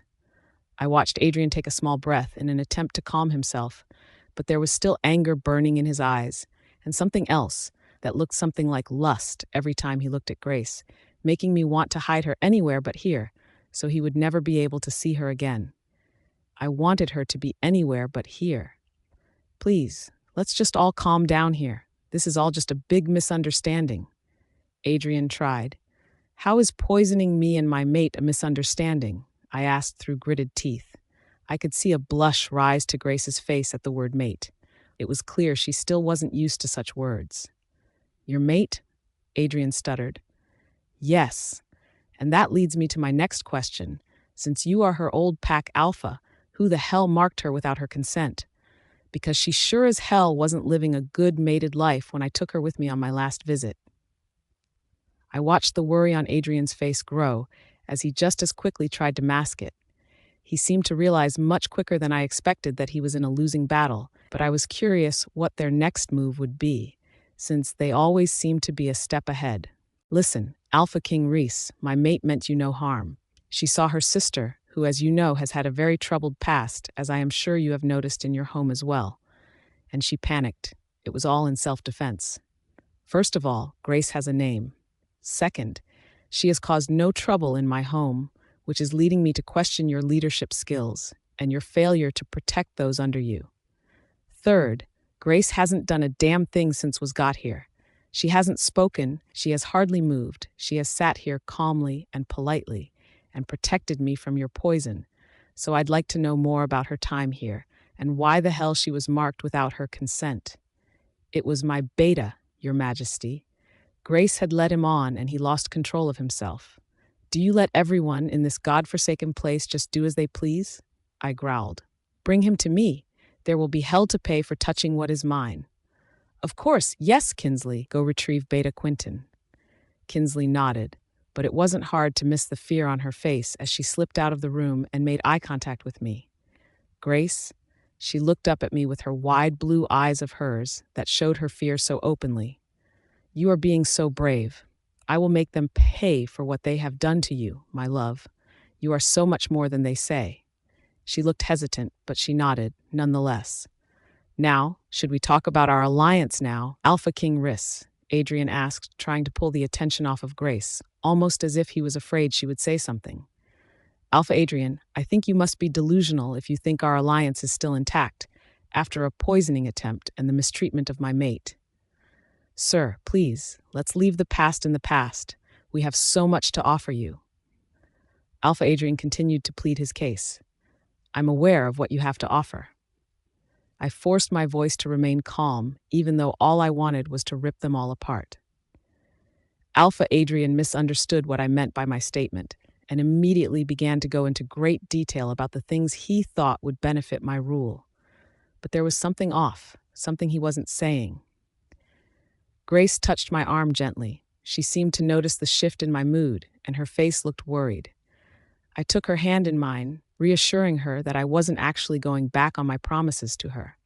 I was just letting Adrian talk, hoping he would talk enough to give us a clue to what exactly we were missing when it came to them.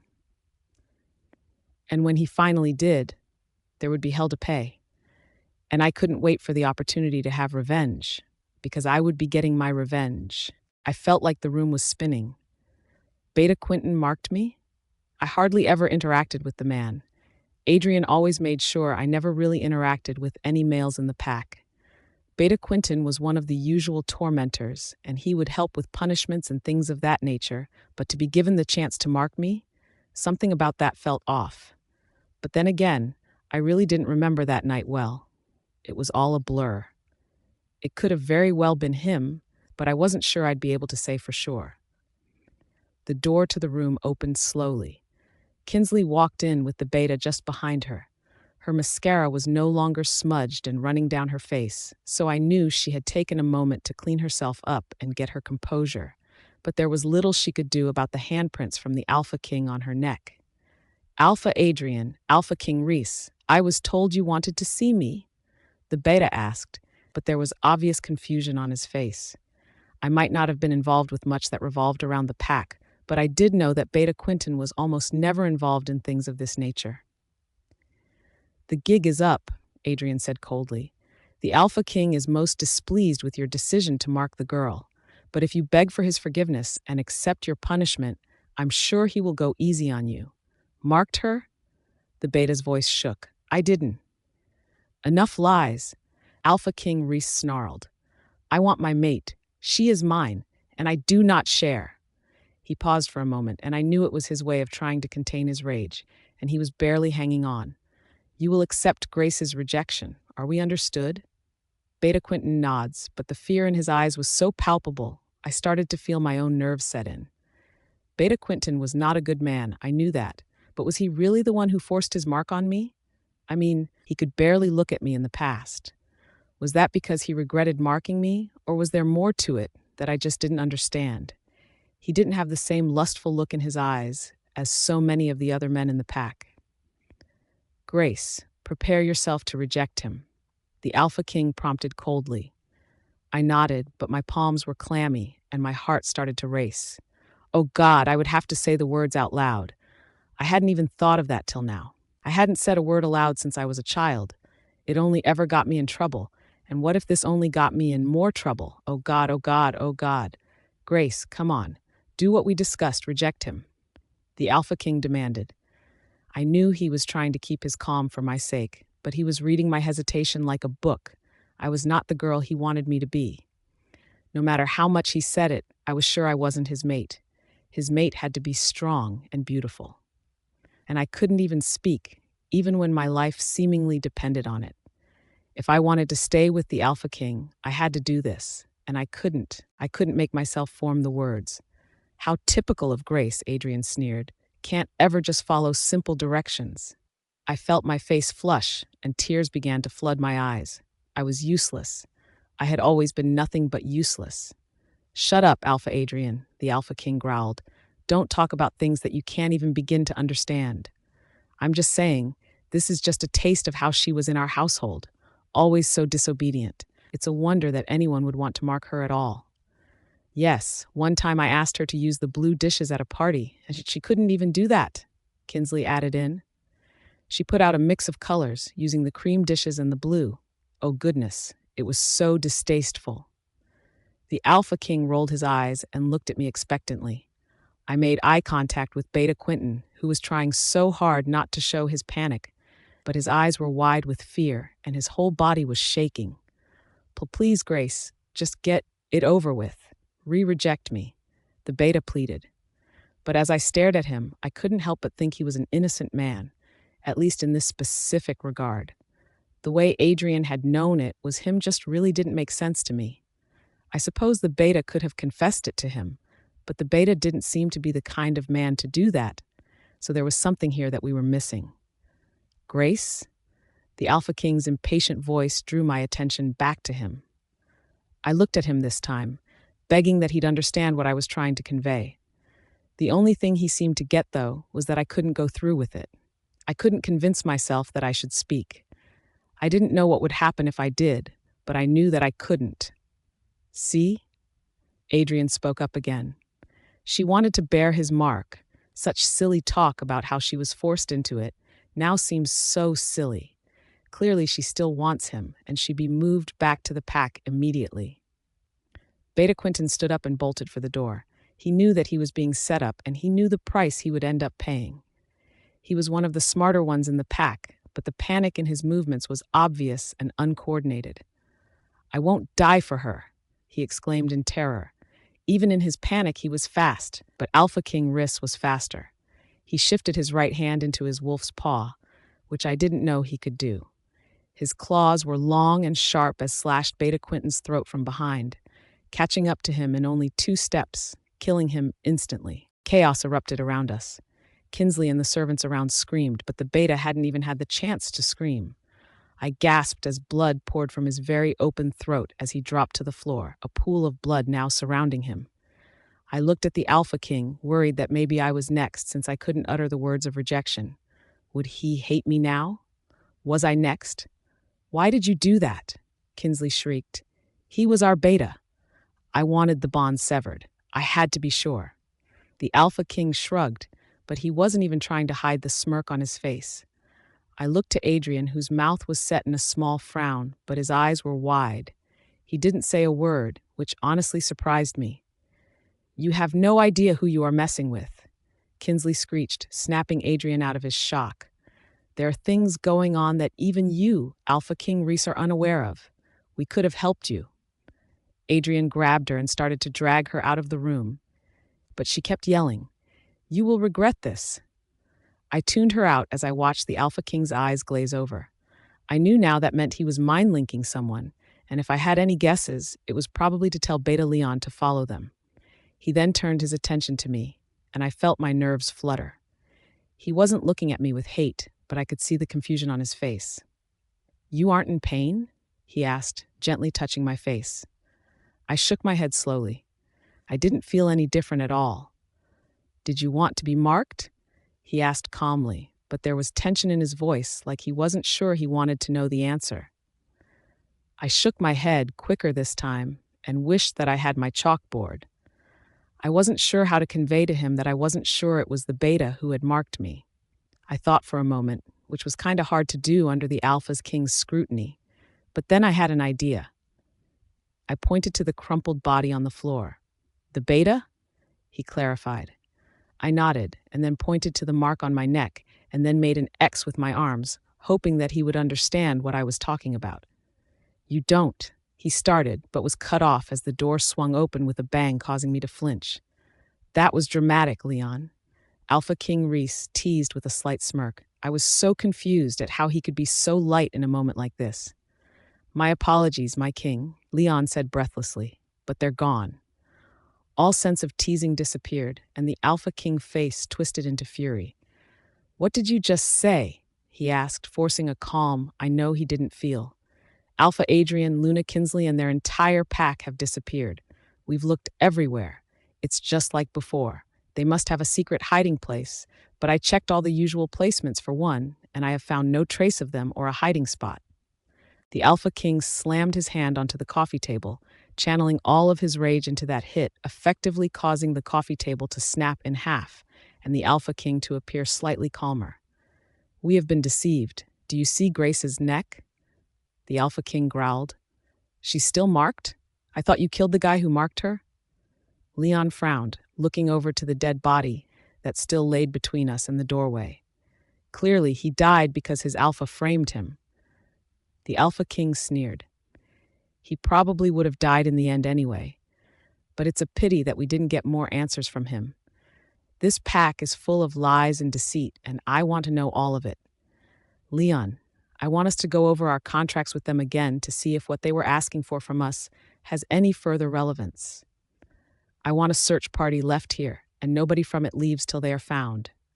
We will not let a random pack cause this much disruption without severe consequences." "Yes, sir."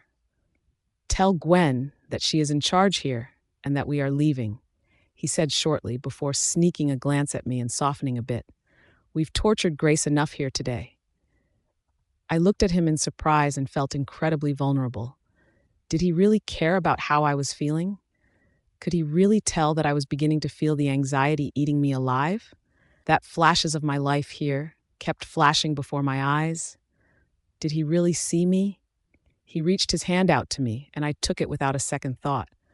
He wasn't mad at me for not being able to speak in front of everyone. He didn't hate me. At least I didn't think so. We made the walk to the car in silence, both of us looking around as if they would attack us for the stunt Alpha King Rhys had pulled earlier, but it was eerily silent. There was nothing except the sound of the wind, which sounded like it was howling in the silence. The Alpha King opened the door for me, and I climbed in tiredly, suddenly exhausted from the day. The Alpha King climbed in on the other side and pulled me into him. I immediately felt comforted and laid my head on his lap, laying across the back seats. "Grace, are you all right?" he asked with worry in his voice. I shrugged. I could barely hear him. All I could see was my past.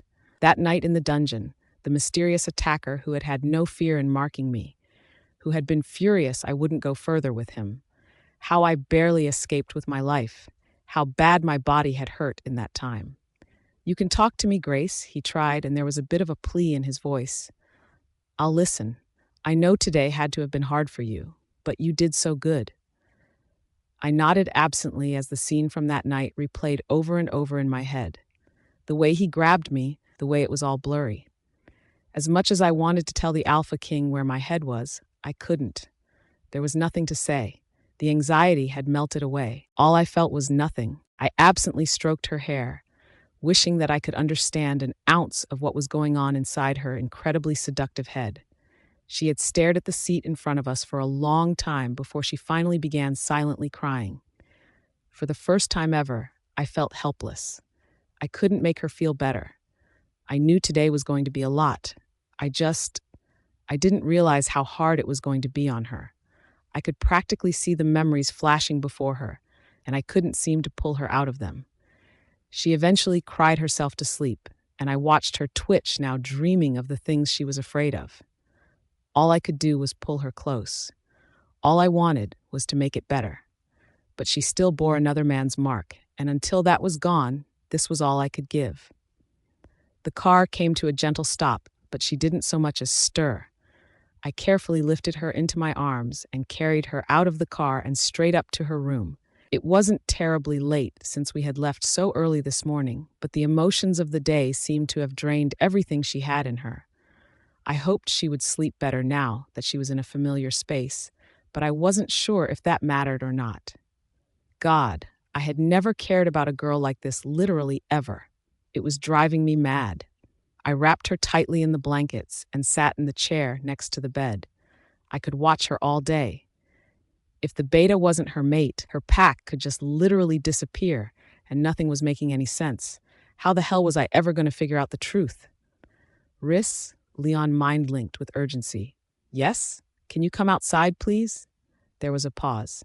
And don't bring Grace. I gave Grace a longing look and headed out the door once again. Hey, I didn't realize you were back, Sawyer called out as I passed him. Hey, I answered briefly before circling back to him. I have to go deal with something. Can you just keep an eye on Grace in case she needs something? Today has been a lot. Sawyer nodded, and I took off down the stairs as Leon's sense of urgency lingered just on the brink of my mind. I stepped outside, and I could see all of my men near a car, and Leon was in the center of everyone. Leon? I questioned. He didn't answer me, but he reached into the car and pulled out a man in chains. The man looked normal by all accounts, other than he was naked, bound and covered in blood and mud. He looked fairly young, but looks could be deceiving. He was not one of my men, though, so I looked to my beta for clarification. Explain, Leon. Look at him closer. Leon stated, his voice all business, telling me this wasn't some kind of joke.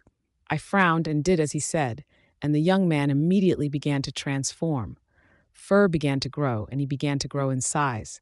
My men immediately tightened the chains around him, trying to keep control of whatever was happening in front of me. The young man didn't fully turn wolf. Instead, he stood on 2 feet and was far larger than I had originally given the kid credit for. He fought my men with everything he had, trying to break free of the hold they had on him. What the hell is this? I demanded. Gwen found him. Her group was tracking Luna Kinsley and Alpha Adrian, as well as trying to find any trace of the pack like you asked. The creature has no scent and is adept at hiding, especially since, as you can see, he's standing on 2 legs. What is he? I asked, feeling disgusted looking at this unknown creature. I'm not sure, sir, Leon stated uneasily. And if he is so good at hiding, how the hell did Gwen find him? I asked, thinking out loud. We think he fell out of a tree. Otherwise, we wouldn't have found or even noticed him. We still have people in the pack looking to see, but we don't have the same ability as they do to climb. Was he in this form when you found him? I asked, looking at the others who were barely able to contain him. Yes, he shifted between his 2 forms several times. He seems to not know which one to stay in right now, and I'm not sure if having more forms is a potential, but we should prepare for anything. I stared at the creature for a long moment. Could he climb? Could they all be like this? Is that why we haven't found them yet? Could he have more than 1 form? Why hadn't I ever heard so much as a rumor about this creature in front of us? I looked up at the window that I knew was Grace's as the creature let out a roar, unlike anything I had ever heard before. I hoped it wouldn't wake her, but then I got a flash of a similar day. The déjà vu was unreal. I had been spending time with Grace similar to today. Leon had mind-linked me, very similarly to today, and then I had come out, and my men at the time had been in a full-on battle with the creature. It had taken like 8 of my men, if I was remembering correctly, and one had gotten pretty injured before I fully stepped in. The creature had been similar, but I hadn't really gotten the best of looks at it. Could the thing in front of me be the same sort of creature? I mean, they both stood on 2 legs and looked wolfish, but not fully wolf, and definitely bigger than my wolf. And my wolf was large. They couldn't be the same, could they? I pulled Leon to the side, and he gave me a knowing look that he was thinking the same thing, but neither of us wanted to say anything in front of everyone. There was no reason to incite panic, at least not yet. This could be the true form of the red blood pack, Leon said over the mind link. Werewolf hearing was impeccable, so even though we moved away, we didn't want to chance speaking out loud. It could, which could also mean that Grace is this beast, I answered. Don't go there, Leon warned. Don't get caught up in that thought. Just because you see this as a monster doesn't mean it is one. Humans would consider us monsters and we aren't, so just stop that. I glared at him, but I knew he was right, at least partially. So now to the important stuff, Leon continued when he realized he had won. What do you want to do with it? We need to interrogate it. Maybe he'll talk. He looked young and he was dumb enough to get caught. He might be dumb enough to talk. I answered. Leon nodded in agreement, and we stepped back toward my men, who were still fighting to maintain control of the beast. Take him to the dungeons, I commanded my men. I want him alive and relatively unharmed. Do you want to try and get information now? Leon asked. No, I want him to sit with this for a while. Some silence will do him some good. Maybe he'll want to talk more if we just leave him there. Just make sure he is secure. You got it, Leon saluted. And last thing, nobody is to talk about what we saw here today until we figure this out. Nobody says anything, not about his appearance, not about the red blood pack, not their theories, nothing. If I hear that this has gotten out, there will be hell to pay, especially if it's even breathed in the direction of grace. Understood? I growled. This seemed to surprise my men, but they all agreed. I had never had an issue with loyalty before. The creature shifted back into a man, and my men were able to seize him more easily than they had earlier. It was clear that the man could shift at will, so I didn't want my men to get too comfortable. Don't call me unless it's an emergency, I told Leon seriously. He nodded, his face solemn as he jumped in to help drag the man to the dungeons. I turned back to the house and made my way slowly back to where I knew Gracie was sleeping, hopefully peacefully. I ran my hand tiredly through my hair. I hated how much I was beginning to need Grace. I could hardly believe that I had walked away from that monster's interrogation because I needed to be closer to Grace. Okay, there were a lot of reasons I walked away, but Grace seemed to rein my mind. I couldn't make sense of anything. I was outside Grace's room when a voice called my name, and I turned to see Sawyer sitting on the ground across from Grace's door. What are you doing? I asked with a frown. You told me to look over Grace. She was sleeping, so I didn't want to disturb her, but I didn't want to go far, so alas, here we are. He answered, his eyes trained on his Rubik's Cube. Who says alas? I heard a lot of commotion out there. Is everything okay? Sawyer asked, ignoring my question. Yeah, get your update from Leon, though. No one bother me unless it's an emergency. I'm beat, I answered honestly. Sawyer gave me a long look and nodded as he stood up. I felt panic immediately incite in me, but I also felt angry and frustrated and worried for her.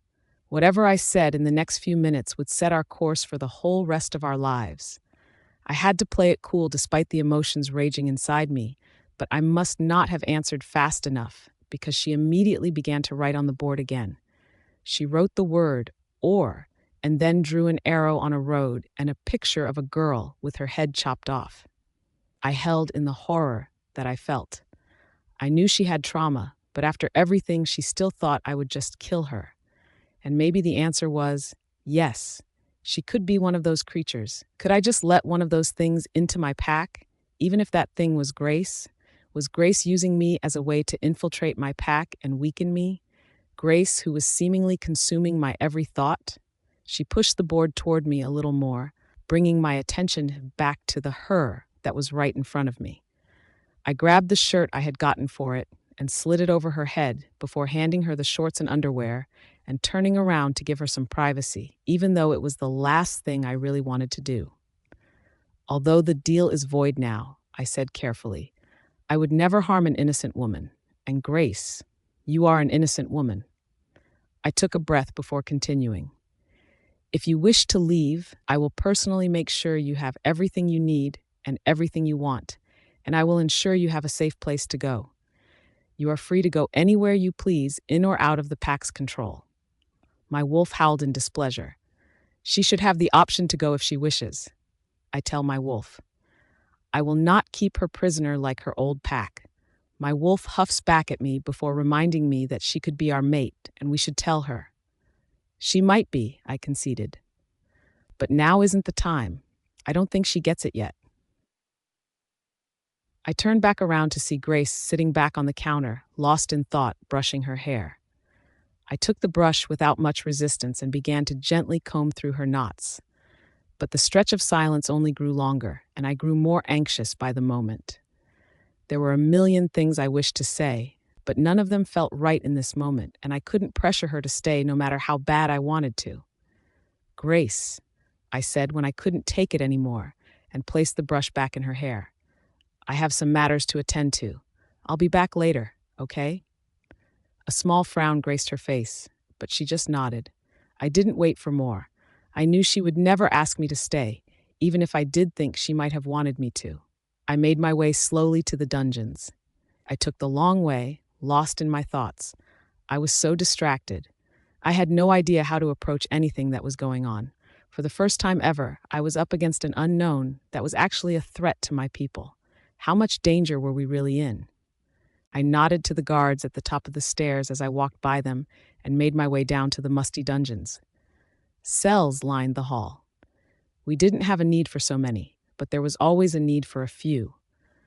Betrayal always runs high when you're at the top, and I was at the top. A few prisoners looked up curiously as I passed. They all looked fairly clean in their basic clothes. But there was an odor down here that said things may not be exactly what they seemed. The further back I walked, the worse it got. These were always the worst of the worst criminals back here. They weren't treated with as much dignity, and the light was so dim, it was a wonder anyone could see anything, even with improved werewolf vision. I finally reached the cell I was looking for to find Sawyer sitting in a chair just inside the bars facing our newest prisoner. The monster was now back in his human form, dressed in a pair of shorts and t-shirt.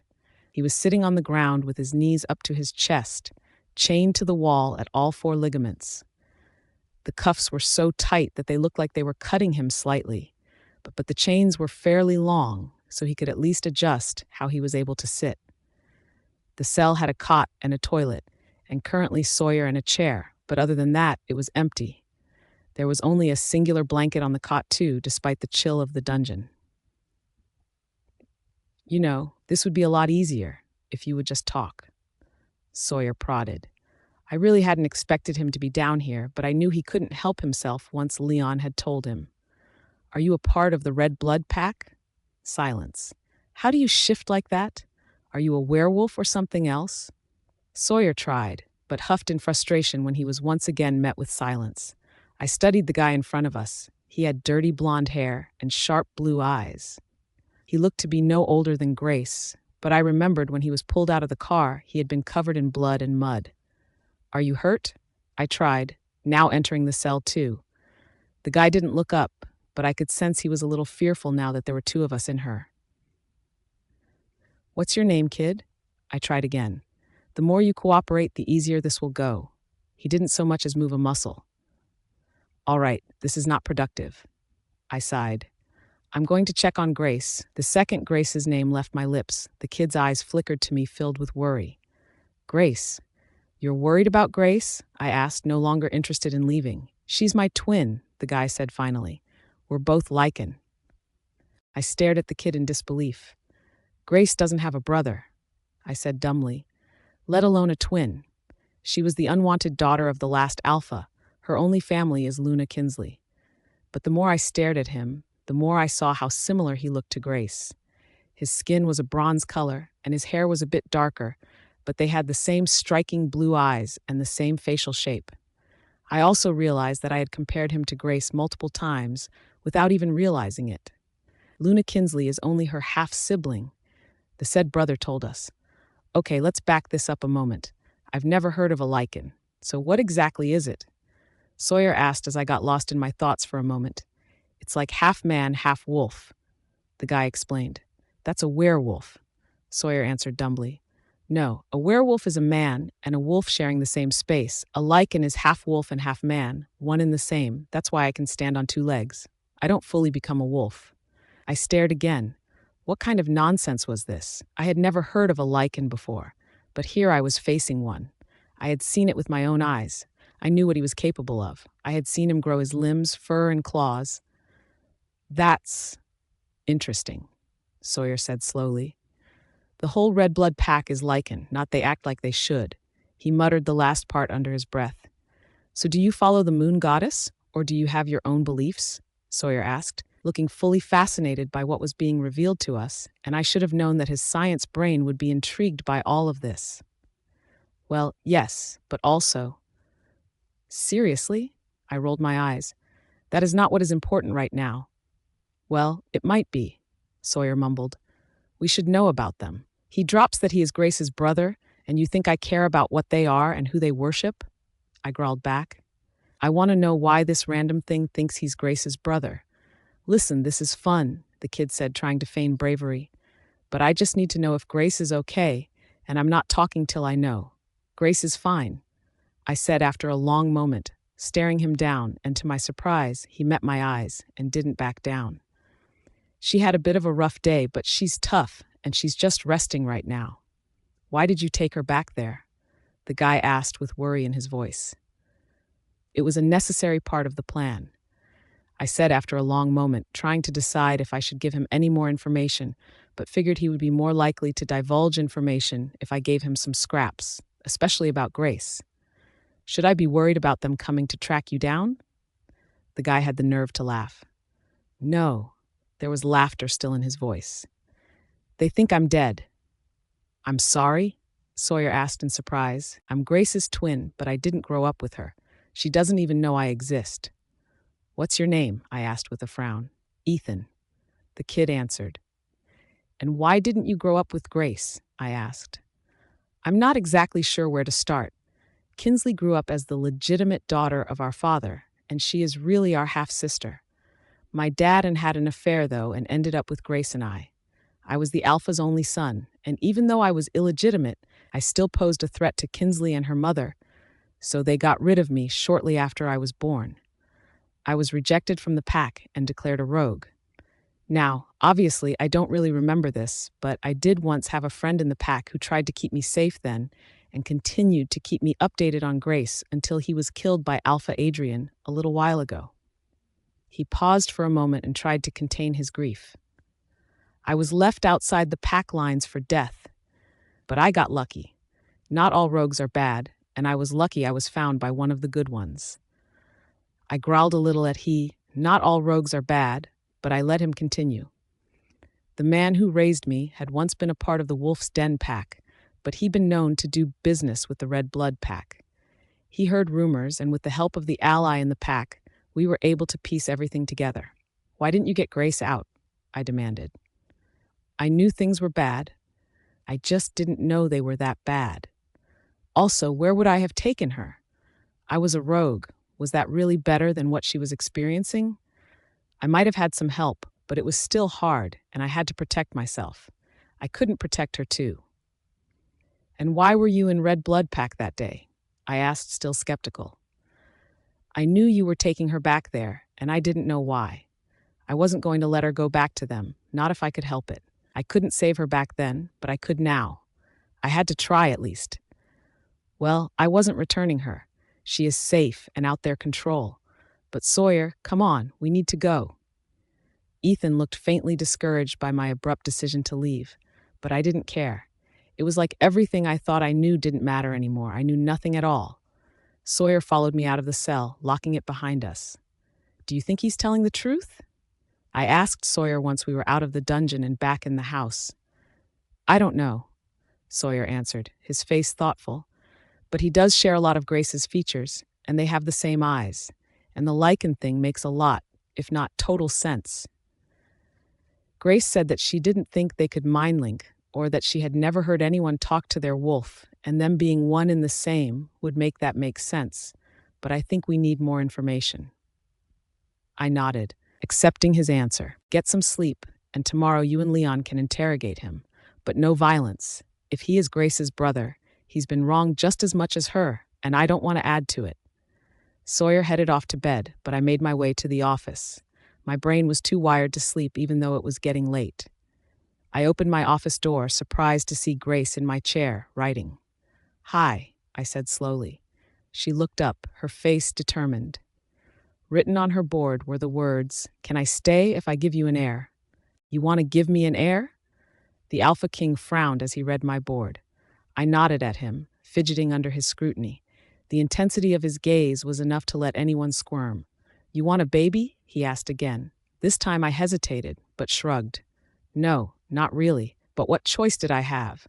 I needed to secure my place here, and the only way I could think of was to have the Alpha King's baby. No one besides the child would be more valuable than the mother. That's a wild offer, Gracie, for someone who doesn't actually want a baby, he said finally, reading me like a book. Where is this coming from? I had no idea how to explain to him why I needed this. He didn't seem happy about the proposition either. There was surprise, guilt, and anger all in his expression, which he was trying to mask and failing miserable at. I grabbed my board again, trying to put my thoughts into words and pictures, even though I had no idea how to convey them. Every single piece of me wanted to stay, but I didn't know my purpose here. The red blood pack had been cruel, but I knew what to expect. I knew not to make a mistake, or I'd pay for it.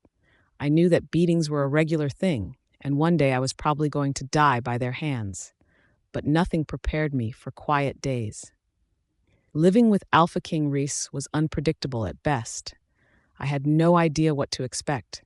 I kept waiting for everyone to turn on me, but yet I was in Alpha King Rhys's office without explicit permission, and he hadn't been angry to see me here. I want to stay, and you need an heir. I wrote on the board finally, knowing that I couldn't convey anything else that was racing through my mind. Grace, honey, you do not need to prostitute yourself out in order to stay, Alpha King Rhys said after a long moment, staring straight through to my soul. No, I wrote and frowned in confusion. No. Need to earn my keep, I wrote out. The Alpha King thought for a long moment. I wanted to run my hand through his chocolate brown hair, but I pushed that urge back down, waiting for his answer. Gracie, he asked finally, are you looking for a way to ensure that I can't just kick you out when you think I am bored and tired of you? I nodded slowly. That was exactly what I was afraid of, and I would have no place to go if that happened. Well, first off, he started in a matter-of-fact tone, I would never do that. Second, I understand that this is scary for you. However, you do not have to sell your body and give me a baby to stay. I also understand that you are in need of something to make you feel more comfortable about staying. And as I told you before, I am interested in you being my mate. I told you before we left for your old pack, you were my chosen mate. And I would still be interested in that if you are. For a year, we can live as companions, partners, chosen mates, whatever you want to call it. And after the year, if we have decided to choose each other, then you can bear my heir. What if you find your mate? I wrote on the board. A look of amusement crossed his face. Look, I have not found my mate in 10 years, Grace. Trust me, I've looked, and I've tried to have other women, and I've tried to get married before, but none of them have even compared to you, Gracie. I'm interested in you staying. I hesitated. Everything he was saying sounded wonderful. I wanted that life he was offering to give me. But could I actually be that person for Alpha King Rhys? Was I brave enough to jump right in? Was I even good enough to be considered for this? Alpha King Rhys took my silence as a sign that I needed more convincing, so he started talking again. I promise in this year, Grace, that I will make sure you are well taken care of, that your needs are always met, even if I was to meet my mate or if you wanted to end things between us for whatever reason.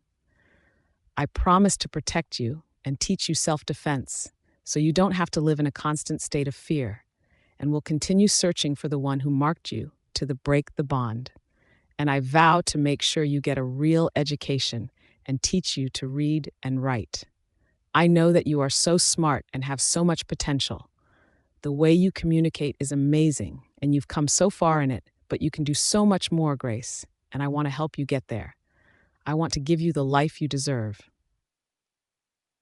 It all sounded amazing. I wanted to believe in this. Was it worth the fallout if none of it came true? I mean, I had learned a lot already. He had made sure that I was with people who could help me, and he hadn't let me down yet, and I had been here for a while now. He could have easily left me in enemy territory, but he didn't. He was here, standing in front of me, not even mad that I was sitting in his seat. I nodded at him slowly. So you'll stay? He asked, his voice hopeful, which surprised me a little. I nodded again, feeling slightly uncertain. And you agree with our terms? Is it what you want? I nodded again, giving him a slight smile. He smiled at me, and I didn't have any idea why he seemed so satisfied with himself, but I was more than just a little happy that I was able to stay now. I woke up feeling rested and at peace. Alpha King Rhys had walked me to my room after our conversation in the office. He had sat in the chair till I fell asleep. I don't know when he left, but I still felt his presence lingering in my room. I closed my eyes and breathed it all in. I was safe here. No one was going to come grab me from my bed. No one was going to beat me for sleeping. I didn't know what I'd done to deserve this, and a part of me didn't think I did, but I'd enjoy it for as long as I could. I untangled myself from the blankets and slowly got out of bed. Alpha King Rhys had told me we would be training today, but to sleep as long as I'd like. He would work in the office until I was ready. I grabbed a pair of leggings and a tank top and made my way to the bathroom. There was no point in showering if I was just going to work out, so I just changed my clothes and ran a brush through my hair, pulling it to the base of my neck in a low ponytail. I pulled my shoes on and I was all ready to go when I noticed the breakfast tray just sitting on the dresser. With a moment's hesitation, I realized that I was in fact quite hungry. I grabbed the bowl of fruit and gobbled it down. I didn't want to eat a ton before working out, but I also knew my body needed energy. Finally, I made my way to Alpha King Rhys's office. I knocked once and heard his now familiar voice call out to come in. "Hi, Grace." He smiled slightly. "Ready to go?" I nodded, feeling uneasy now that I was here with him, making it real. I had never trained before. I had never exercised in the slightest. I would have died if I had tried. I know my sister would have never allowed it. She wanted me as weak as she could keep me, but I wouldn't be that girl anymore. I was becoming the real me more and more every day. He stood up and stretched. His shirt lifted slightly, and I caught a glimpse of his perfect abs. Abs. Just abs. Not perfect. Come on, Grace. You can't think of him like that. He reached his hand out to me, and I hesitantly took it. I couldn't help but admit that I wanted to never let go. My hand was so small in his, but it made me feel safe. Like maybe, just maybe, I belonged here, in this moment, with him. The training center was intimidating. There were people everywhere.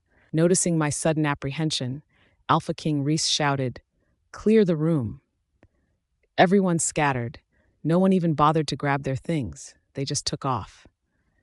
I looked at Alpha King Rhys in awe, and I could tell he was trying to suppress a smirk. I rolled my eyes at him as he led me to the gym mat in the middle of the floor. "Let's go over a couple of ways to safely break out of grabs," he stated, but I didn't miss the once-over he did of my body before grabbing me from behind. I froze. His grip was tight, but I knew he wouldn't harm me. But there was something else, something more. I wanted his hands, everywhere. I wanted to be locked in his embrace. I wanted his lips on mine. "Trust your instincts," he said, his voice so sultry that I could barely function. "Get out of the grab." With his arms around me, I couldn't focus. I could barely breathe. I was stuck. "Come on, Gracie, get out of the grab," he prodded. But I couldn't. I couldn't do this. Not with him. Eventually he let go of me, and I immediately made my way to the bathroom without a word. I had to get out of here. I couldn't do this. This was not me. This was definitely not me.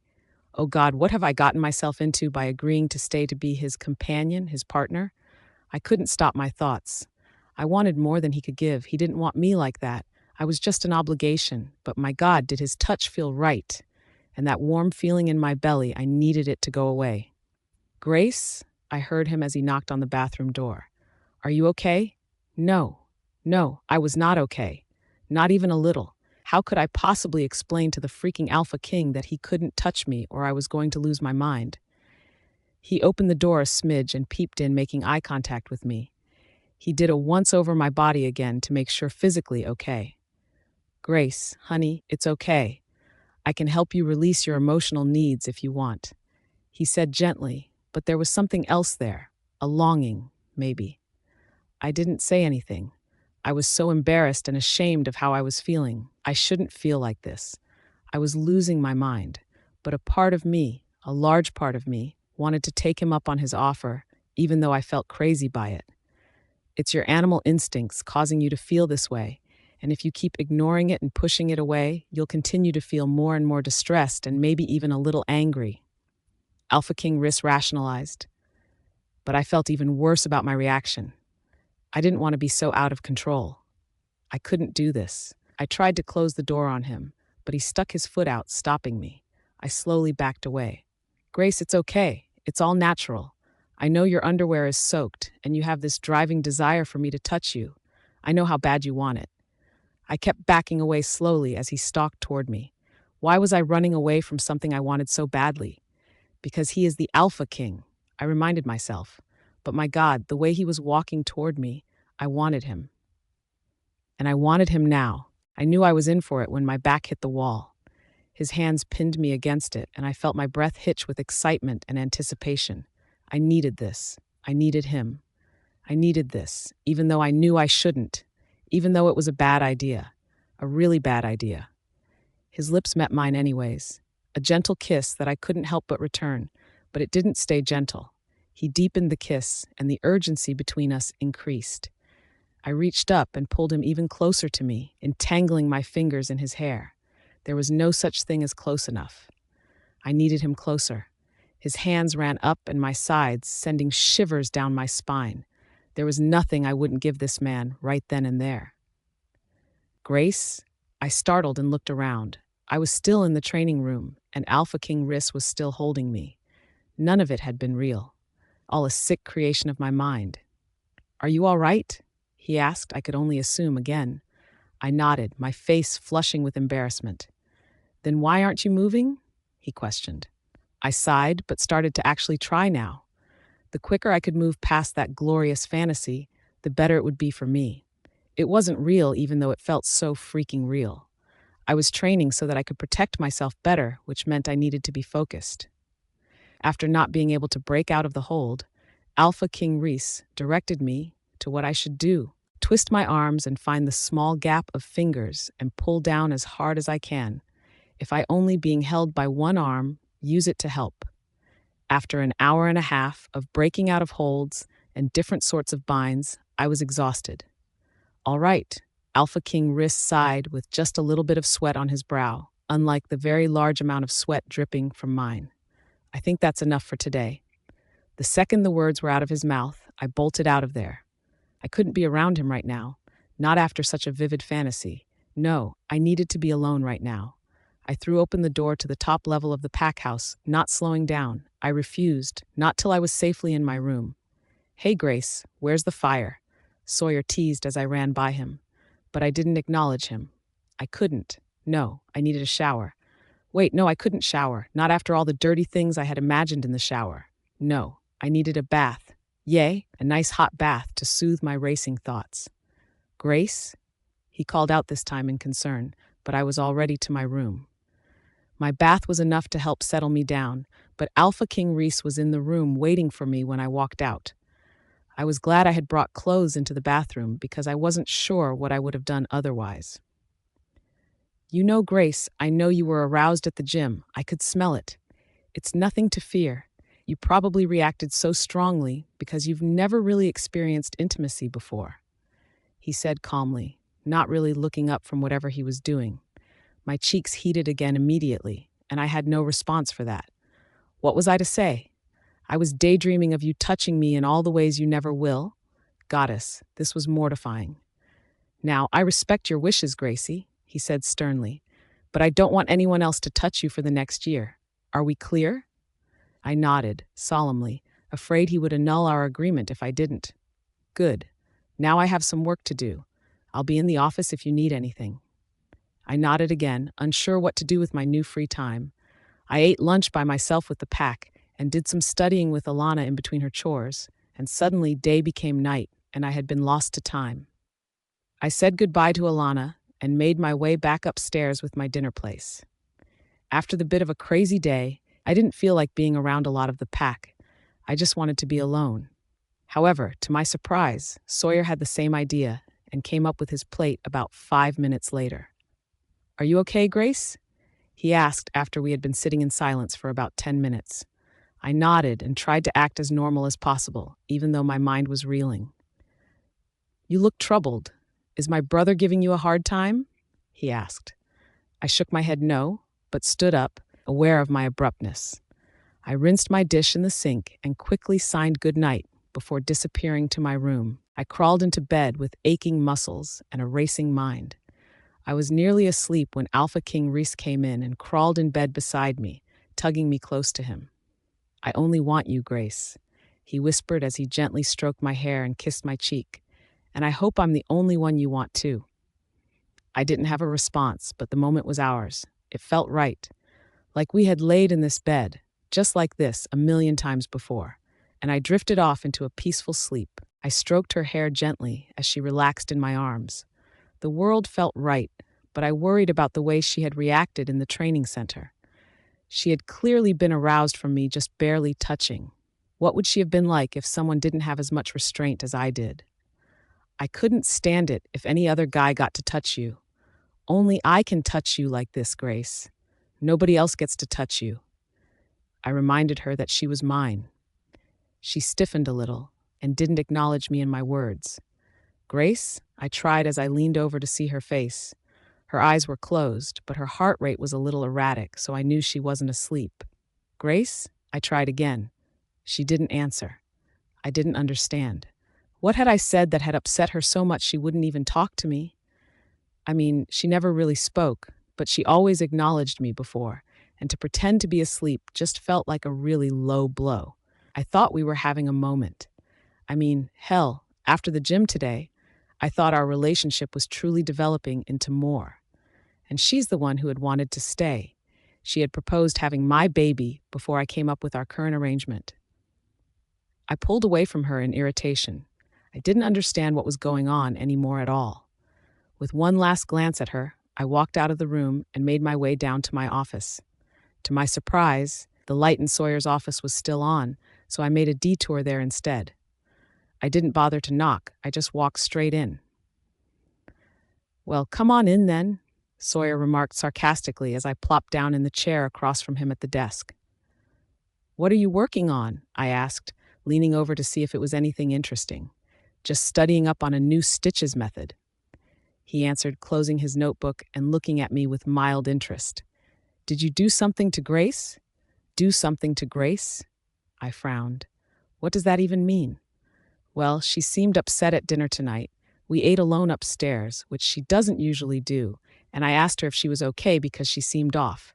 Then I asked if you did something to upset her, and she just excused herself and went to bed, and now you're here, in my office and not your bedroom, which makes me think something has happened with Grace," Sawyer said, laying it all out there. "I mean, no, not really. We were talking, and then I said something to her about not letting other men touch her, and she got all weird and even pretended to be asleep. I don't understand what happened at all." "Seriously?" Sawyer looked at me with disbelief.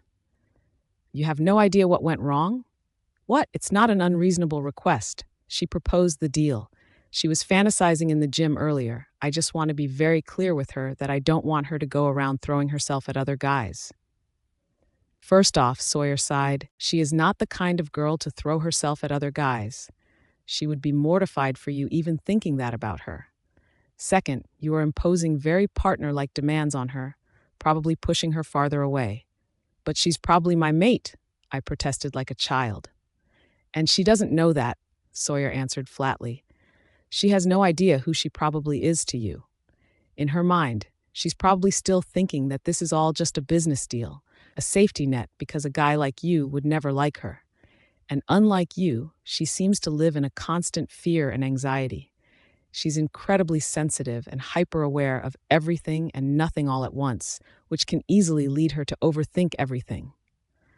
"But I'm trying to make her feel wanted," I argued. "And how that's great," Sawyer answered patiently. "But she might not be ready to jump into this kind of commitment. It's a lot. You have to remember that she's been through hell. But she's the one who proposed the deal," I pouted. "Say it with me," Sawyer said with a hint of laughter in his voice. "She's scared." I rolled my eyes. Okay, I get it. I'm being too pushy. I guess I'll go fix it." "Isn't she sleeping?" Sawyer asked. "She was faking when I left, so I doubt it." I shrugged as I got up. I pondered over all the things Sawyer had said as I walked absently through the hallway and up the stairs. Was I being too pushy? I couldn't tolerate even the idea of another man touching her in any way at all. But was that unreasonable? goddess, no other woman had ever had me in this much of a tizzy. I opened the door as quietly as I could, but it didn't matter. She wasn't in the bed. "Grace?" I called out, looking around, but there was no response. I could see the light on in the bathroom, so I decided to check there, and breathed a sigh of relief when I saw her. She looked so small in the large tub. Her body bared all the scars of her past, which made me feel something, but she was still so beautiful. I knew if she was awake, she would never just let me just stare at her like this. She didn't even always like it when I stared, and she had clothes on. I quickly pulled the drain in the tub and grabbed a towel to wrap her up. She must have been tired because she didn't flinch. She didn't move at all, other than to curl into me. I wanted to keep holding her, but I laid her on the bed and grabbed one of the bigger t-shirts I could find to put on her. As I pulled the t-shirt over her head, the undeniable urge to mark her hit me like a truck. I leaned in, smelling her delicious scent. She smelled like fall. I breathed her in, knowing that it would have to do. I didn't want her to suffer, and that's what marking her would do. She couldn't take that. I leaned over, brushed her hair out of her face before kissing her forehead. "Stay," she whispered in her half-asleep state. I smiled slightly. I laid down beside her till she fell asleep, but I kept distance between us. However, my mind was too busy to sleep, so finally I got up and headed downstairs to my best friend's and Beta's suite. "Hey," Leon answered, his daughter Lacey on him and his 7-year-old Sarah at his side. I nodded back at him, but didn't say anything. It was rare he got time to truly hang with his kids. I didn't want to interrupt that, but here I was. "Hey girls, go find Mommy. I'll be there in a moment." The girls looked at me and took off running back to their suite, and we stood there in silence for a long moment. Before Leon said, "Are we just going to stand here, or are you going to tell me what happened?" Leon shouted to his wife that I'm here, and then we head to his in-suite office. I took a seat in the large chair across from his, and he grabbed a bottle of whiskey and poured us each a drink. I took it gratefully, swallowing it in one go, and he refilled it without me even asking. He had been my best friend for longer than I could remember, and he tended to know exactly what I needed every time. "So, what's going on?" Leon asked, sitting down in his chair. I sighed. I had just explained everything to Sawyer. Now I had to tell Leon, and I already knew he would side with Sawyer. I also knew Sawyer was probably right about a lot of things, but that didn't mean I didn't want someone to tell me a different answer. "Well, according to Sawyer, I'm pushing Gracie away, and I don't know how to navigate this without coming on too strong." "How so?" "Well, I was holding her, and I was telling her how much I wanted her, and then I said something about not letting other guys touch her, and she literally faked being asleep." "Uh-huh," Leon replied. "And what did Sawyer say?" "That I'm imposing partner-like expectations, and she's confused by them." I mimicked Sawyer's voice bitterly. "Well, that's probably true. So when are you going to tell her that she's probably your mate?" he asked. I looked at him in disbelief. "Why would I do that?"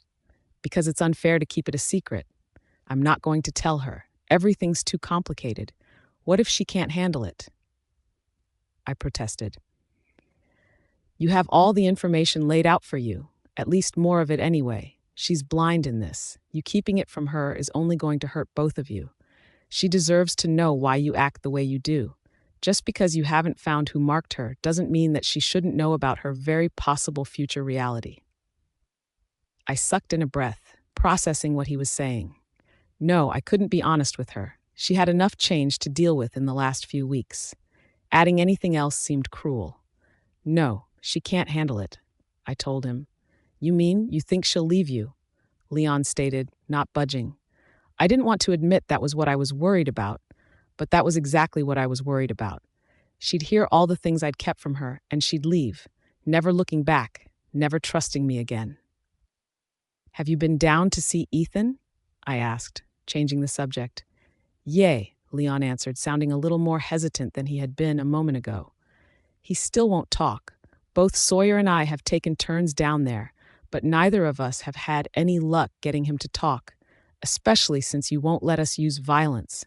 He mumbled the last part under his breath. "Why won't he talk to you guys?" I questioned out loud, knowing that Leon probably didn't have an answer to that any more than I do. Truthfully, I think it's because we aren't you. Leon surprised me. Sawyer and I both have far less Grace information, and even if we did, we aren't privy to share it, and he knows it. He knows the only way he can get any information is from you. I nodded, thinking about what he said as I looked around. Leon's office was a lot more homey than mine. He had pictures of his family everywhere. His wedding, birthdays, us growing up, his kids. Every piece of Leon's life hung somewhere in this room, and I wanted that. I wanted a life that I could hang in pictures on a wall. "Let's go see Ethan," I said after a long moment. "Maybe he'll talk if I'm there." "Sure," Leon answered uneasily as we headed to the door. "But please think of telling Grace sooner rather than later. Secrets are no good in a relationship." I acknowledged him with a wave, and we made our way to the dungeons in silence. Part of why I was so close with Leon was because he knew when to stop pushing me. He knew I was done talking about Grace, and he just backed off before it became a whole thing, and I got angrier. I approached the cell, unlocked the door, and took the seat Sawyer had occupied the day before. "I didn't think you'd come back," Ethan said as he studied me. He was still in the same position he had been in yesterday, sitting on the floor with his knees to his chest. "You know nothing about my habits," I answered coldly. The kid just shrugged. He wasn't bothered by much, it seemed. "How did you know Grace was here?" I demanded. "How did you find my pack?" "Lycans have a natural ability to track each other," Ethan answered simply. "I just followed my gut and it brought me here. I also always keep close tabs on all things Grace. Trouble tends to follow her." "You haven't told her about her true identity yet, have you?" he asked. "I ask the questions," I growled. Ethan let out a forced chuckle. "It scares you to be in love with a monster like her, doesn't it?" I scoff. "I'm not afraid or in love." "Sure." Ethan smirked. "Whatever you say." "What else do I need to know about lichens?" I interrogated, ignoring his insinuations. "Well, maybe not about lichens directly, but you should probably know that my half-sister Kinsley, for unknown reasons, is not a lichen. I assume you are still searching for their pack, and that might be helpful for your search. My alpha father and his Luna were both lichen, but Kinsley is not, and Grace and I are, so that's kind of weird." "Is that why she targeted you guys?" Leon asked. "That's one of my guesses," Ethan answered with a shrug. "She couldn't inherit the throne perfectly with us around. I locked the cell door behind us. It was nearly 2 a.m, and I finally made my way to bed. I pondered over Ethan's answers. There was so much we didn't understand about the Blood Moon Pack, but more and more things were being pieced together. Whether Ethan was lying or not, he never seemed to say anything without a purpose. I just wished I was completely privy to everything he was saying. And Leon is right. Grace needs to know the truth. I woke up after a fairly restless night of sleep in confusion. I didn't remember ever actually going to bed. I remembered laying with Rhys, and then he got all weird, asking me not to be touched by other men, and I hadn't known what that was about, so I just pretended to be asleep. Did he think I was a slut because I offered to have his baby? Did he think I'd always just throw myself at men for safety? I mean, I might, honestly, but I had no reason to not believe that Alpha King Rhys wasn't going to take care of me, so I had no reason to do that. And once I pretended to be asleep, he just left. He didn't stay. He didn't say anything. He just disappeared. Then I laid there for a bit, but I knew I wouldn't be able to sleep, so I took a bath. But I couldn't remember getting out of the bath or why I only put on a shirt. I got out of bed slowly and stretched my stiff body. I grabbed a simple dress from my closet and got myself ready for the day. I didn't know what was expected of me for the day, which made it a little hard to get ready, but I figured I could always change if I had to. I started to descend the stairs to breakfast when Alpha King Rhys popped out of the hall on his office floor and into my path. "Hi, Grace," he said tiredly, and he looked tired. "How did you sleep?" "Fine, thank you." I signed, unsure we stood exactly, or if he understood ASL at all, but I had forgotten my chalkboard in my room. "Do you want to come to my office? I think we have a lot to discuss," he asked. There was a nervousness in his voice that I didn't expect. I nodded and followed him to his study. I took the seat across from his and eyed the breakfast tray he had on his desk. Please eat, he encouraged, gesturing at the tray. I grabbed the toast from the tray, suddenly feeling nervous about being asked to come in here. Did he want to annul our agreement already? Or was this about something else completely? So, I'm not exactly sure where to start, Grace, but the first thing I think I should tell you is that we currently have a prisoner in our dungeon who claims to be your brother. I frowned as Alpha King Rhys handed me a new whiteboard, since I had left my chalkboard upstairs in my room by accident. I took it from him and thought hard about what I could write. No, brother. I finally wrote, sister. I know this is kind of a bombshell, Gracie, but according to him, Kinsley is your half-sister, and he is your twin. You guys were split up when you were very young. My frown deepened. A twin? I didn't remember anybody in my life from a young age other than Kinsley, and even she was sort of a vague memory. I wish I could say that's the only thing I've been keeping from you, but I would be lying if I told you that. I also found out that you have been bound twice. He fidgeted in his seat, but his eyes never left mine. Bound? I asked on my board, hoping I had spelled it right. It was not a word I was very familiar with. Usually, people only bound others when they are afraid of their power, the Alpha King explained. It effectively makes you unable to reach your wolf, which would explain why you've never shifted and don't seemingly have a connection with your wolf, or in your case, lichen. What? I wrote. I knew I couldn't spell lichen, but I had no idea what the Alpha King was going on about now. The guy claiming to be your brother, your twin, is not a wolf. He's a lichen, he explained carefully. What's that? I asked, not liking the turn that this was taking. Do you remember that day I ran out of your room and you watched from your bedroom that creature attack the pack? I immediately felt like someone had dumped a cold bucket of water on me. He could not be saying what I think he was saying, but I nodded anyway. That creature was a lichen. If you were to shift, that's what you would turn into if your said brother is telling the truth. We have been working to remove the bindings holding yours in place. We met with a witch who wasn't much help, but I promise we will figure out a way to completely restore your abilities. No, I wrote. No? Alpha King Rhys asked in surprise. My hands were shaking now as I flashed him my board again with the no on it. I don't understand, Alpha King Rhys said slowly. You don't want to be unbound? I'm not a monster. I don't want to be a monster. I wrote, my lip quivering with fear. This couldn't be happening. I couldn't be one of them. That monster had hurt the wolves. I didn't want to hurt the wolves. I didn't want to change into something so terrifying. I won't do it. But Grace, Alpha Rhys tried, it will help you be able to protect yourself. You wouldn't need to be so scared all the time. And you must be powerful because they didn't just bind you once, they bound you twice. No, I wrote again. But Grace. Alpha Rhys tried again, but I was scribbling on my board as he spoke, cutting him off.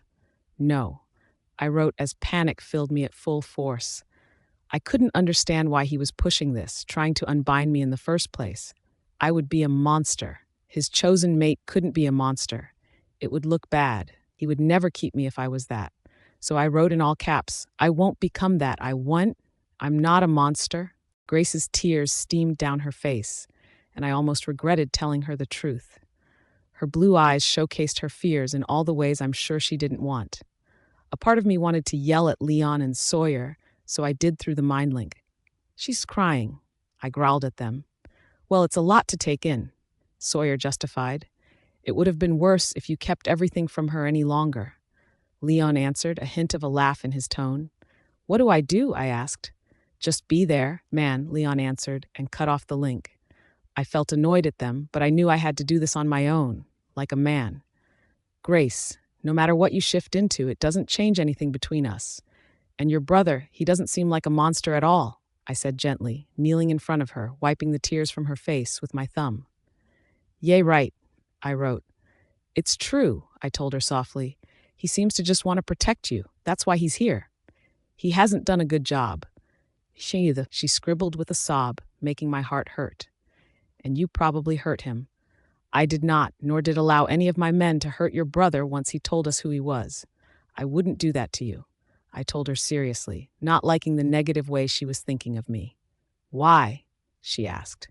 The W was wobbly on the board, and I knew this was probably going to be my chance to tell her. Leon was right. I needed to tell her. Grace, I know this might be scary to hear, but I've been keeping one more really big secret from you. The truth is, Grace, I really think you're my mate. Her face paled even more if possible, and the look of surprise was something I would never be able to get it out of my mind. It wasn't the look of happiness that I had hoped for, but it also wasn't a look of disgust that I had half expected, so I took that as something. What? She wrote. I am pretty sure you're my mate. I'm your mate, Gracie, I said again slowly. Her hand immediately went to her neck, where the mark she didn't even know she had a few weeks ago was imprinted on her skin. I knew her fears before she wrote anything. She was worried that it affected everything, and it did, just not in the way she thought. I pulled her hand down, engulfing it in mine. That mark, it's one-sided. It has no effect on your true mate, Grace. You have a true mate, and I think it's me. That mark has no real effect on what is rightfully yours. Not true, she wrote, but I could feel her trembles in my hand. What's not true? I asked with a frown. Mate, she wrote. I assure you that I am almost positive you are my mate, Grace. I have never felt like this with anyone else. But I understand your fears, I told her, not sure if what I was about to do was dumb or smart, but I felt like I had no real choice. I got up and opened the door to the office. It was quiet in the hallway. I knew Sawyer was probably at the hospital, and I hoped Leon was in his office with door closed. No one else should be around, so if she wanted to escape, there would be little in her way. I'm not telling you to go, I told her seriously. I am giving you the option to go if this is too much. I don't want to force you into anything you don't want. I don't want to pressure you into talking about such big things that you aren't ready to. I want to give you time to process everything you need to. So if you need time to think, you have it, Gracie. I sat back down at my desk and opened my laptop, but I could see Gracie's tears seemed to stop, and to my surprise, she didn't bolt for the now open door. Is this because of our deal? She asked after a while. Our deal? I asked in surprise. Saying I'm your mate. I'm not sure what you mean. I frowned. She frowned, and I knew she was trying to find a way to tell me what she was thinking, but I just wished she would speak to me. I wanted so badly to hear her voice, to know her every thought. I wanted to know exactly where I stood. She picked up the marker and began scribbling again, but looked up at me every couple seconds as I waited with bated breath for whatever she was about to tell me. You say that to every girl, I read when she flipped the board, her brows raised in accusation. I took a deep breath and tried not to be offended. I do not say that to every girl, Gracie. Yes, there have been others before you, I told her honestly, but none of them have ever mattered before. I have never wanted someone as much as I want you. I have never felt the way I feel when I'm with you. I chose you as chosen bride originally. That is true, but I have been drawn to you since the first day we met, and it has only gotten stronger the more time we spend together. You consume my every thought. I have to lay eyes on you every couple of hours because I need to know that you are okay. I have never worried so much about anyone in my entire life, and I think you feel that too. I took a breath before continuing, my eyes never leaving hers. You feel the safety and comfort and love. When we lay together at night, how natural it and right it feels. How you find comfort in holding my hand. How you fantasize about what our days and nights could look like. I know you feel it too, Gracie. She looked betrayed that I seemed to know her deepest thoughts, but it was the truth. I knew she probably didn't believe me still, but there was nothing I wouldn't do to prove it to her. So she could doubt it all she wanted, but I would spend the rest of my life proving to her that it was real, that we were real. And there was nothing I wouldn't do for the pretty blonde in front of me. Instead of saying anything to my declaration, Grace remained quiet, and her hand remained at her side. I could tell her mind was reeling, and I know I told her I would give her time to think, but that was proving to be harder than I thought. I opened a file on my desk and pretended to work, but my own mind was reeling too. Was she going to reject me for who she thought I was, and not who I am? She didn't know why the other brides had worked out. She had only ever heard stories of my ruthlessness, but I was a fair ruler, and I was madly into her. I wanted her to see who I could be, not who the world saw me as. Is that why you killed him? She asked after what felt like a million years. Who? I asked, uneasily, not loving where this was going again. The beta. She wrote, Blood Moon Pack. I sucked in a breath and decided to answer honestly. Yes, I wanted to selfishly break the bond you have with whoever marked you. I want you to myself. I'm an Alpha King.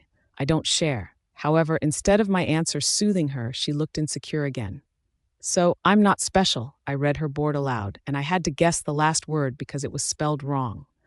What do you mean? You are special, Grace. Very special, especially to me, I argued, not sure how she even came to that conclusion. I need time to think, she wrote, and I frowned but nodded. So she got up slowly, as if afraid to move too fast, and I would change my mind about giving her time, which a part of me wanted to. I had laid everything out on the line, and she still wouldn't open up to me. She seemed just as lost as she had been when we started the conversation, and I wasn't sure I had made any of the choices. Let her go, my wolf told me, even though I could tell he hated watching her walk away from us. Why? I argued with him, needing to vent my frustration a little, even if it was only internally. Because we need her to like us, he answered. I grunted in response to him. She was supposed to be happy I was her mate, not fearful and doubtful. Everyone told me to tell her the truth. Stop hiding things. Secrets are no good in a relationship. She deserves to know. Blah, blah, blah. I mimicked all the things Leon and Sawyer had said to me. But look where that fucking got us. She walked away. You saw her face. You know how she thinks. You just dumped a ton of information on her. She needs to process. Let her process. You not only told her you're her mate, but you told her she's a lichen and she has a probable brother who you have in the dungeons. My wolf rationalized. You are making this about you. Knowing I wasn't going to get any more work done now, I went in search of Sawyer. I needed his soothing brother energy. Leon would tell me straight up what he was thinking, but I knew Sawyer would be more thoughtful in his responses, so I made my way to his clinic. Hey, Sawyer said in surprise when he saw me. The clinic was pretty full, but no one seemed to care that I was pulling Sawyer away from his work again. I didn't think I would see you today, he said, opening his office door for me. She said she needed some space and time to think. I told him honestly, I don't know where the courage to ask him came from, but I had done it, and now I stared at Alpha King Rhys's face as he read what I wrote, and I watched it morph into shock, but there was also more than a hint of desire in it. Grace, honey, he stuttered slightly. The cool, calm, and collected Alpha was frazzled, and I started to think I had read everything wrong. I want to mark you. I very, very much want to, and I need you to understand that.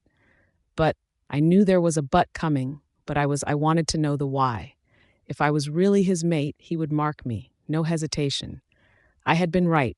This was just a ploy to keep me as his bride. But you are still bearing someone else's mark, which could severely harm you, like what happened after our kiss last time.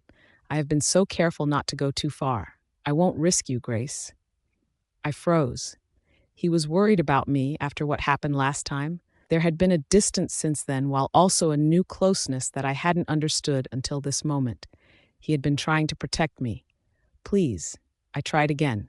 I want you to mark me. No, Grace, not till we get rid of that other mark on your neck. He told me again. I won't do that to you. We can wait. I've waited this long. I can wait a while longer. No. I panicked a little. I needed him to do this. I need him to prove how much he wanted me. I needed him to make this real, to prove it wasn't all going to just fade away like an illusion. Gracie, just because I'm not marking you doesn't mean my feelings for you change at all. He tried. I think he noticed the panic in me because he moved closer, so our knees were touching. Why does it matter so much to you? He asked, brushing my hair out of my face. You promised. I tried bringing up what he had said 5 minutes ago about meeting my needs.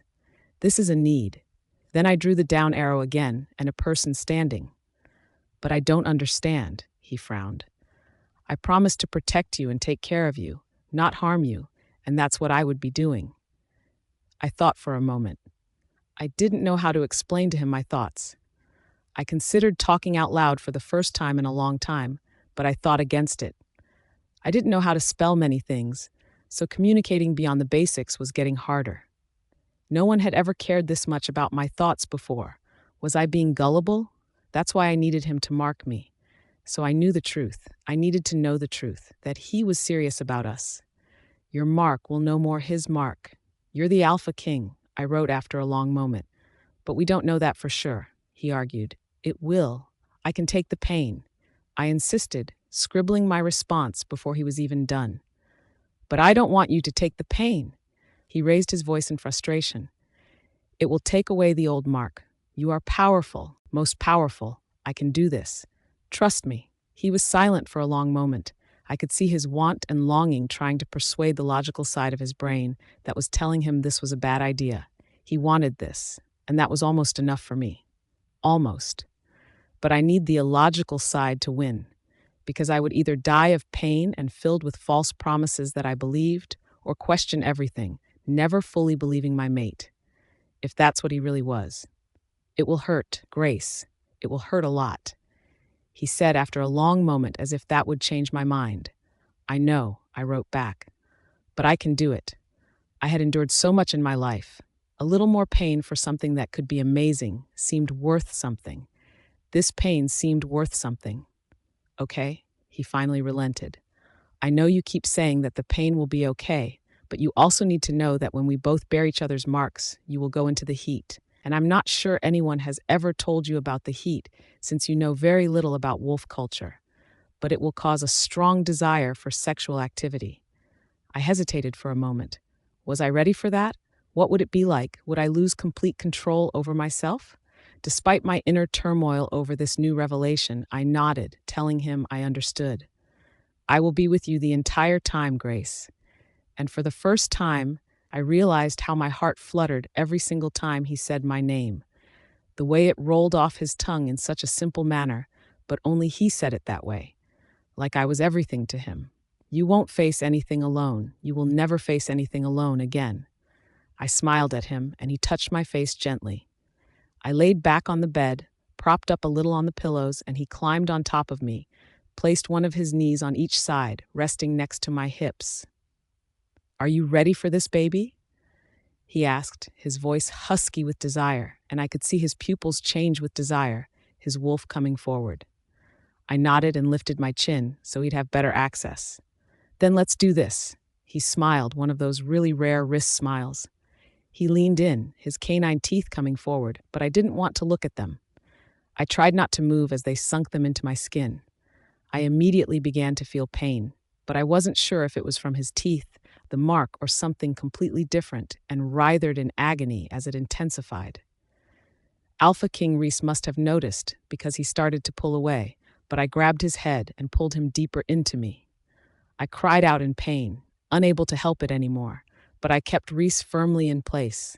My vision began to blur, and my arms dropped to their side on their own accord. Rhys pulled away from my neck immediately. His hands frantically reached for my face, and I could see his lips moving, calling my name maybe. But I heard nothing, as I slipped right into the darkness. The darkness was soothing. There was nothing there, no pain, no feelings of any kind, just nothing. There was a peacefulness that I had never experienced before. Everything seemed to be okay, but there was a voice that started calling for me. It was soft, deep, and sweet with a hint of worry. It was like he was coaxing me back to the light, which I wasn't sure I wanted to go, but something was pulling me there. Maybe fate was real. I blinked my eyes slowly. The room was a grayish color, which told me the sun must be close to setting or just rising, and I turned my head to see Rhys sitting next to me, my hand in his. His eyes met mine slowly, and he breathed a sigh of relief, which made me smile slightly. "Hi, beautiful," he whispered, his voice husky with emotion. "I'm so glad you're awake. I was so worried. How are you feeling? Are you in pain?" I shook my head no, and gave him a thumbs up with my other hand. I felt tired for just waking up, but the peaceful feeling from the nothingness seemed to have followed me to the real world, and I couldn't possibly complain about that. I touched my neck, wondering if the mark stuck, if it was real, or if I had imagined it. I grabbed the chalkboard that was sitting next to the bed and started to sit up. Whoa, easy there, my love. Rhys's arm wrapped around my waist and helped me into a sitting position. You only just woke up. I rolled my eyes. He was being dramatic, and I wasn't used to that. Tell me what I didn't know how to spell happened, but I hoped he understood what I was meant. You don't remember? He frowned. I started scribbling on my board again, stopping him from mind-linking Sawyer to come take a look at me. I want to hear it from you, I told him. He smiled softly, sitting directly in front of me now, and brushed some loose strands of hair out of my face. You asked me to mark you, and I did, but then you passed out and have been passed out for the last 36 hours. I was so worried, but it was shorter than last time and no fever or anything of that nature, and my mark now is imprinted on your neck, and you're awake. And here. He paused for a moment before asking again, Are you sure you're okay? Perfect, I answered on my chalkboard. He smiled a real smile, and his hand cupped my face gently. I'm sorry I did that. He apologized. We should have found another way to remove the mark. I wanted to say it was okay. I was a willing participant and wanted it badly, but I had no idea how to spell participant. You don't have to write it. Rhys touches the hand with the chalk in it. I know you were a willing participant, but that doesn't mean I wanted to do that to you, Grace. What the heck? I hadn't said anything out loud, had I? How did he know what I was going to write? It's the mate bond, Rhys answered. My again unspoken questions. I can feel and hear your thoughts, and you should be able to hear and feel mine. It might not be super strong yet because you don't have your lichen, but I think you should still be able to. And he was right. I hadn't noticed at first, but I could feel his ecstasy. He was barely containing it. He jumped off the bed before grabbing me and swinging me around, and I squealed in delight. I had never seen Rhys this happy ever, and to personally feel it from him was even better. I always knew you were my mate, he said as he put me down, but didn't release me. From that first day, Gracie, where you slipped into that room, thinking you were alone. So broken and alone. I was drawn to you. I knew I needed to get you away from there. I knew you belonged with me. I just didn't quite know how or why. I just knew you were mine. I wrapped my arms around his waist, initiating contact and for him to pull me closer for the first time. I have waited so long for this, Grace. So long for you. No one else ever felt right. No one else even compares to you. He continued, looking down at me with a sense of awe. And when I sunk my teeth into you and released my wolf's venom into you, my goddess, I had never felt anything like that before. It was the most exquisite moment of my life. I almost couldn't stop myself. I smiled at the way he was talking. No one had ever said such magnificent things to me. It was like I was his whole world. His eyes flickered to my lips, and mine flickered to his, giving him my approval. He leaned in, just peeking my forehead, which was not what I was expecting. Then he kissed my left eye, and then my right, and I looked up at him curiously, wondering what exactly he was doing, anticipation building in my core as he then kissed my cheek, soft and slow before moving to the other side, before finally meeting my lips with his. It was just a kiss, but I felt like I was on cloud 9 as he pulled away for a moment. Have you ever fantasized about us before, Grace? He teased, and I flashed back to the training center the other day, my face heating at the memory. Because let me tell you, he said each word as he peppered me with kisses, I have fantasized about this moment for a long time, and now it's here. Feeling brave, I lifted his chin and pulled him back to my face. I needed his lips on mine. I needed to taste him the way he kept tasting me. I watched Grace's reaction closely. I didn't want her to overdo it, especially since she just scared the life out of me. I had thought it was a delayed reaction to breaking the bond, or maybe the bond wasn't broken, but Sawyer seemed pretty sure that it was just the side effects of me marking her. Her sense just seemed to be more alert, and he didn't think it was anything to be worried about at all. He just kept looking back and forth at the two of us, as if he could figure out exactly what had happened since I left his clinic 2 days ago. When Grace had been passed out, I had mind-linked him several times, and he had even come in to take her vitals several times. But we didn't talk about what had actually gone down, and I definitely didn't tell him he was right, even though he and Leon had been. In truth, I wasn't sure this was a good idea after the day Grace had had, but I didn't want there to be any more big secrets or things between us. We needed to start our mateship off on a good note, and this was an important part of it. She clung onto my arm as I approached her. I was thrilled to finally be able to touch her now that Sawyer had finished his exam. But honestly, I was just happy to be able to touch her at all. A few days ago, I wouldn't have dreamed this was possible. I longed to hear her voice again as I awaited her answer, but I wouldn't rush anything. The fact that she had even said anything was a miracle, but then she surprised me. "Why?" she asked, her voice soft and my heart fluttered. I smirked at the shock on Sawyer's face. I hadn't told anyone that she was starting to speak again, but I figured it would be slow going, but she was already far farther along than I expected. "Because I don't think he's lying," I told her honestly, rubbing her hand with my thumb. "I think it will help you to embrace your identity and power once we finally break through the bonds. I'll go, but I still don't want to undo the binds," she argued as we started walking out the door and back to the pack house. "Why?" I asked, not quite understanding what she was so afraid of.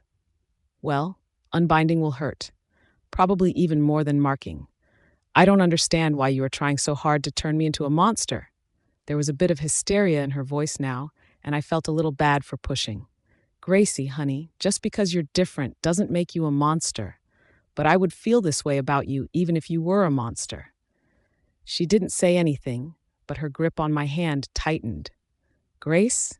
I tried again, but she didn't respond, so I continued. "Your feelings are valid, and I understand that you are scared, but I'm proud of you for doing this." Once we got to my office, and I pulled her chair over next to mine, I mind-linked Leon to bring Ethan to my office. Grace and I sat in silence until the familiar knock that meant Leon was here disturbed us. I hesitated halfway across the room and wondered again if this was the right choice. I looked back at Grace, who motioned for me to go open the door, but her face was masked with a look of perfect indifference.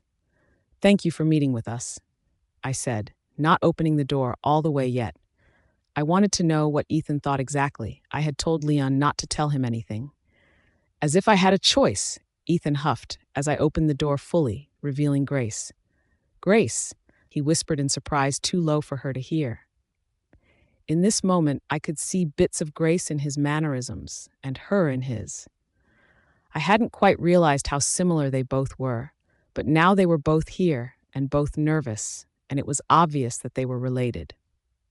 I gestured for him to come fully into the office, and he took the seat across from her, his fingers digging into his skin as if he was trying to convince himself this was real, similarly to the way Grace was digging into the arms of her chair. "Grace, my love," I said as I placed my hands on her shoulders for comfort as I stood behind her. "This is Ethan. Ethan, this is Grace. It's so good to finally meet you, Grace," Ethan gushed. Grace nodded her acknowledgement, but didn't say anything. I could feel through our bond that she was feeling overwhelmed by all this, but her face didn't change. "You don't remember me, do you?" he asked, studying her. This was the most alive I had seen the guy. It was like he was a little ball of energy, and Grace was peace. Grace shook her head no, and I was saddened to know she was resorting to not talking again. "I didn't really expect you to," Ethan told her earnestly. "We were separated long before we started creating conscious memories. I probably should be dead, but the person who cast me out took pity on me and secretly made sure I didn't get killed by other rogues. I got lucky, and the man who raised me came along pretty quickly and protected me. It took a while for us to piece everything together, but eventually we realized who I was, and I found out about you. Ever since I found out, I have done my best to keep an eye on you." "How did you find me?" Grace asked quietly after a long moment, finally gaining the courage to speak. "Lichens can sense each other," Ethan confirmed as though it was common sense.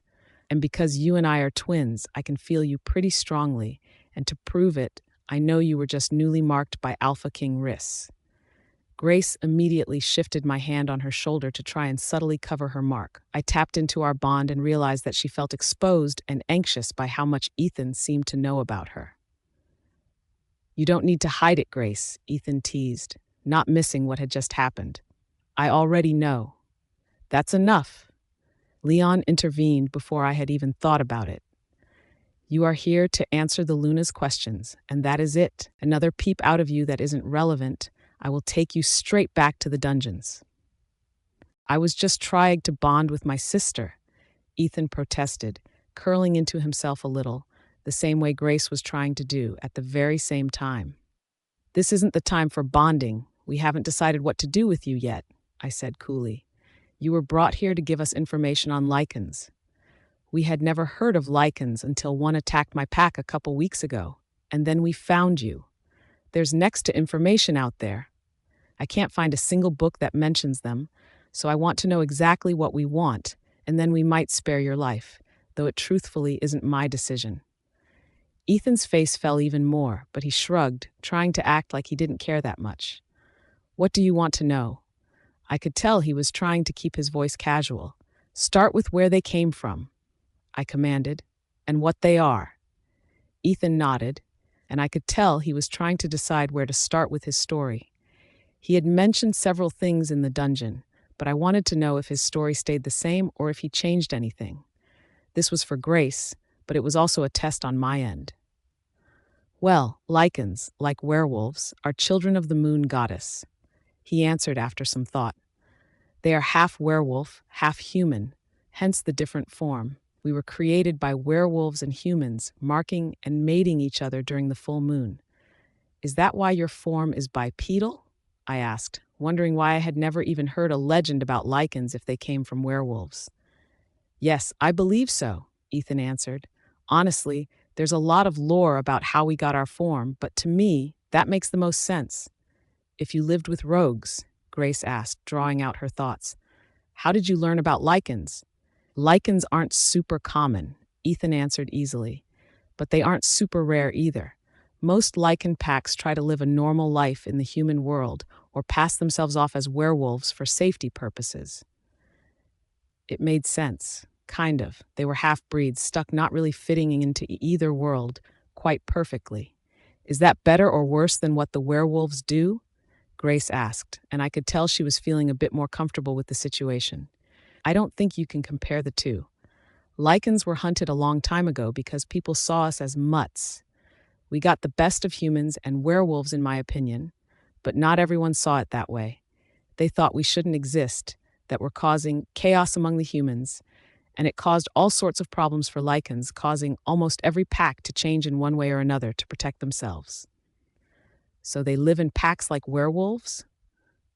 Yes, usually, but it's not as big of a deal as it is for full-blood werewolves. Can you fully shift into a wolf, or can you only do that other thing? She asked. That thing is called a lichen, but it's really just an extension of ourselves, if that makes sense. Werewolves are like two separate beings in one, while lichens can change, but it's still just us. Have you had your first shift yet? He asked. No. Really? Ethan said in surprise. Well, we should probably work on that. The first time is a little painful, but now I can do it without feeling anything at all. Have you never just wanted to shift? Shifting is complicated. I interjected before more could be said about Grace not being able to shift. No more questions about her. Sorry. Ethan raised his hands as a peace offering. Would you like me to show you a shift? No, thank you. Grace replied simply, and I knew it was because the thing terrified her, even if her brother didn't anymore. Okay. He looked like he didn't know what to talk about next. And are our abilities the same as werewolves? Grace asked. Some are. Ethan answered easily. I could tell this was the first question all night that he could talk about forever. We have similar abilities in the senses of sight, scent, and hearing. We also have the ability to fully feel our mate, unlike humans. But lichens can't mind link the way werewolves can. Mates tend to share an ability similar to mind link, where they can share thoughts and feel feelings, but within the pack as a whole, it's not a thing. And in the same breath, lichens can sense each other, which is how I have always found you over the years. Werewolves can't do that, at least in the same way. You said you kept tabs on me, Grace stated, seemingly changing the subjects. Yes. Ethan looked nervous by this declaration. Did you know things were bad? She asked. I didn't and don't know the extent of anything, Ethan told her nervously. and I watched him fidget in his chair with his cuffs, but he also seemed determined to tell her the truth. However, I did hear rumors sometimes. "Why didn't you come save me?" she asked, a vulnerable look crossing her face. "I was just a kid, Grace. I wanted to come get you and drag you back to the nowhere lines, especially after the Luna passed, but there was a lot of danger there. I was just going to be taking you from somewhere unsafe to somewhere else unsafe. I'm sorry I couldn't protect you." His voice broke a bit, but he tried to hide it. "It was my fault she died," Grace mumbled, and I could feel her grief like it was my own. "No, it wasn't," Ethan said adamantly, looking surprised. "Why would you think that?" "I was thrown in the dungeon for years because of it," Grace answered, looking aghast at his declaration. "I think you were a scapegoat, Grace," he responded, his voice softening in an attempt to reach her. "There were lots of rumors after it happened. Just because our father didn't take the time to look at the facts doesn't mean that others didn't. I don't believe you've ever killed anyone. I don't think you have a mean bone in your body." "You don't know me," Grace whispered. "No, not officially," Ethan agreed. "But I do know that you would have made a far better Luna than Kinsley. You are a lichen, Grace, and the faster you accept your identity, the quicker you will realize what was always meant for you, that you should have inherited the pack, not Kinsley." "Come on, Grace," Ethan prodded. "Don't you think it's weird how everything in that pack worked? How you were blamed for the Luna death, but not given a trial or literally any chance at all to uncover the truth? Don't you want to know what happened and get justice for all the injustices against you?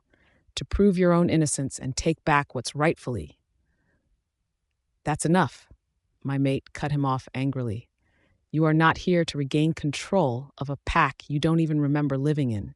You are not here to influence her. You are here only to answer questions and not here to push your own agenda." I felt uncomfortable still, but I stared at my so-called brother.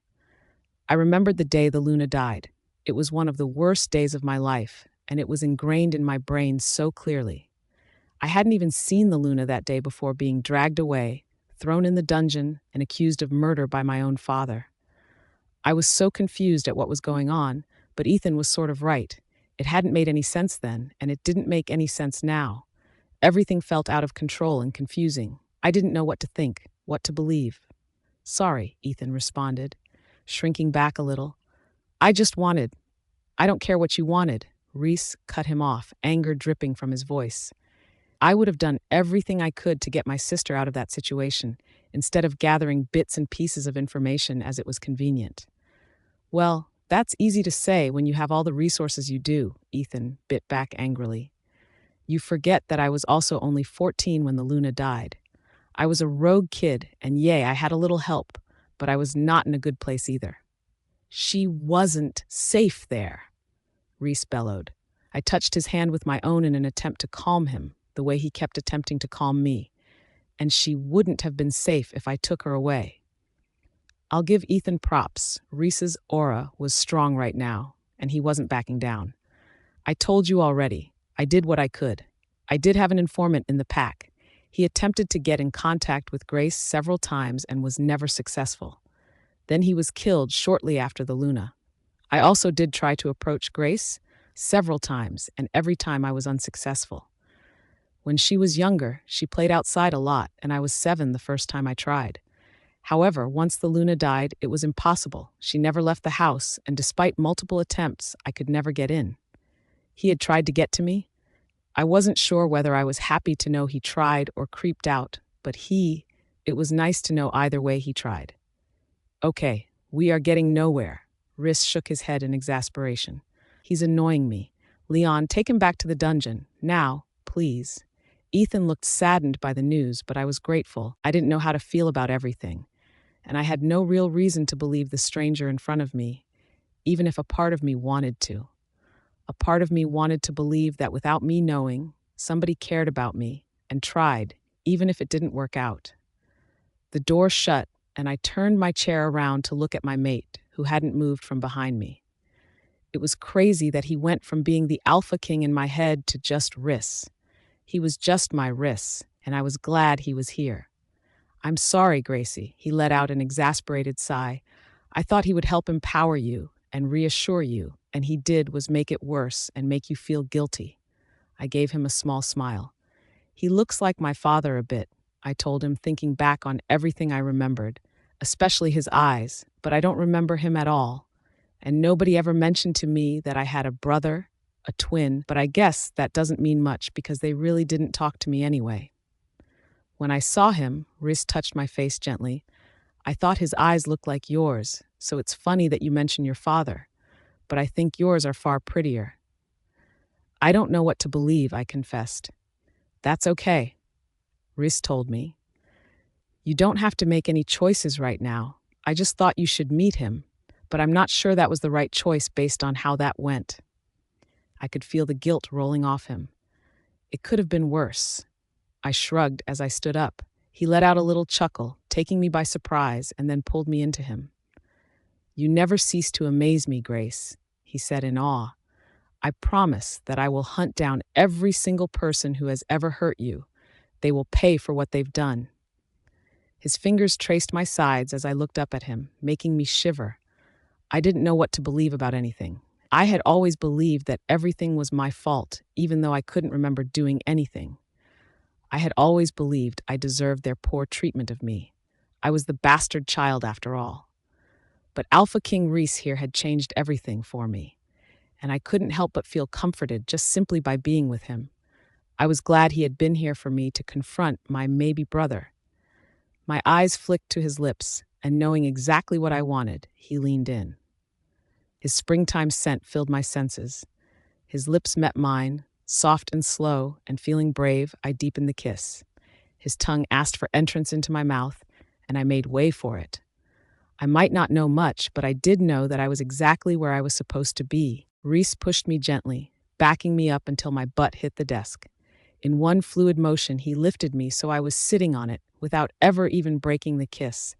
I felt a flash of heat flood through me as I reached for his shirt.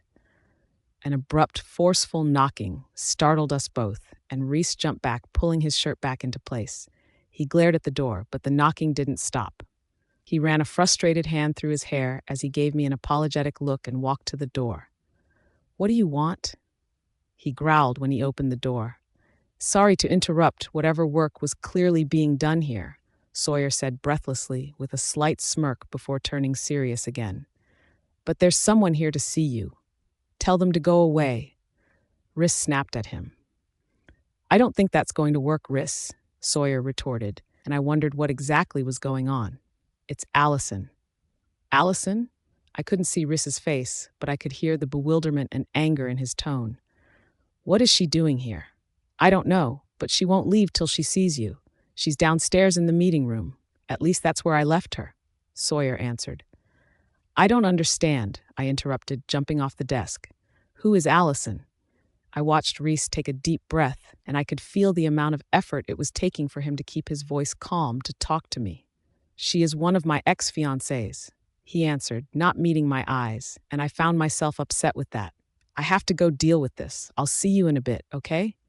I felt my face fall, but I tried to hide it. Oh, yeah, sure, I responded, but he didn't wait for my reply. He was already gone. Are you okay, Grace? Sawyer asked when I didn't move after a few moments. I nodded, but didn't say anything or move. I felt frozen inside. My brand new mate was going off to see some other girl who was more than just a girl. She was an ex he apparently cared about. Come on, let's go upstairs and eat lunch in our suite, he suggested, looking uncomfortable and awkward. I nodded and followed him out, but it felt like I was moving in slow motion. When we entered the suite, I sat down on one of the bar stools as Sawyer stared at what we had in the fridge. Grilled cheese? He asked, and I didn't miss the pity in his eyes. I nodded again. I didn't really feel like talking much. The betrayal I felt at the moment was a little too great. We had literally been in the middle of something, and he chose to go to her instead. Before I knew it, there was a plate in front of me with a grilled cheese sandwich, grapes, and sour cream and onion chips. But I really wasn't that hungry. Do you have any questions? Sawyer asked, giving me the opportunity to talk about what was on my mind. Tell me about her, I said after several beats of silence. As you heard downstairs, She is one of Rhys' ex-fiancées, and her name is Allison. She was accepted into our pack a few years ago.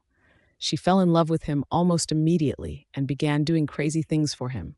She betrayed her family and killed her own mate to prove her love. Not that it mattered, though. Rhys never fell for her, never marked her or anything like that.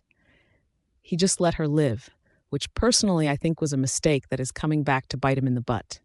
I smiled slightly at Sawyer's last comment, but then a thought crossed my mind, and I needed to know if I was being crazy or if I had a reason to think the things that were running through my head. "Why is she back?" I asked, my voice far more vulnerable than I would have liked to show. Sawyer sighed, turning serious again. "I'm not sure," he answered uneasily. "But my guess is that she heard about you." Great. I wasn't being crazy. "So, she's trying to win back the Alpha King?" I asked, trying to sound casual, but Alpha King didn't sound right anymore. However, I needed distance between us. If he was going to leave me, then I needed to start preparing myself. I knew who marked me this time, and this time, I wasn't sure I'd make it out alive if he decided he didn't want me in more ways than one.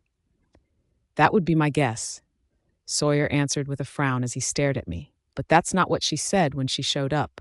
But don't worry, Rhys will handle it." We finished lunch in silence, and I was about to return to my room when Sawyer said, "Come on, let's go for a walk. It will do you good." I didn't think it would change anything, but I agreed because my only other choice was to sit alone with my thoughts, which sounded less appealing. I hated how much I was spiraling over someone who I had only just learned was my mate. That Sawyer was right, though. The more I moved, the better I felt. The fresh air calmed my senses and allowed me to think clearer. I fell in love with gardens. I hadn't realized they existed, but they did, and they were stunning. "Sawyer, Grace." I turned at the sound of our names to see Beta Leon walking toward us. "What's wrong?" Sawyer questioned him immediately. "I heard some rumors." Leon started when he was close enough. "Do not let Allison anywhere near Grace. Rhys has marked her, making the situation even more precarious than it was before." At first, I didn't realize what the mark had to do with anything, but as the Beta and Sawyer continued to talk, I realized what it meant. Since I was marked, she would have to kill me to get to Rhys, and she killed her own mate, so she would kill me without any hesitation. And I couldn't even shift. I was fuming as I made my way to the meeting room on the first floor. I should have known she would show up the second she found out that I had a new girl I was interested in. I was actually surprised that it took her this long too, since every other time she had been there within a few days of a girl arriving. I should have known, but I had been so caught up in Grace that I had forgotten that I was the Alpha King, and I had to act like it. "Rhys," Allison squealed as I walked through the open doorway and slammed the door shut. She was sitting on top of the desk with her feet on the chair like she owned the damn place. I knew Sawyer was lying when he said you weren't here. All you had to do was hear my name, and I knew you'd come running. She then proceeded to bare her unmarked neck at me, and I felt the anger inside rising. "What are you doing here, Allison?" I growled. "I came to see you, of course," she giggled, and I noticed she was wearing a short black skirt and red top that her boobs practically hung out of. "I have no interest in seeing you," I responded in irritation. "I have no interest in being near you. I have no interest in you at all, Allison." "But we were once so close," she pouted, sticking out her lip as if that would sway my feelings. "I killed my mate for you, darling. Don't you remember?" she asked as she slid off the desk, her already short skirt rising as she did so. "You did that for you, Allison, not for me. Don't confuse the two," I stated coldly. It didn't deter her, though. She swayed her hips slightly as she moved toward me, trying to look sexy, I would presume, but it only made me nauseous. "Allison, I am not interested." I tried again, taking a step back. She was a mere couple of feet away now. "Stop." I let my aura come out a bit. "I have already marked another woman. I am not interested in you or your games. That is enough." She froze in shock for a moment, but I knew that this information would only keep her at bay for so long. "But you've never marked any of your fiancés before. You always said you didn't feel the need to," Allison stammered. I knew she was shocked, but I also knew she was probably already trying to come up with her next move. this time was different, I replied coolly, increasing the distance between us. Well, it's a mistake, Allison shouted angrily, jealousy dripping from her voice. You've made a big fucking mistake. Think what you want, I told her. She took a shaky breath before taking a step closer to me, and I frowned. That was not what I wanted to happen. It's okay, baby, she said, her sultry voice back. We can fix this. I can make this little problem you've created go away. Don't worry. There is nothing to fix, Allison. I am committed to my mate, and if you go anywhere near her, you will regret it. Am I clear? But Rhys, she argued, we have so much history. You're going to just throw it all away on a girl you just met? I saved you from my family. I killed my mate for you. I did everything to make you happy, and it doesn't mean anything to you? No, I replied, irritation seeping through my voice that this wasn't over yet. It's all ancient history. We didn't work out. It's over. It's been over. I let you live. Now leave before your pestering gets on my last nerve and you get a consequence you don't like. Where's Caleb? She asked, looking around like he was just going to waltz right in here. He'll talk some sense into you. I turned to head back upstairs, ignoring her. She had no business in what was going on between Caleb and me. I needed to go find Grace to apologize for the rude interruption we had, and I would make it up to her, picking back up where we left off. After talking and seeing Allison again, I was so glad I never went through mating or marriage with her or any of the past women. None of them even compared to Grace. Grace was made for me, and it was obvious. Wait, Allison cried out, grabbing my arm and forcing me to turn back. I looked at her hand on my arm, then back at her with a glare, and she immediately let go. I found a job in the pack, and you know how much I need one. It wasn't a question, but she was making it sound like one, and I knew she was feigning helplessness, either hoping I'd tell her she didn't have to work or that I'd tell her she could stay. I intend to settle down now in the pack. I'm ready for that. Are you? I asked sarcastically. I am, she answered, not recognizing it. Please, I won't bother your new mate. I just want to meet her and stay. No, I answered flatly. What? Too afraid of what your people will think? Is she not presentable? Allison provoked. Regretting your choices already? Of course not, I growled. She is perfect. Then why can't I meet her? Allison prodded. Just one time, and I'll go live my little life in the pack. I rolled my eyes, but something about this felt off. Why on earth would she want to meet Grace? It didn't make any sense. She was up to something, and I needed to know what it was. The timing of her returning was too weird. You can stay, I found myself saying reluctantly. Oh, can she? I whirled around to see Sawyer and Grace standing in the doorway, Leon not far behind them, looking absolutely horrified by what I had just agreed to. My stomach sank at the sight of Grace. She was who I was doing this for. But would she understand my reasons? Would she give me a chance to truly explain? I needed to know what Allison was up to. Her timing was too coincidental to not mean anything. This is who you are leaving me for? Allison bit back angrily as she looked Grace up and down several times. I already left you several years ago, I retorted bitterly. She's a mouse, Allison argued. She's pale as a vampire, like even her hair is pale. She's tiny. I'm losing you to that. She's not even pretty. Enough, I bellowed. Stop insulting my mate, Allison. We've been over this already. I just don't understand why you would pick her over me, Allison wailed. A flood of emotions filled my senses, from anger to jealousy, and I knew they weren't my emotions. I saw Grace out of the corner of my eye looking stoic, but I could feel her raging inside, and that made me nervous. She had been bound twice, but if her feelings were strong enough, I was afraid she might break the bindings, and we would be in an even bigger mess. I pick her in every lifetime, I responded, grabbing her arm and pulling her out of the meeting room toward the front door. I was done with the games she was playing and the torment she was inflicting on my mate. We are done here. But Rhys, it's Alpha King to you, I growled. Now, I said you could stay in the pack, but we are done here. Allison rolled her eyes and decided that she had lost this round and took her leave officially. I waited till she was out of my sight before turning back toward my mate and the others. Grace's arms were crossed over her chest, and her face was a mask of indifference that I knew was a practiced form of protection. How could you have possibly agreed to let that bitch stay? Sawyer said as he walked over and slapped the back of my head. I am you Alpha King, I reminded him angrily, and you are my brother. Get over it. Sawyer sneered back. I approached Grace, who turned away slightly. I'm sorry for what she said to you, I told her, pulling her into me slightly, but I had to let her stay. Why? Sawyer demanded.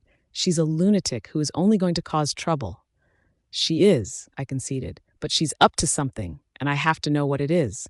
I want to be able to keep an eye on things, and the only real way to do that is to keep her close. I rubbed Grace's arms gently, but she didn't relax. She just stood there stiffly, not saying anything, which scared me a little bit. Aren't you worried about whatever she has planned? Leon asked. I made it clear that she was not welcome here, and if she crossed lines, she wouldn't like what happened. I told them, but that didn't help Grace's agitation with me lessen. She just seemed to seethe silently, and I could feel her confusion and jealousy like it was my own. Grace, are you okay? I asked, turning her toward me. She didn't say anything. All I got was a single nod.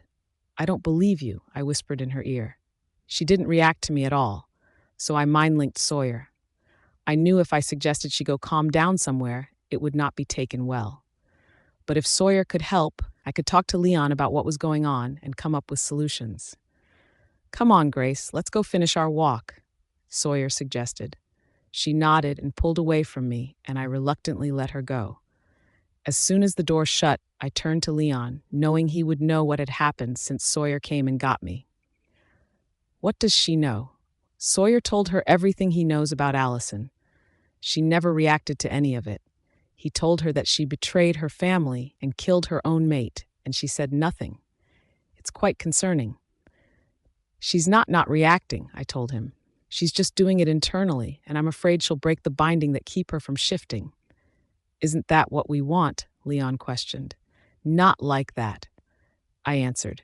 That would be traumatic and an out-of-control shift. She could lose herself to the lichen part of her. Leon nodded and ran a tired hand through his hair. Then you should probably be with her. You're her mate. You should be able to help her settle. I hadn't thought about that, so I immediately mind-linked Sawyer to find out where they were.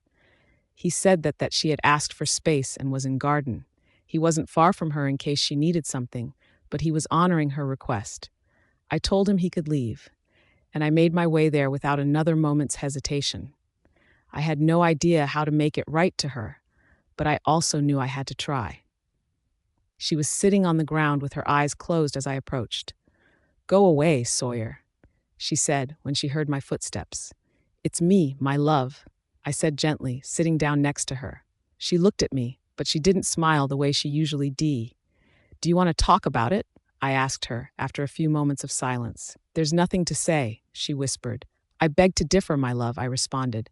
Your emotions tell a different story. She's beautiful. Grace finally confessed. Absolutely stunning. I think you made a mistake in choosing me. I can't even compare to her. Gracie, I didn't marry and mark her because I didn't want her. She's the one who doesn't compare to you. No one has ever compared to you, and no one can ever replace you. You are the only one I want. Grace's feelings didn't change, though. It was like she didn't believe me. You killed your other fiancés who had interior motives. She said after a long moment. I did, yes, I answered uneasily, my heart beginning to race a bit. But you didn't kill her. She paused for a moment before saying one more word. Why? I looked at Rhys expectantly. He looked drained from the day, but I still felt I deserved an explanation. I was feeling a lot of things, some of which I wasn't sure were warranted, but I needed to know for myself. It's kind of complicated and long, he said after a moment. I have time, I answered dryly. You do, he replied with a hint of a smirk. Okay, so I killed my other fiancés because they had ulterior motives, and when I discovered them, a lot of times it was safer to just like that. Some tried to poison me and take over my throne. Several slept with my twin, Caleb, as a backup plan. Some were just trying to gain power and weren't good at it, and a couple of them actually had plans to overthrow the whole kingdom. But Allison, she's not a good person, but she also didn't do any of those things. Her family arranged our meeting. They were seeking power, and her pack wasn't under my protection. nor was it an ally of any kind. She told me of her family's plans, ultimately betraying them and helping me reclaim their pack as a part of mine. That's why I let her live, because she was honest with me. Okay, I said slowly, not satisfied with the information given to me. I know that might seem like a mistake, Rhys added quickly, and maybe it was, but at the time, I couldn't justify killing her. She has become more and more obsessive with time, but back then, she stood by my side through everything, and I felt like it was a fair exchange. That made some sense, kind of, but it didn't make me feel any better.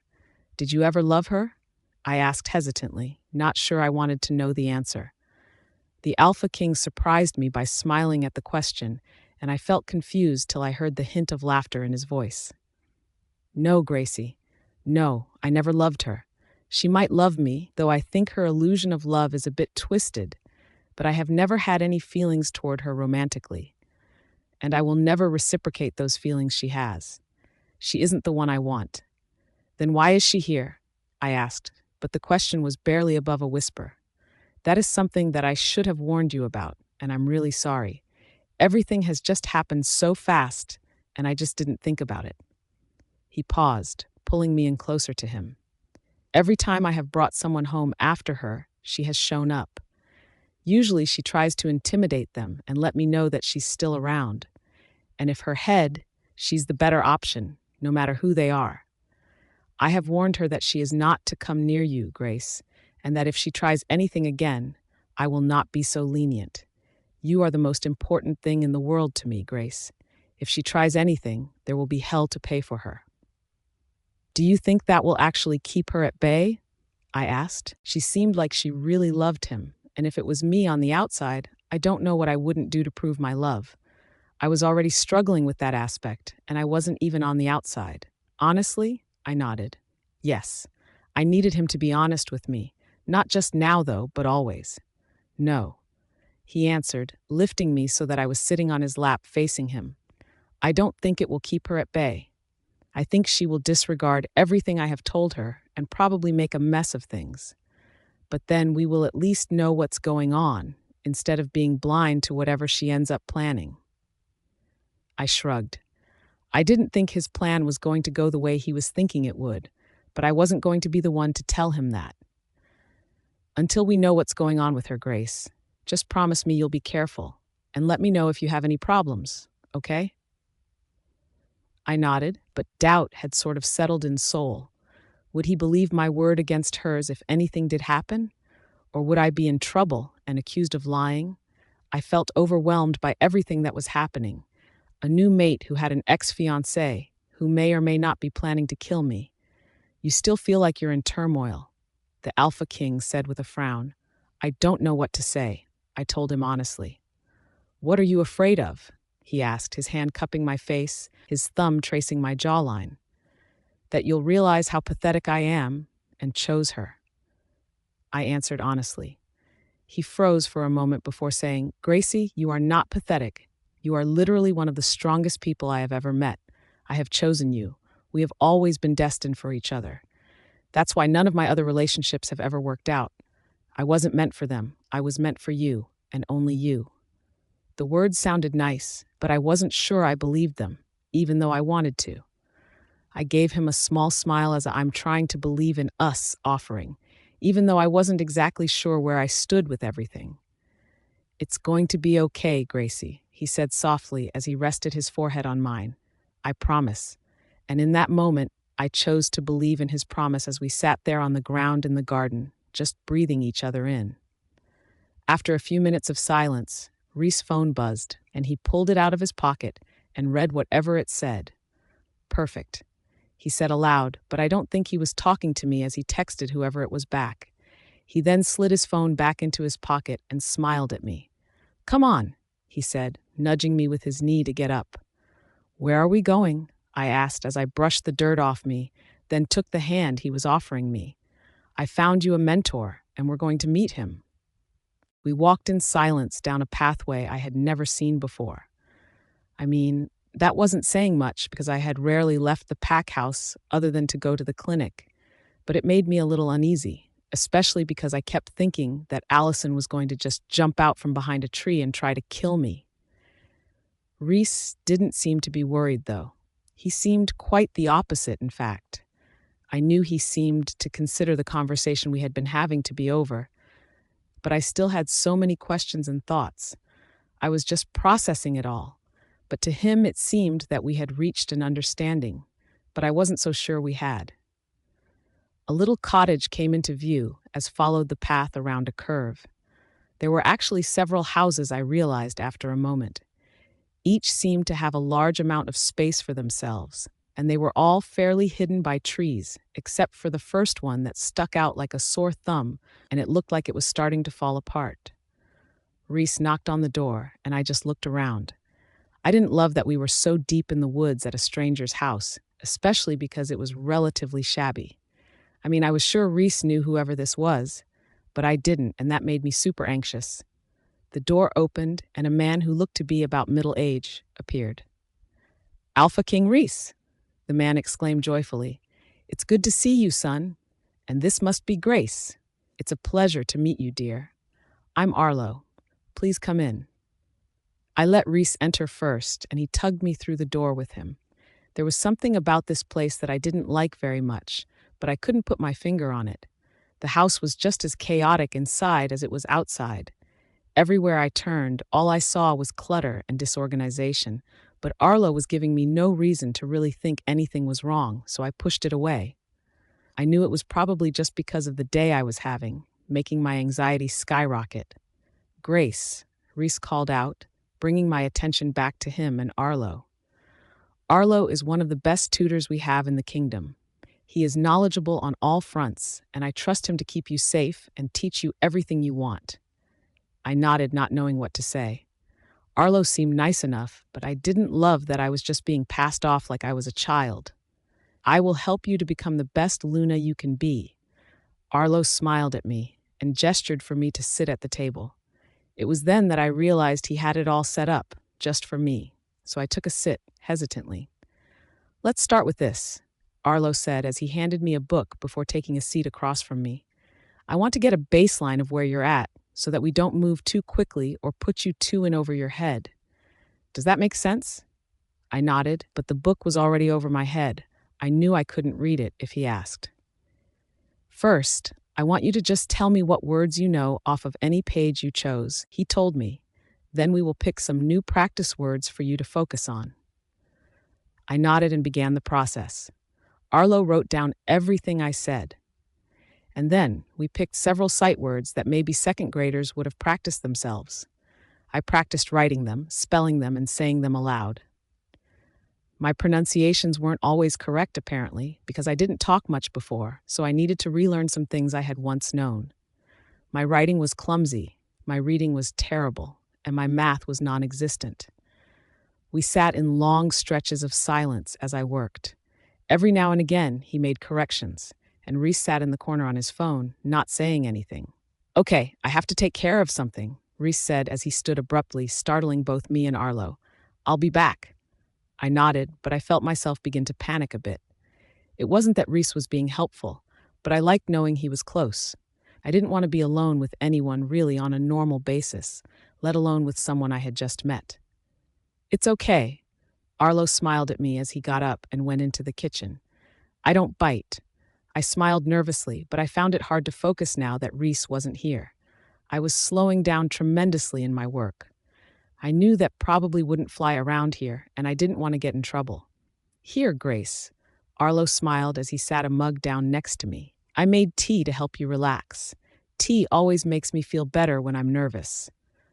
I nodded and muttered a thank you, but didn't touch it. I tried to focus on what I was supposed to be doing. I was practicing writing my sight words now. My handwriting was shaky at best, but I figured it didn't really matter. I knew I needed to do better if I was Rhys's mate.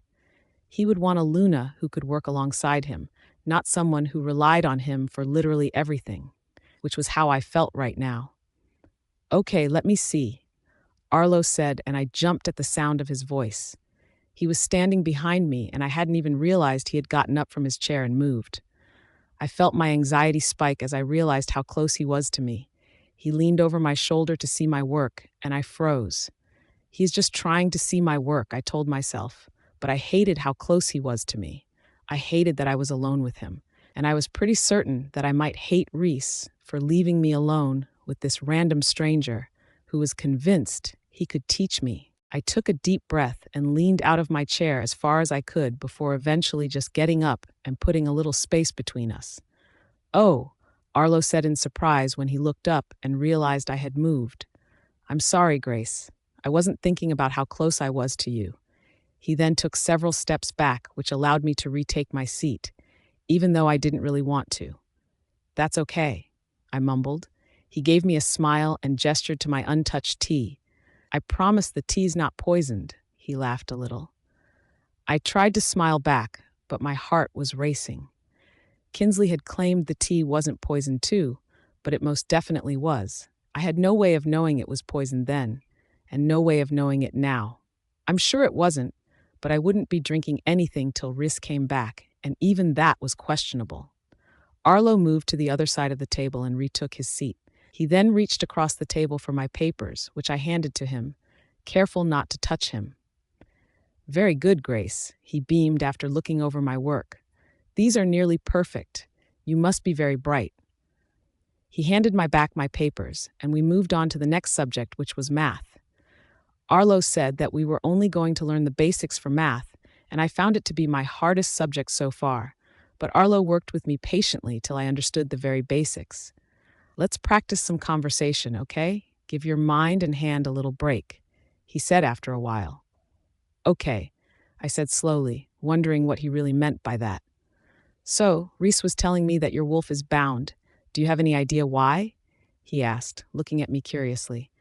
I really wished that Rhys hadn't left as I whispered, "No, I really didn't want to talk about my bound wolf." "Do you know how long you've been bound?" he asked, and I frowned, wondering why I was getting the third degree over my wolf that wasn't really a wolf. "No," I responded uneasily.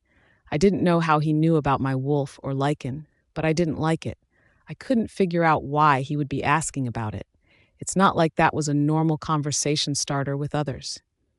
"It must be hard to be disconnected from yourself like that," he sighed. "I'm not sure," I answered hesitantly, not sure I really wanted to get into the details with him about this. "I've never known anything else." "I'm sorry," Arlo chuckled slightly at himself. "It's just that I really empathize with you, Grace. I remember what it was like when my wolf was bound, and it was terrible. I wouldn't wish that on my worst enemy." "Your wolf was bound?" I asked in surprise. "Oh, yay," Arlo sighed at the memory. "I used to have a bit of a drinking and gambling problem when I was younger, and I, in a moment of stupidity, bet my wolf. I didn't even know you could bound someone's wolf like that. I thought it was an empty threat. But to my surprise, that was my punishment, and you could, in fact, lose your wolf. For 3 years, my wolf and I were disconnected. I tried to get my life together during that time, which was not easy. However, that's when I met Alpha King Rhys and Beta Leon. They saved me during a rogue attack and brought me back here. They were able to get my wolf unbound eventually, and I owe them everything. They saved my life in more ways than one." I nodded, feeling frozen. Rhys had unbound another wolf before me, and now he was my tutor. There had to be a point to this. But I felt tricked or used or something. I didn't know what I felt exactly, but I didn't like it. The front door swung open, and Rhys strolled through it as if he owned the place, and that made me feel worse. "How's it going, love?" he asked, but I just stared at him, not answering. He frowned and turned to Arlo. "How'd she do, Arlo?" "She did really well," Arlo smiled broadly. "We accomplished a lot today. She should practice every day, but she's further along than I expected and a very quick learner. Her pronunciations will come the more she talks, and everything else will come with time." "That's great," Rhys said happily, turning back to me to gauge my reaction. "Can we go now?" I asked quietly, fuming at the deceit I was feeling the more I thought about everything. "Sure," Rhys seemed confused by my demeanor, but didn't comment. "Thanks, Arlo, for everything. We'll see you soon." Arlo waved his goodbye as he walked us out, assuring us it was nothing, and only closing the door once as we were back on the path to the pack house. "Did you take me to Arlo because he has been bound before too?" I asked when we were far enough away. Yay, Rhys admitted easily. His story is obviously different than yours, but I thought it would be good for you to meet someone who has experienced something that you're going through. He's a good guy, and I thought it might help you feel less alone. Did it help to talk to him? I didn't really appreciate you leaving me alone with him. I told him honestly, still feeling uneasy over the whole thing. I was outside the whole time, love, he answered, low-key dismissing my concern. He's a good guy. Plus, I would know if anything inappropriate happened. I felt my anger intensify. He was testing me? How fucking dare he? First, the stupid girl shows up, and now he tried to set me up to see where my loyalties lied. It wasn't fair. None of this was actually for me. It didn't matter what he said. He clearly didn't trust me. He would know if anything inappropriate happened. Was he waiting for something inappropriate to happen? The thought made me feel icky inside. I might have passed his stupid test, but I was livid. I was being tested in the first place. Why are you upst? I asked Grace when I felt her emotions shift from nervous and scared to angry. I had known Arlo for a long time. He was a good guy, and I had known she would be safe with him, but somehow she seemed to be twisting my good intentions into something more. You were testing me, she seethed, and I was taken aback by her angry tone. What? You were freaking testing me, she said again, shooting a glare my way.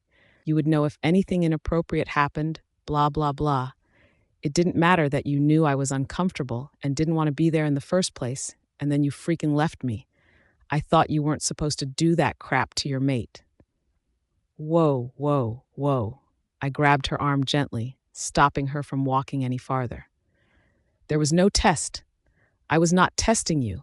I just wanted you to meet someone who could understand what you're going through, but also teach you what you need. I would love to personally teach you everything. I would love to be the one to experience your every new experience. But Grace, I'm the Alpha King. You know this. I have a lot of responsibilities, people who are relying on me, and I'm also trying to search for your old pack, so I can't be the one who teaches you. I just don't have the time, and when we have time together, I'd rather us be able to enjoy it instead of trying to cram lessons into it. She looked unconvinced, so I repeated myself. There was no test. I knew you were safe. She rolled her eyes and pulled away from me, and once again I worried that her agitation would cause an uncontrolled shift, breaking the binds holding her. Gracie, I said gently, pulling her back to me. I know you don't believe me, but I have no reason to test you. I know today has been a lot, and you don't really have any good reason to believe me, but I'm begging you to please understand that I just want what's best for you. She softened a little with that, but she was clearly still on edge, so I ran my hands soothingly along her back. Why are you worried then? She asked hesitantly. Well, I thought about lying, but then decided that could only end badly for me. Your powers might be quite strong, and I know you have a lot of heightened emotions right now. And I'm worried that you might lose control of them and have an uncontrolled shift that breaks through the binds holding you. I know we want to break the binds, but an uncontrolled shift could be really dangerous for both you and anyone around you. Her face fell, and I knew I had scared her a little. Oh, was all she said.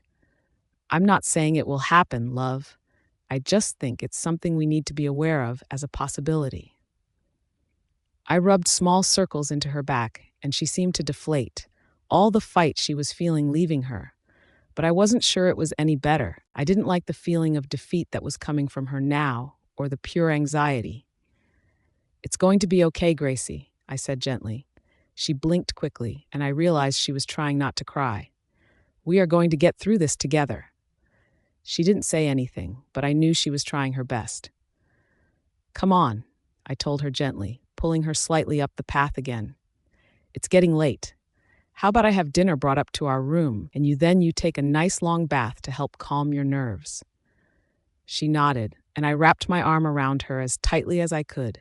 She was mine, and these feelings of inner turmoil she was feeling were my fault in every way. I just hoped I would be able to fix it. Hi, I said, as sat on the ground next to them. Rhys, Grace smiled when she saw me. What are you guys doing? I asked, not sure I understood exactly what they were doing. Just watching the stars, Grace answered with a bit of awe in her voice. They're so beautiful tonight. I smiled at her, pulling her into me so she was laying on my arm. Did you have fun at dinner? I asked. I did, she answered with a smile.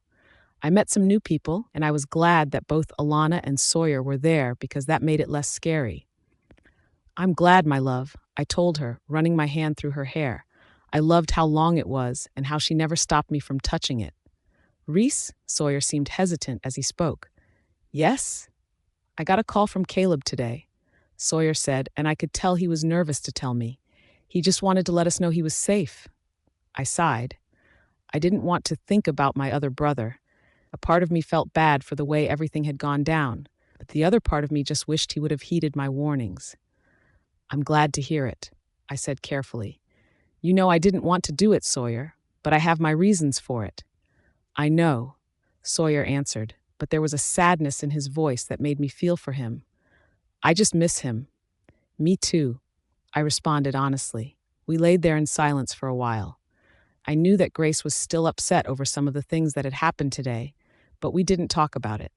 There was no need to ruin such a good moment. As we laid there, a sweet aroma began to fill my senses, making my wolf crazy. Grace moved closer, curling her body up into me completely. I looked down at her and noticed her cheeks were flushed, and then I made eye contact with Sawyer, whose pupils were slightly dilated as he looked at me with wild eyes. She's in the heat, Sawyer mind-linked me, standing up and bolting into the kitchen. What's wrong? Where is he going? Grace looked up in confusion. How are you feeling? I asked, ignoring her question as she squirmed against me slightly. I don't know, she answered hesitantly. I feel kind of like hot and uncomfy. Come on, I got up and lifted her into my arms.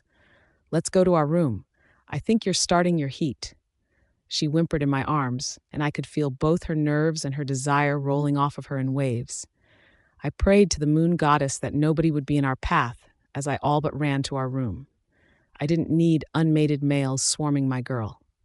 It's okay, I soothed as I threw open the door to her room. I'm going to take care of you. But, she started, but was cut off by the cramps that were starting. Shh, let me help you. I laid her on the bed and pulled her hair out of her face. I'm your mate. Please, Rhys, she pleaded. For 3 days, we didn't leave our room. Leon brought all our meals to the door and sat them out there for whenever we needed to refuel. Sawyer stayed on another level of the house so he wouldn't be tempted by the scent of her heat. And we had only had brief moments of peace. Grace's temperature was starting to go down as she tiredly kissed up and down my body, making me feel blissful. Her lips met mine for only a couple of moments, and it lacked the hunger she had had before. She then laid her head back on her pillow, and it didn't take long for her to fall asleep. It had been 3 days of heaven. Grace had started being bolder by day 2, taking lead sometimes, something I had not been expecting. I could still taste her lips on mine. But I was exhausted. I had asked Leon over the mind link if he was always this exhausted when his wife's heat finishes, and he just laughed at me and said, "Congrats on becoming a real man." Even though he teased me, Leon and Sawyer were both able to help manage pack things while I was incapacitated. I also made sure they let Arlo know that we would have to pause Grace's tutoring sessions. When I wasn't engaged in sexual activity, I was sleeping or eating, and I usually had to make a choice between the two. There was never quite enough time for both. Sensing Grace would be asleep for quite a while due to her own exhaustion, I made my way downstairs to my office. I was always grateful for Leon and Sawyer for being able to pick up the slack. I hated being away from my duties. It always felt like I was letting down my people, even if that wasn't true. I started with my emails and then made my way to the stacks of paperwork on my desk. Even with Leon and Sawyer helping, there was so much that hadn't gotten done, mostly things about pack alliances that they would need my decisions on. Hey, Leon popped his head into my office, a look of surprise on his face. I didn't know you were back. Grace is sleeping, I told him. It seems like she's back to normal. I mean, this is the longest she's slept. Good, Leon said absently, and I noticed the worry on his face. So we have a little bit of a situation going on. What's wrong? I asked, My mind immediately jumped to the red blood pack. Maybe something had happened on that front. Or what if something happened to our prisoner, Ethan? My mind raced through every possibility. "We have a visitor," he said elusively. I frowned. "A visitor that's more of a problem than Allison?" I asked. "Do you remember when we went to meet with the witch Sandra at that diner?" he asked. "I do," I answered slowly, not liking where this was going. "Why?" "She has returned. She's in my office right now," Leon said nervously. "When did she get here?" I asked through gritted teeth. "About an hour ago," he said, and I knew he was nervous to tell me. "I thought you were still with Grace, and I didn't want to bother you, but she told me you were done, which is why I came to find you." "She told you it was over?" "Yes." "God damn," I muttered under my breath before saying, "Well, okay, lead the way." I followed Leon to his office, just a couple doors down, and I saw the witch sitting in a chair that was far too big for her. She still looked young, but not quite as young as she had the last time, but definitely still looked like a child. "Sandra," I greeted her coolly, "what brings you here?" She ran her hand through her hair, but she looked far less confident than she had the last time we met. "I have important information for you," she said simply, but she was lacking the confidence from before. She almost seemed afraid. "What kind of important information?" I asked, narrowing my eyes at her as I took Leon's usual chair. "I can unbind the girl you asked me about before. I have a way to break the restraints," she said, but her voice shook as she said those words, and I felt like I was being played for a fool. I growled angrily. "Last time I saw you, you told me you couldn't help me, and then you left abruptly, disappearing without a trace." I snapped at her. Sandra flinched at my words and looked frantic and serious all at once, her eyes darting around the room. "You have no idea, Alpha King Rhys, the gravity of this situation," she pleaded with a little bit of bite in her voice now. "Things are so much more complicated than they seem." "Are you in trouble?" Leon asked her. Neither of us seemed to be able to get a good read on what was going on, which made me a little anxious. The little witch seemed really on edge, and we both were wondering if we should be too. "I will be when I tell you what I need to," she answered, her eyes flickering back and forth between Leon and I now. "Well, then let's hear it." I snapped at her, ready to get this over with. I didn't know what she was going to say, but I knew I would have to try and keep my wolf in check. "I can help unbind her," the witch said before taking a deep breath and adding, "because I'm the one who did it in the first place." "What do you mean you're the one who did this?" I roared. "How dare she come into my home and just drop such a bombshell?" The girl flinched and took a step back. She was clearly frightened as she raised her chin in defiance of my aura. She may be a witch, but my aura most definitely still affected her as she tried not to cower. "Please," she asked, her voice shaking. "You don't understand." "You could have given us answers at the diner," Leon interrupted, his own voice steady, even though I knew he could feel my anger. "What changed? Why now?" "Because everything has changed," the witch answered in exasperation. "I do not know the full story, but I know enough to change how you are looking at it. The information I share now is imperative for the future." "How do I know you are not lying?" I seethed. "I cannot prove it. The only thing I can do is tell you what I know.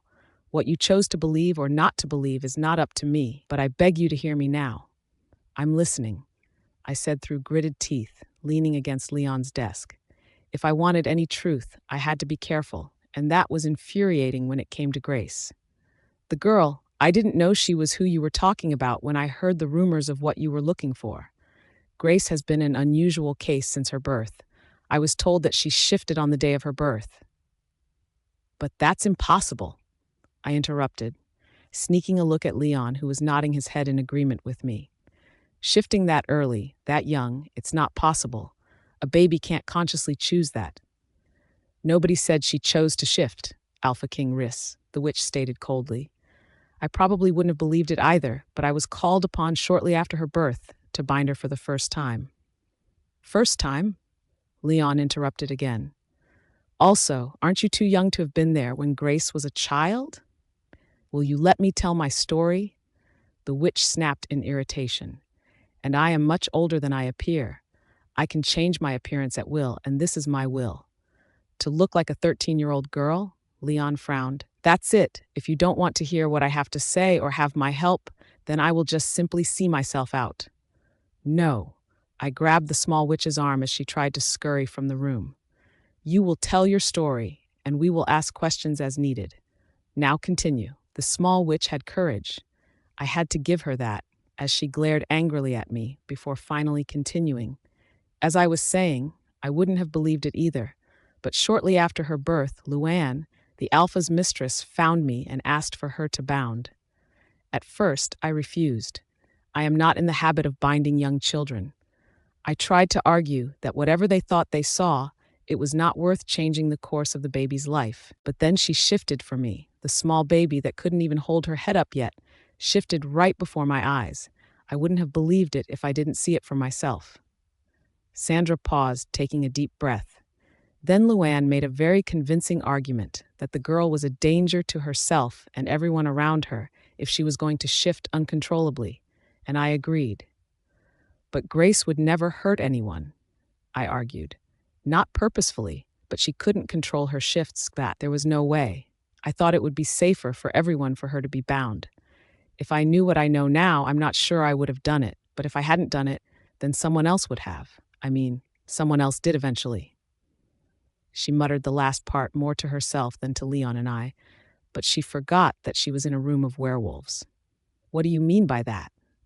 I demanded, hating how elusive she was being while also being blunt.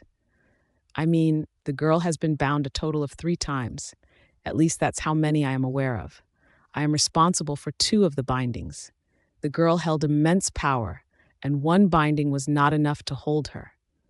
She almost immediately started to break out of her first one, and I had to work quickly to contain her with a second one. Then when she was older, I got a call again, asking to redo my bindings. Luann had long been dead, and I never did find out who was asking, but the too young excuse wasn't a factor anymore, and I saw no reason to bind her. That was when I realized they were not trying to help this young lady, but instead there was something much more sinister going on. I am not that kind of witch who purposefully does things to harm others, but I know some who are, and once I refused, I'm sure they found someone who would do it and not ask questions. 3 times? I whispered in shock. At least, Sandra answered with a nod. Why? I asked. Don't you feel it, Alpha Rhys? That girl has immense power. Even with her wolf bound, I can sense her power from here. And you can too. She's clearly affecting you, my king. Now I'm going to prepare what I need to, so we can complete this as soon as possible. I don't feel anything affecting me, I frowned, wondering if I had misread everything. I didn't think Grace was tricking me with her power. That girl you have is special, Sandra said with confidence now that my aura wasn't so suffocating to her as she stood in the doorway ready to disappear again. She was not made for you, Alpha King Rhys. You were destined for her, drawn to her by only her faint aura that is seeping through the binds. Do not mistake who was made for who. And then just as suddenly as she arrived, she was gone. I woke up feeling exhausted. A glance at my window and I realized that I had slept much longer than I usually did. The sun was completely up. It had to be close to noon. I stretched my body, but to my surprise, the spot next to me was empty. I didn't know if I was relieved or disappointed that he wasn't there this time when I woke up. He had been there every time during the last few days, but they had been wild and freeing. Now I felt myself again, and I couldn't help but feel slightly embarrassed for what had happened over the last few days. I had never done anything like that before, and my body was feeling it. Everything hurt. I laid in bed for a while before deciding a shower might make me feel better. I got out of bed slowly as my muscles screamed in protest. Muscles I didn't even know I had hurt. I couldn't help but wonder if Rhys was here, would he kiss the pain away, or if I was supposed to be grateful that I felt like this. I turned the water on and let it warm up as I undressed myself bit by bit, my limbs weighing me down heavily. I stepped under the water and let it hit me for a few minutes. I felt my body relax with every minute that passed. Grace? I looked around as I tried to figure out if I was imagining Rhys's voice or if he was actually calling me. Grace? He called out again a little more frantically and louder as he opened the bathroom door. Here, I responded, realizing he was in fact real. He sighed in relief and immediately began undressing before opening the glass and sliding in behind me. Was that necessary? I asked, but couldn't help but lean into his touch. Absolutely, he answered, his voice husky. Have you washed up yet? No. I breathed as his fingers traced my sides. Then it would be my honor, he whispered in my ear, grabbing the shampoo from the shelf. You don't have to, I told him. Shut up, and let me take care of you. He growled softly. I leaned into his touch, letting his fingers work their magic as he massaged my scalp, and my face flushed at the memories from the last couple days. What's wrong? Rhys asked, stopping his massage. Nothing, I squeaked out. You have nothing to be embarrassed about, Gracie, he breathed in my ear. You are beautiful, and I had a great time. I smiled as I leaned my head back under the water to rinse the shampoo, and he began to soap up my body. I couldn't ignore the tingles his gentle touch sent through my body. There was nothing super sexual about it, but I found it heavenly just the same. When he finally finished helping me, he turned the water off and grabbed my towel, wrapping me up in it before wrapping one around his waist and picking me up and placing me on the counter. How are you feeling, Gracie? He asked gently as he stared at me intensely. I'm okay, I told him. I feel better now, but still a little sore. He nodded and caressed my face for a moment before pecking my lips and disappearing to the other room, I assumed for clothes. I wasn't sure if I was supposed to follow him or not, but before I could even make a decision, he was back, clothes for both of us in hand. I hopped down off the counter and we dressed silently. Do you remember your childhood, Grace? He asked after a while. I frowned. That was random. No, not really, I told him honestly. I remember bits and pieces, but most of it feels like a blur. Even my clearest memories aren't that clear. I just really didn't have a memorable childhood, I guess. I have to go see Ethan. Would you like to join me? Rhys asked as he took the brush from my hand and began to gently comb through my hair. I froze. Did I want to see Ethan? Not really. I didn't have a strong desire to see him. I didn't know what to think when it came to him.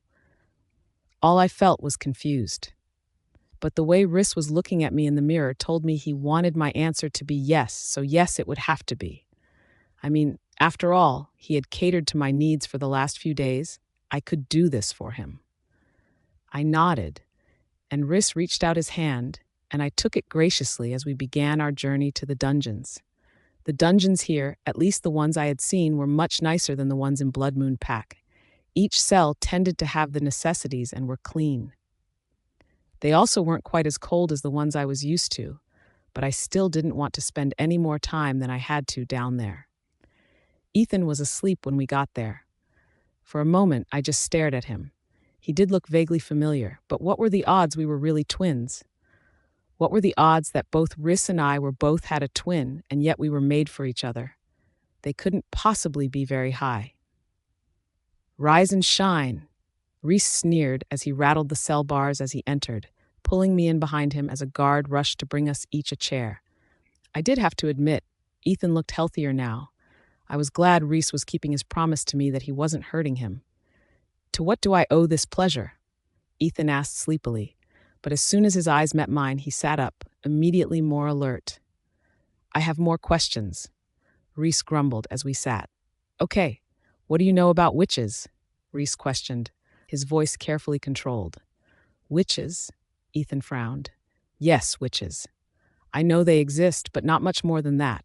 I've never really interacted with witches. In fact, I'm not sure I've ever met one. I also frowned. Witches? What did they have to do with anything? Do you know if any ever interacted with Grace? Rhys pressed. Interacted with me? I didn't know any witches. What was Rhys getting on about, and what did it have to do with me? Ethan frowned. His face held a similar expression that I think mirrored my own confusion. Why would witches interact with Grace? He asked, but there was something off in his question that I couldn't quite put my finger on, but it made me hesitant to listen to anything else he had to say. I was hoping you would tell me, Rhys prodded. I don't understand. I want to know if you know of any witches or anything about witches interacting with Grace. No, Ethan answered, but there was a little bit of panic in his voice that he was trying to hide. No, The Blood Moon pack kept business very close to them. They really didn't reach out to other packs. I mean, even you, the Alpha King, didn't know that they were lichens. I had to fight tooth and nail to get every piece of information I could. And that information was always about Grace? Rhys tried. Usually. Ethan was looking everywhere but at us. In fact, he was staring straight ahead at the leg of my chair, almost like he was lost in his memories. I mean, I took any information I could get, so sometimes it was pack-related. Sometimes it was Grace-specific, but my informant could never get too close. They would never let him or anyone else, to my knowledge, get anywhere near Grace. Why? Rhys inquired. His voice held just enough curiosity to keep the tone light. Well, I assume it was because they didn't want people asking questions about Grace. Kinsley was considered the legitimate heir, and Grace was Grace. As a child, she was kind and gentle, and people generally liked her even though they rarely saw her. She was always helping with chores or just hidden away from sight. Kinsley was a low-key monster from the beginning. She was demanding and entitled, especially as she got older it became more noticeable. So the only real option was to make Grace unavailable, logically speaking. But your informant didn't tell you that, Rhys stated. You came up with your own conclusions on that? Yes. My confidant was a teacher at the school, and he never saw Grace attend, but Kinsley did, and Kinsley often bragged that she was smarter than her sister, that her sister couldn't even talk anymore. She was that stupid, let alone read or write. A lot of my information came from Kinsley herself, whether the confidant heard her say it or it was a rumor she started. She was the only reason any information about Grace ever got out. He knew I couldn't read or write. He knew I didn't speak. He hadn't seemed surprised when I talked to him in the office last week. Had he? Was I overthinking this, or was this not adding up? He knew more about me than I knew about myself, and I hated it. He knew so much about me, but I couldn't even formulate a single memory with him. I had no recollection of anybody else growing up with me. It made me uncomfortable, and I had to fight the urge to bolt. And who was this informant? Rhys pressed. His name was Brian Reed, Ethan answered easily. And where is he now? Has he been in contact since Grace left Blood Moon? As I told you before, Ethan answered sharply. He was executed shortly after the Luna died. Brian Reed. I knew that name, didn't I? I had heard some of the gossip about him when I was younger. His name was taboo now in the pack, wasn't it? He had been a young man who all the girls had fawned over till his execution. I had rarely ever seen the man, though. I had always been locked away if there were visitors or sent somewhere in the opposite direction. If it was the same man, anyway. Why would he have told you about me? I asked. My voice was meek, but it was still my voice. Ethan's eyes flickered up to mine, and it was like I was looking at my father again, but with less hostility. He was a friend of the man who sort of raised me. Ethan answered, his gaze unwavering. I nodded, but I felt nauseous. I couldn't quite put my finger on why, but this conversation wasn't sitting well with me. Okay, Rhys said, standing up and putting his hand out again for me to take. I think we're done now. Thank you for your time. I could feel the emotions rolling off of Rhys as we exited the cell and headed back to the house. I couldn't quite place exactly what he was feeling, but it all felt conflicting and frustrating. I wished I could read him the same way he could read me, but I couldn't, and his face and body language were just as unreadable. A penny for your thoughts, I asked after a while when I couldn't take the silence anymore. I don't trust him, Rhys answered after a long moment. I can't say I do either, I confessed before asking. But why don't you? Partial truths do not equate to the whole truth, and his stories are too accurate at times for me to believe he knows as a little and as much as he says he does. Rhys answered after carefully choosing his words. I nodded. That made total sense to me. I had felt that my supposed brother knew far, far too much about me, and yet very little about anything important. It didn't quite add up, but I also knew that I had been skeptical from the beginning and thought I might be too hard on him. Just because my memory of my life was weird didn't mean other people had the same problem. That makes sense, I said after a moment. But why are you so tense about it? I'm not tense, Rhys answered, but they were reflex words, rushed out and not thought about at all. Do not lie to me, Alpha King Rhys. I stopped in my tracks, forcing him to stop in his and look at me, surprised by my boldness. In truth, I was surprised too. I may not be literate, but I am not dumb. Are you keeping something from me? A look of confliction crossed Rhys's face as I stared at him intensely, but I refused to back down. We were mates now officially. He had marked me. There were to be no more secrets between the two of us. I didn't want that. I knew that he always had reasons for what he did, but I didn't care. This was important. If it involved me, I deserved to know. I refused to be kept in the dark about my own self anymore. If anyone deserved to know anything, it was me. Why don't we go back to the office and talk about it? He asked reluctantly. I glared at him. So he was keeping secrets. Great. When would he realize that I was not fragile? I had been through hell, yet he was still treating me like I would break. I would not break. Never again would I let anyone treat me like I was inferior to them, especially not my fucking mate. Fine. Gracie, he tried. No, I snapped at him. I don't like that you're keeping things from me. He nodded, an apologetic look crossing his features. It was sort of funny to me because it was very obvious to me that he didn't like that I was angry at him at all. But I wasn't ready to just forgive him because he agreed to tell me and looked apologetic. I needed more than that, like the actual truth. His thumb traced over my hand in an attempt to diffuse my anger, but it was a weak attempt. We made the rest of the walk back to the house and up the millions of stairs to his office in silence. I was thinking we could add your own desk in here. He tried as he took his usual seat, and I took the one across from him, much to his disgust. Sure, I answered, tapping my fingers against my chair to let him know that I was waiting. For the first time in my life, I felt like I had some power, and it felt freaking thrilling. I believe I told you I met with a witch a couple of weeks ago, he started nervously. You did. And I believe I told you that she wasn't much help. He fidgeted with the pen on his desk. It was odd to see the Alpha King so unsettled, but a part of me was thriving off of it. Well, when your heat ended and you finally were able to sleep, I got up for a little while, unable to sleep anymore. And I was told by Leon that the witch was here in his office and he wasn't sure what to do. He paused for a moment.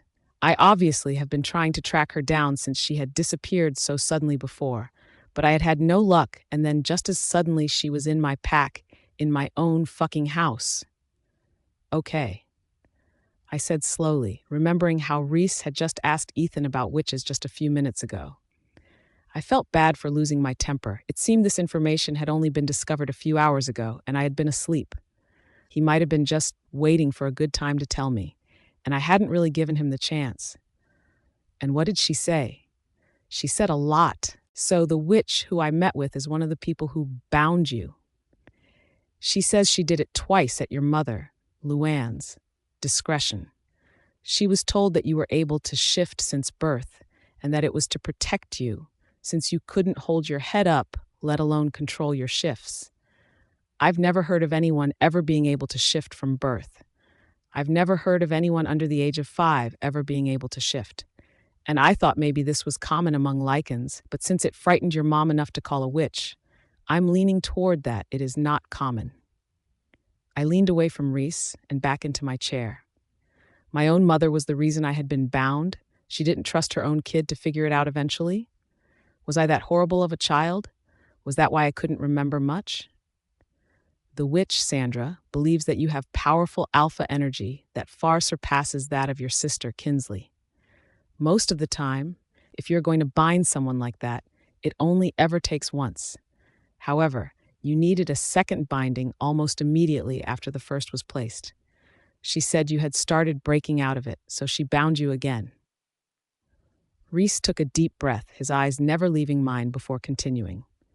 She claimed she wasn't exactly sure when, but she was called upon again, and she said that time she refused to be a part of it. The excuse that you were too young seemed to have worn its purpose and was no longer good enough. She also said it was someone different asking this time, not your mom because she had passed by that time, but she didn't know who was requesting it. Sandra also says she knows they reached out to other witches when she refused, and she claims she only knows of one of other binding that you had, but there potentially could have been more.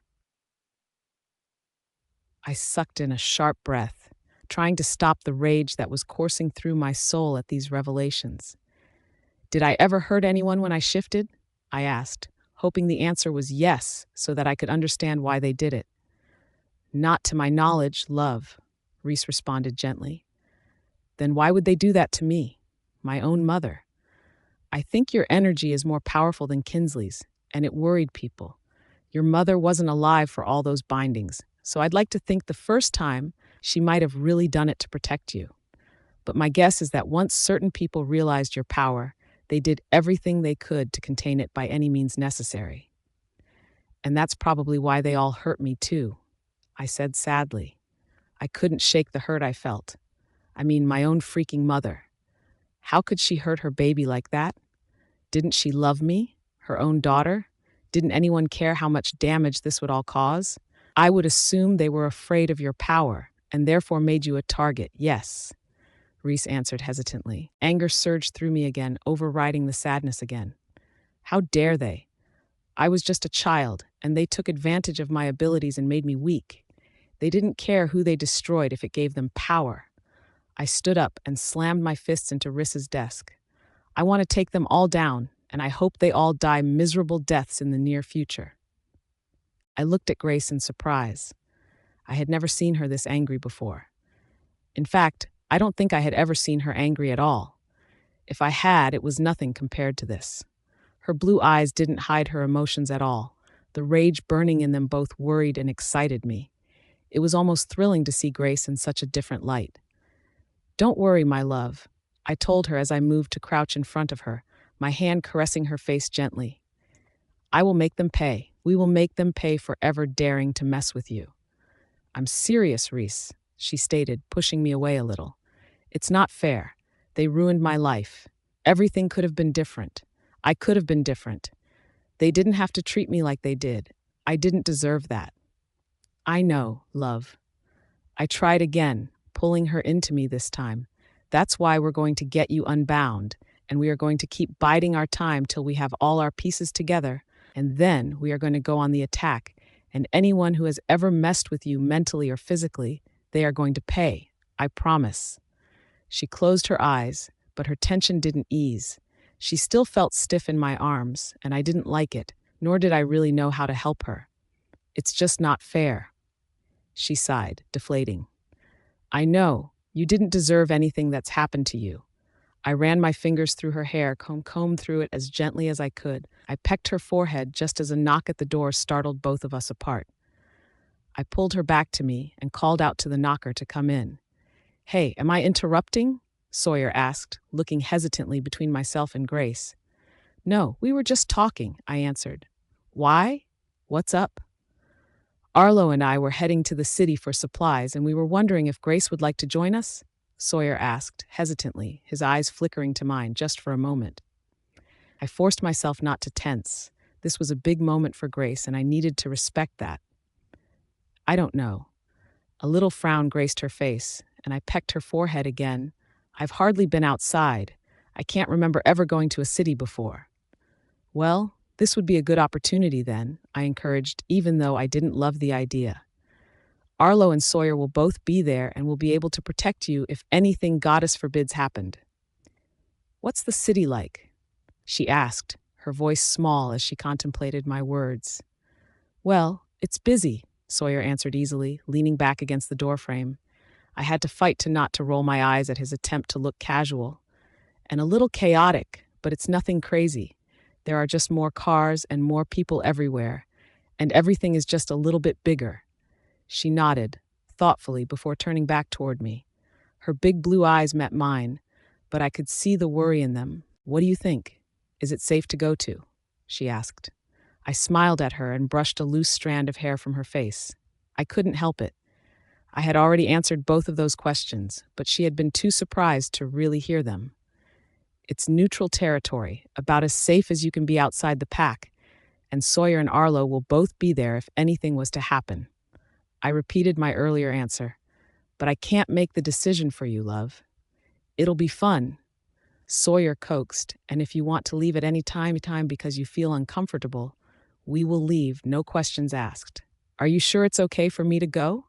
She asked me again, and my heart clenched a little, but I did my best to still smile.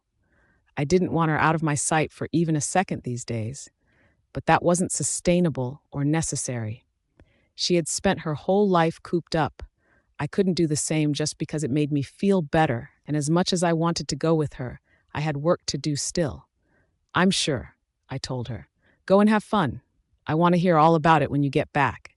She beamed at me as she stood up.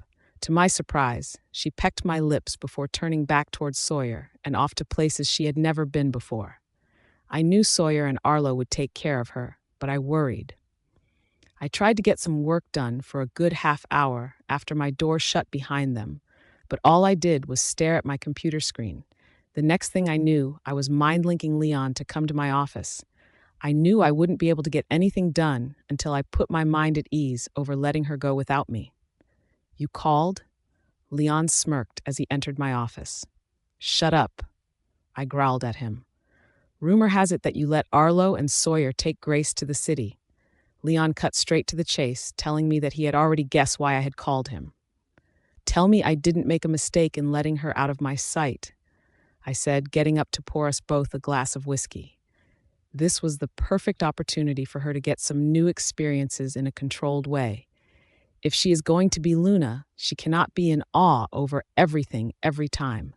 This will help her grow more independent and get some basic experiences with the public in a way that doesn't really matter. But she's a lichen, I argued. Ethan says they can sense each other.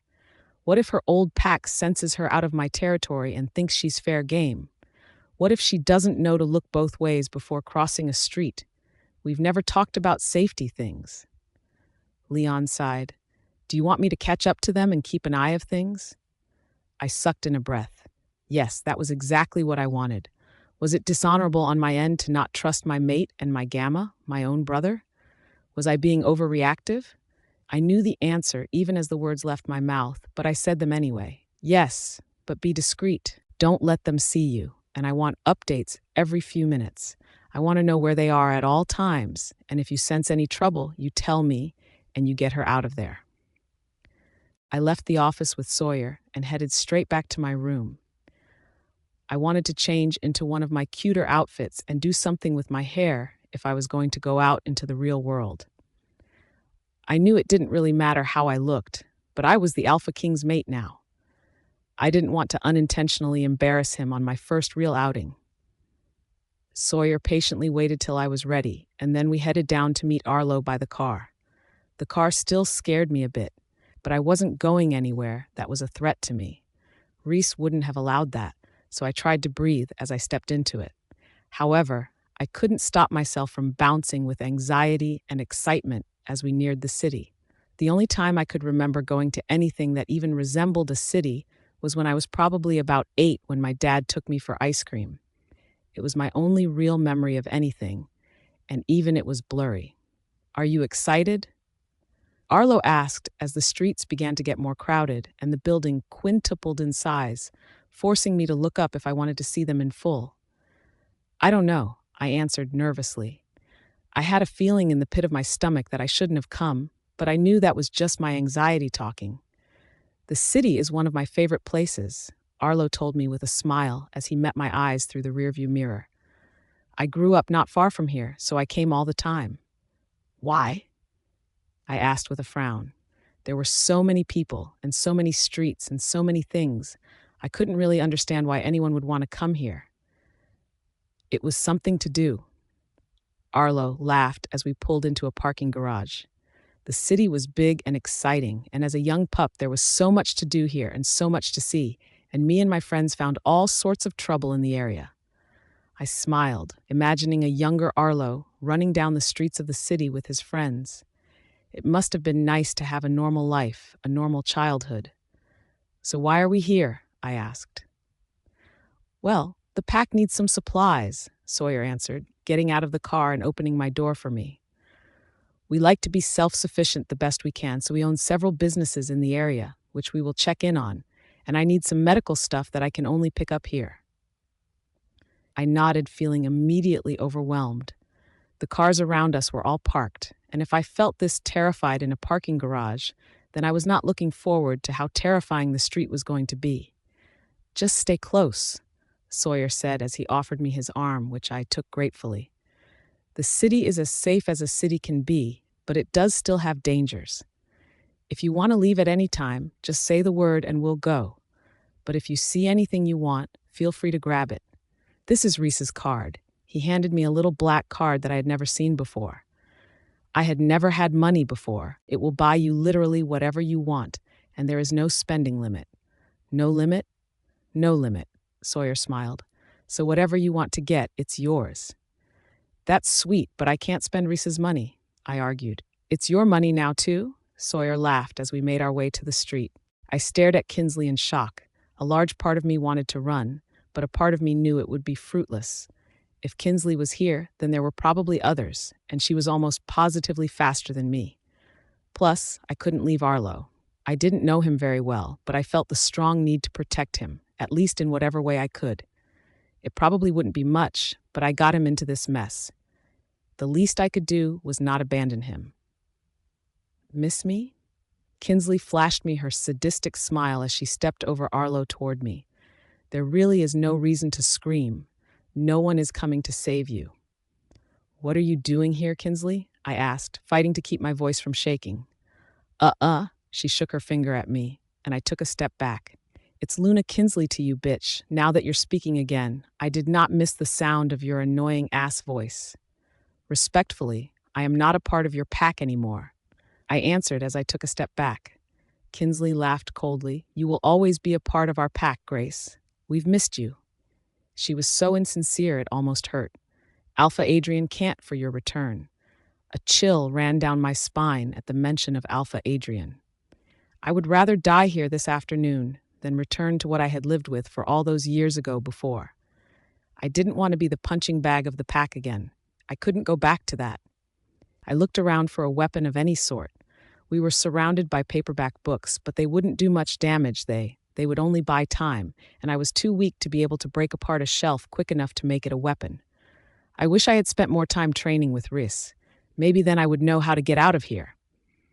"I'm not going back," I told her firmly.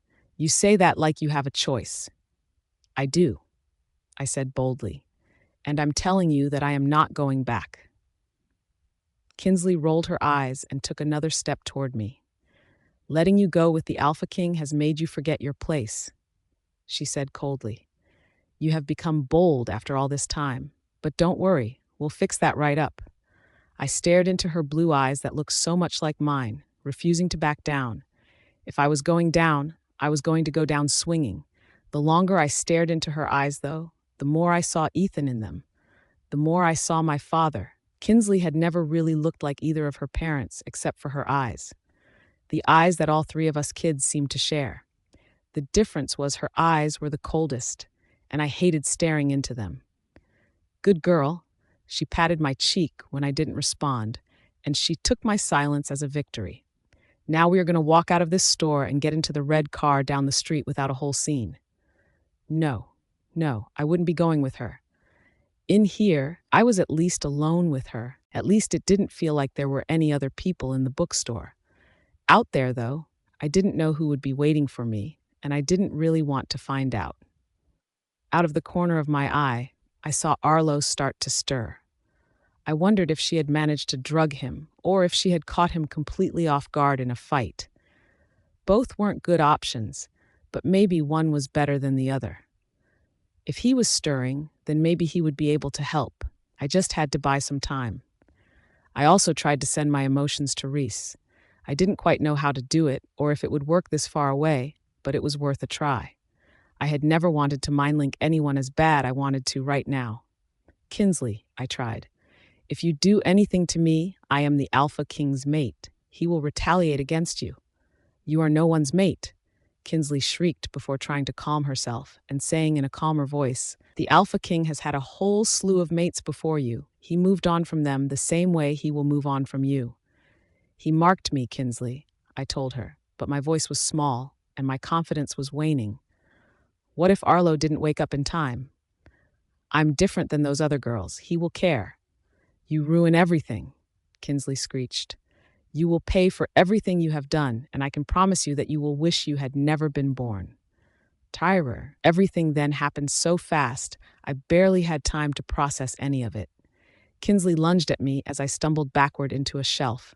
Arlo was on his feet, his arms wrapping Kinsley's neck, and someone jumped in front of me, shielding me from whatever Kinsley had been planning to do.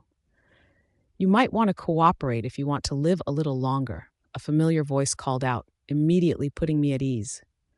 Who are you? She asked breathlessly, struggling uselessly against Arlo's grip.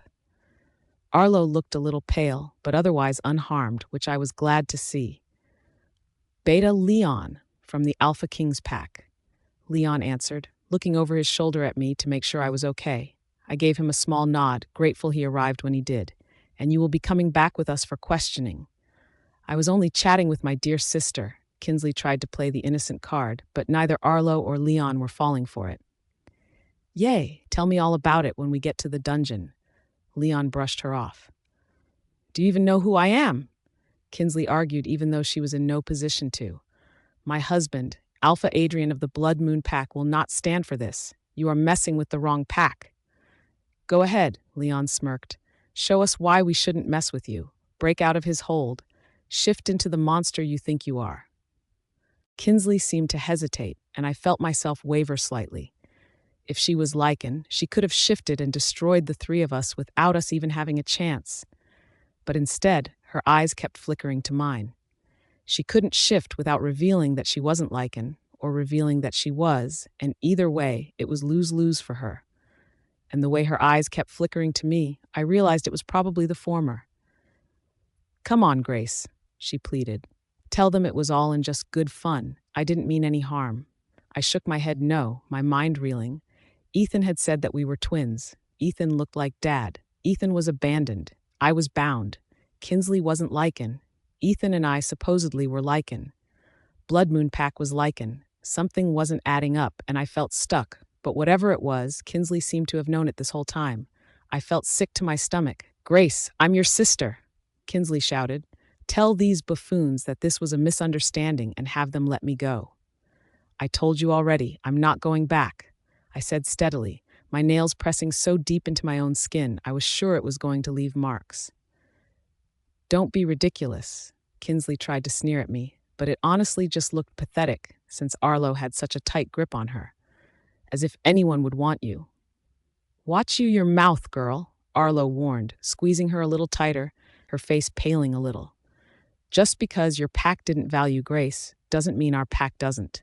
And if you continue to antagonize her, I won't hesitate to do some damage before we ever even get to the dungeons. Kinsley whimpered, and Arlo began to drag her toward the entrance, showing that he was ready to go. Are you okay? Leon asked, looking me over, letting us hang back a minute. I nodded, not trusting my voice now that I was safe. Stay close to me, okay? I've already mind-linked Rhys what's going on, and we're going to get you out of here safely. But whatever happens, do not leave my side or my sight. Got it? I nodded again, grateful he was taking this security issue seriously. It did little to ease my fear, but it was nice to have support in this moment, unlike what would have happened in the past. Guys, you might want to see this. Arlo called out from the other side of the store.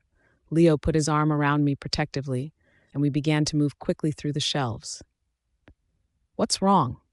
Leon asked, his voice clear and strong as we approached. The bitch killed the store clerk. There's blood everywhere. Arlo grumbled, but he was looking a little pale and sick. I wasn't sure if he was feeling everything or if the sight of a dead body had him looking sick. Here, give me the girl. You go and check the store. Make sure there are no other casualties or injuries. Leon released me, but didn't leave my line of sight as he approached to switch out Arlo. I could tell he wasn't taking any chances with Kinsley, and Arlo was looking more and more unsteady, so I knew he was just giving Arlo the out. There had been no one in the store when we had come in. Leon grabbed Kinsley by the wrists, pinning them behind her back. He kept as much distance as he could between himself and her, while still keeping her secure, as if she disgusted him.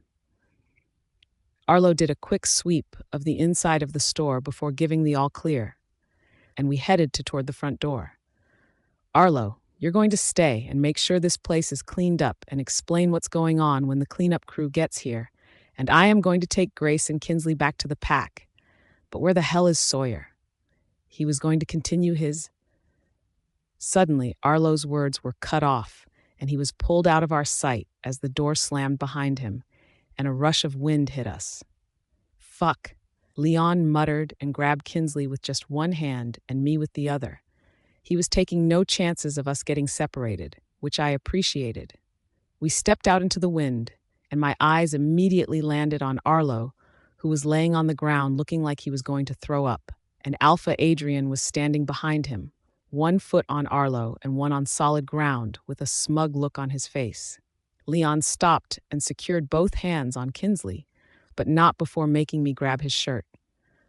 "What exactly is your plan here?" Leon demanded, his voice cold. "It's simple." Adrian sneered. "You're going to give me Kinsley or Grace, and I will let your friend go." I tightened my grip on Leon's shirt and closed my eyes. If they wanted information from Kinsley, I would have to offer myself up. I couldn't let Arlo go with them, no matter how scared I was. This was an opportunity, and I could see that Leon was hesitating. I had to do this. I had to. I slowly unclenched my fingers from Leon's shirt and straightened myself out. I could do this. Leon's hand immediately shot out for me when he noticed I let go, and I looked up at him with wide eyes. Leon shook his head no, ever so slightly, and reestablished my grip onto his shirt. "No tricks," Leon growled, and I saw Sawyer in the distance, pushing a large cart. "Of course," Adrian answered, pulling Arlo up to his feet. Suddenly, Arlo was shoved toward Leon and I, and Kinsley was released, and I felt a tug on my arm, and I wasn't sure who was reaching for me, but I was glad I had Leon's shirt to hold me in place. Sawyer sprinted toward us when he saw what was going on, but it was over. Adrian and Kinsley were already halfway down the street. "Arlo?" Leon prodded him, but he was unconscious again. Leon was holding him up. "What the hell happened?" Sawyer demanded, his face showing his surprise. "We will talk about it later. I can't believe you split up from them," Leon growled angrily. "Take Arlo and Grace home. I will clean up this mess." I fought the tears that threatened. It was all my fault that this had happened. I sat in silence the whole car ride back to the pack. I knew Sawyer kept trying to talk to me, but I couldn't hear him. I felt numb. How close had I been to losing everything again? I had managed to keep myself in check, but as soon as we pulled into the checkpoint and I saw Rhys standing at the edge of the border, I threw open the car door and sprinted into his arms and completely lost it. I paced the border anxiously. I hadn't heard from Leon in a while, but I also knew he was staying behind to clean up the mess, and Sawyer was the one traveling back. I was trying not to be angry until I had the full story, and only they could tell me it, but I wanted to murder my brother forever, letting Grace out of his sight. This was supposed to have been a safe trip for Grace. She had enough trauma to last a lifetime, and now I worried our fragile trust might be broken. I felt her near before I saw the car at the checkpoint. I had to fight every instinct to not rush to her. I didn't want to overwhelm her or make everything a bigger deal than it was and scar her more. The car was barely stopped when the door was thrown open and she barreled out of it right into my arms. I lifted her into my arms and breathed easily for the first time since she had left my sight all those hours ago. "It's okay," I stroked her hair and tried to calm my own racing heart. "It's okay. I'm here. I'm here. You're safe now." Her sobs raked through her body, and I did my best to soothe her. I couldn't imagine what she was feeling right now. What was coming through our bond, I didn't want to feel. It was all so overwhelming. I knew I couldn't make it better. All I could do was hold her and tell her that she was safe now. It wasn't enough, but nothing ever would be in moments like this. Her sobs eventually started to subside, and I knew she was beginning to calm. "Are you hurt at all?" I asked, pulling back a little so I could actually look at her. She shook her head no and closed the distance between us, but the question seemed to spark her back to reality a little. "Arlo," it was barely a whisper, but I knew what she wanted. "Is he hurt?" I asked. "Yes." She paused before saying, "Well, I don't know, maybe drugged, maybe hurt. I couldn't tell." "Can we go check?" I asked, glad she had felt safe enough to want to come to me. but upset that if Arlo was hurt, we had delayed his treatment. She nodded, and I helped her back to her feet and away from the tree we had taken refuge under. "How's Arlo?" I asked my brother as we got into the car to take us back to the pack house. "He's healing, but slowly. He should be fine in a few hours. I want to take him back to the clinic just to be sure, and maybe run a few tests." I nodded, and I felt Grace relax a little against me as Sawyer climbed back into the front seat and began to drive. "Have you heard from Leon?" I asked, trying to keep my voice light for Grace. "Yes. He said that our people had arrived and he was waiting on security footage, but the cleanup is pretty much done." I nodded my approval and began to make plans for next steps over MindLink with several other pack members as Grace continued to silently try and pull herself together. When the car finally came to a stop, several wolves came with a gurney to take Arlo to the clinic with Sawyer, and Grace and I made our way up to my office where we would be able to talk freely. My office was as protected as it came, and I didn't think we needed eavesdropping wolves when it came to such a sensitive topic.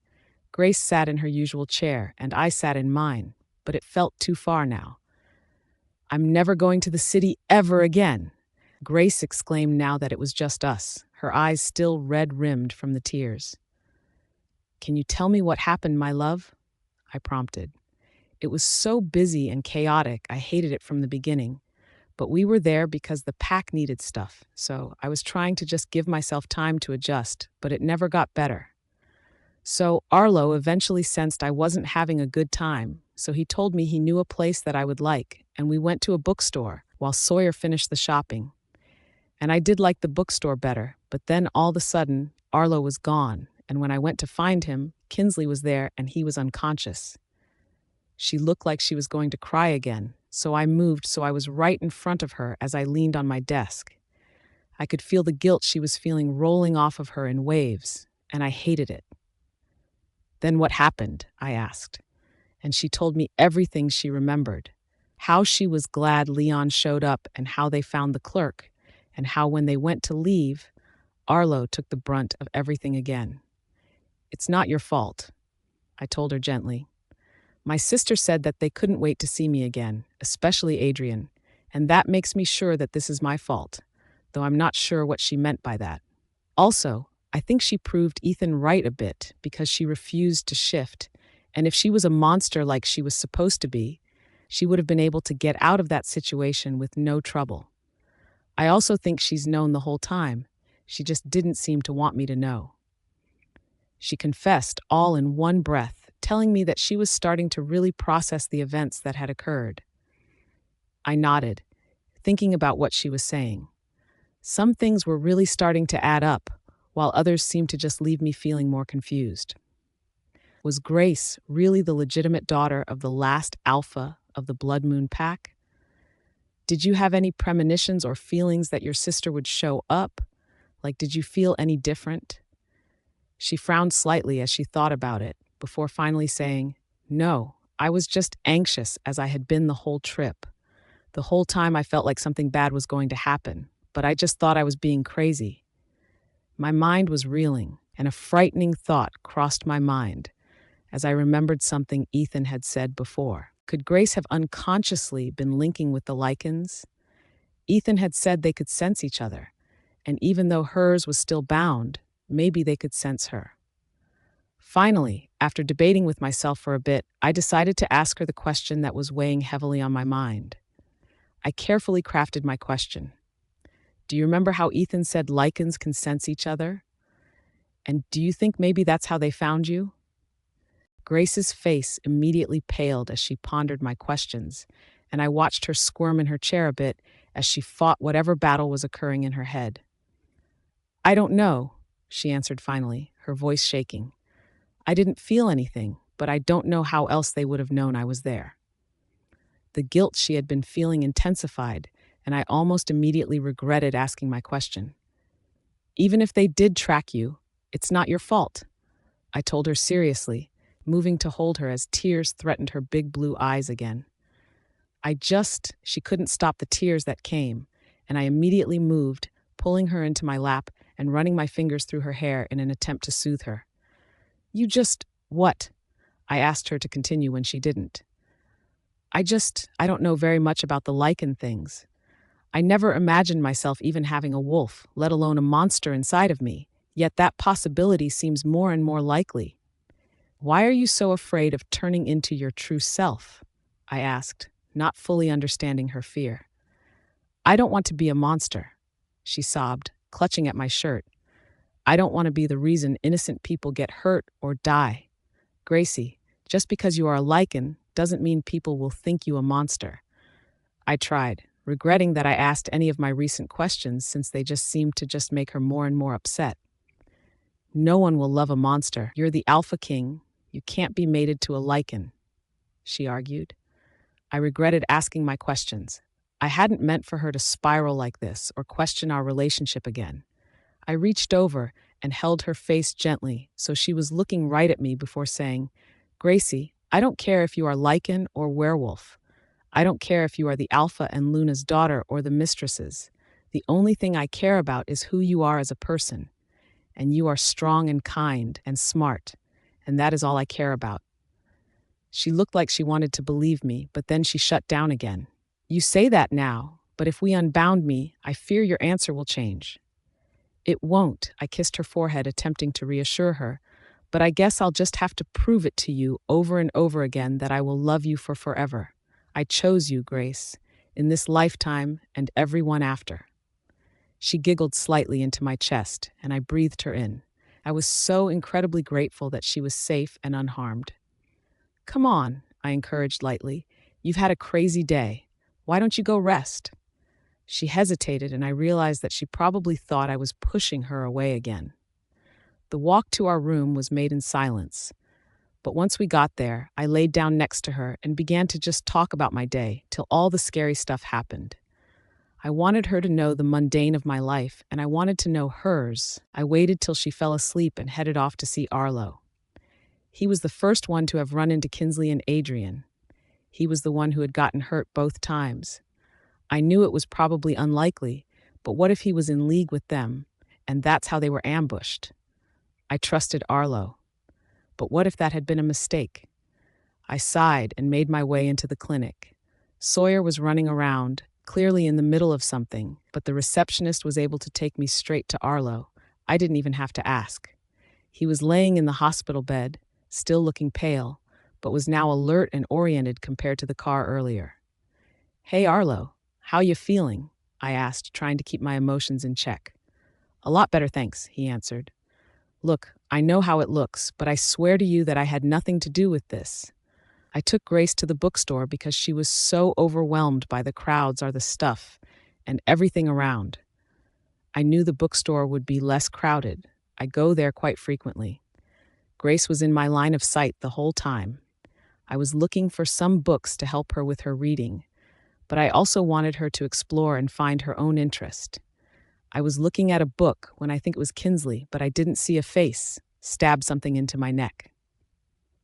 He took a breath before continuing. The next thing I remember is that Kinsley and Grace were talking, and I got up as soon as I could feel my body, and then Leon was there. Thank Goddess, because I'm not sure I could have gotten us out of there.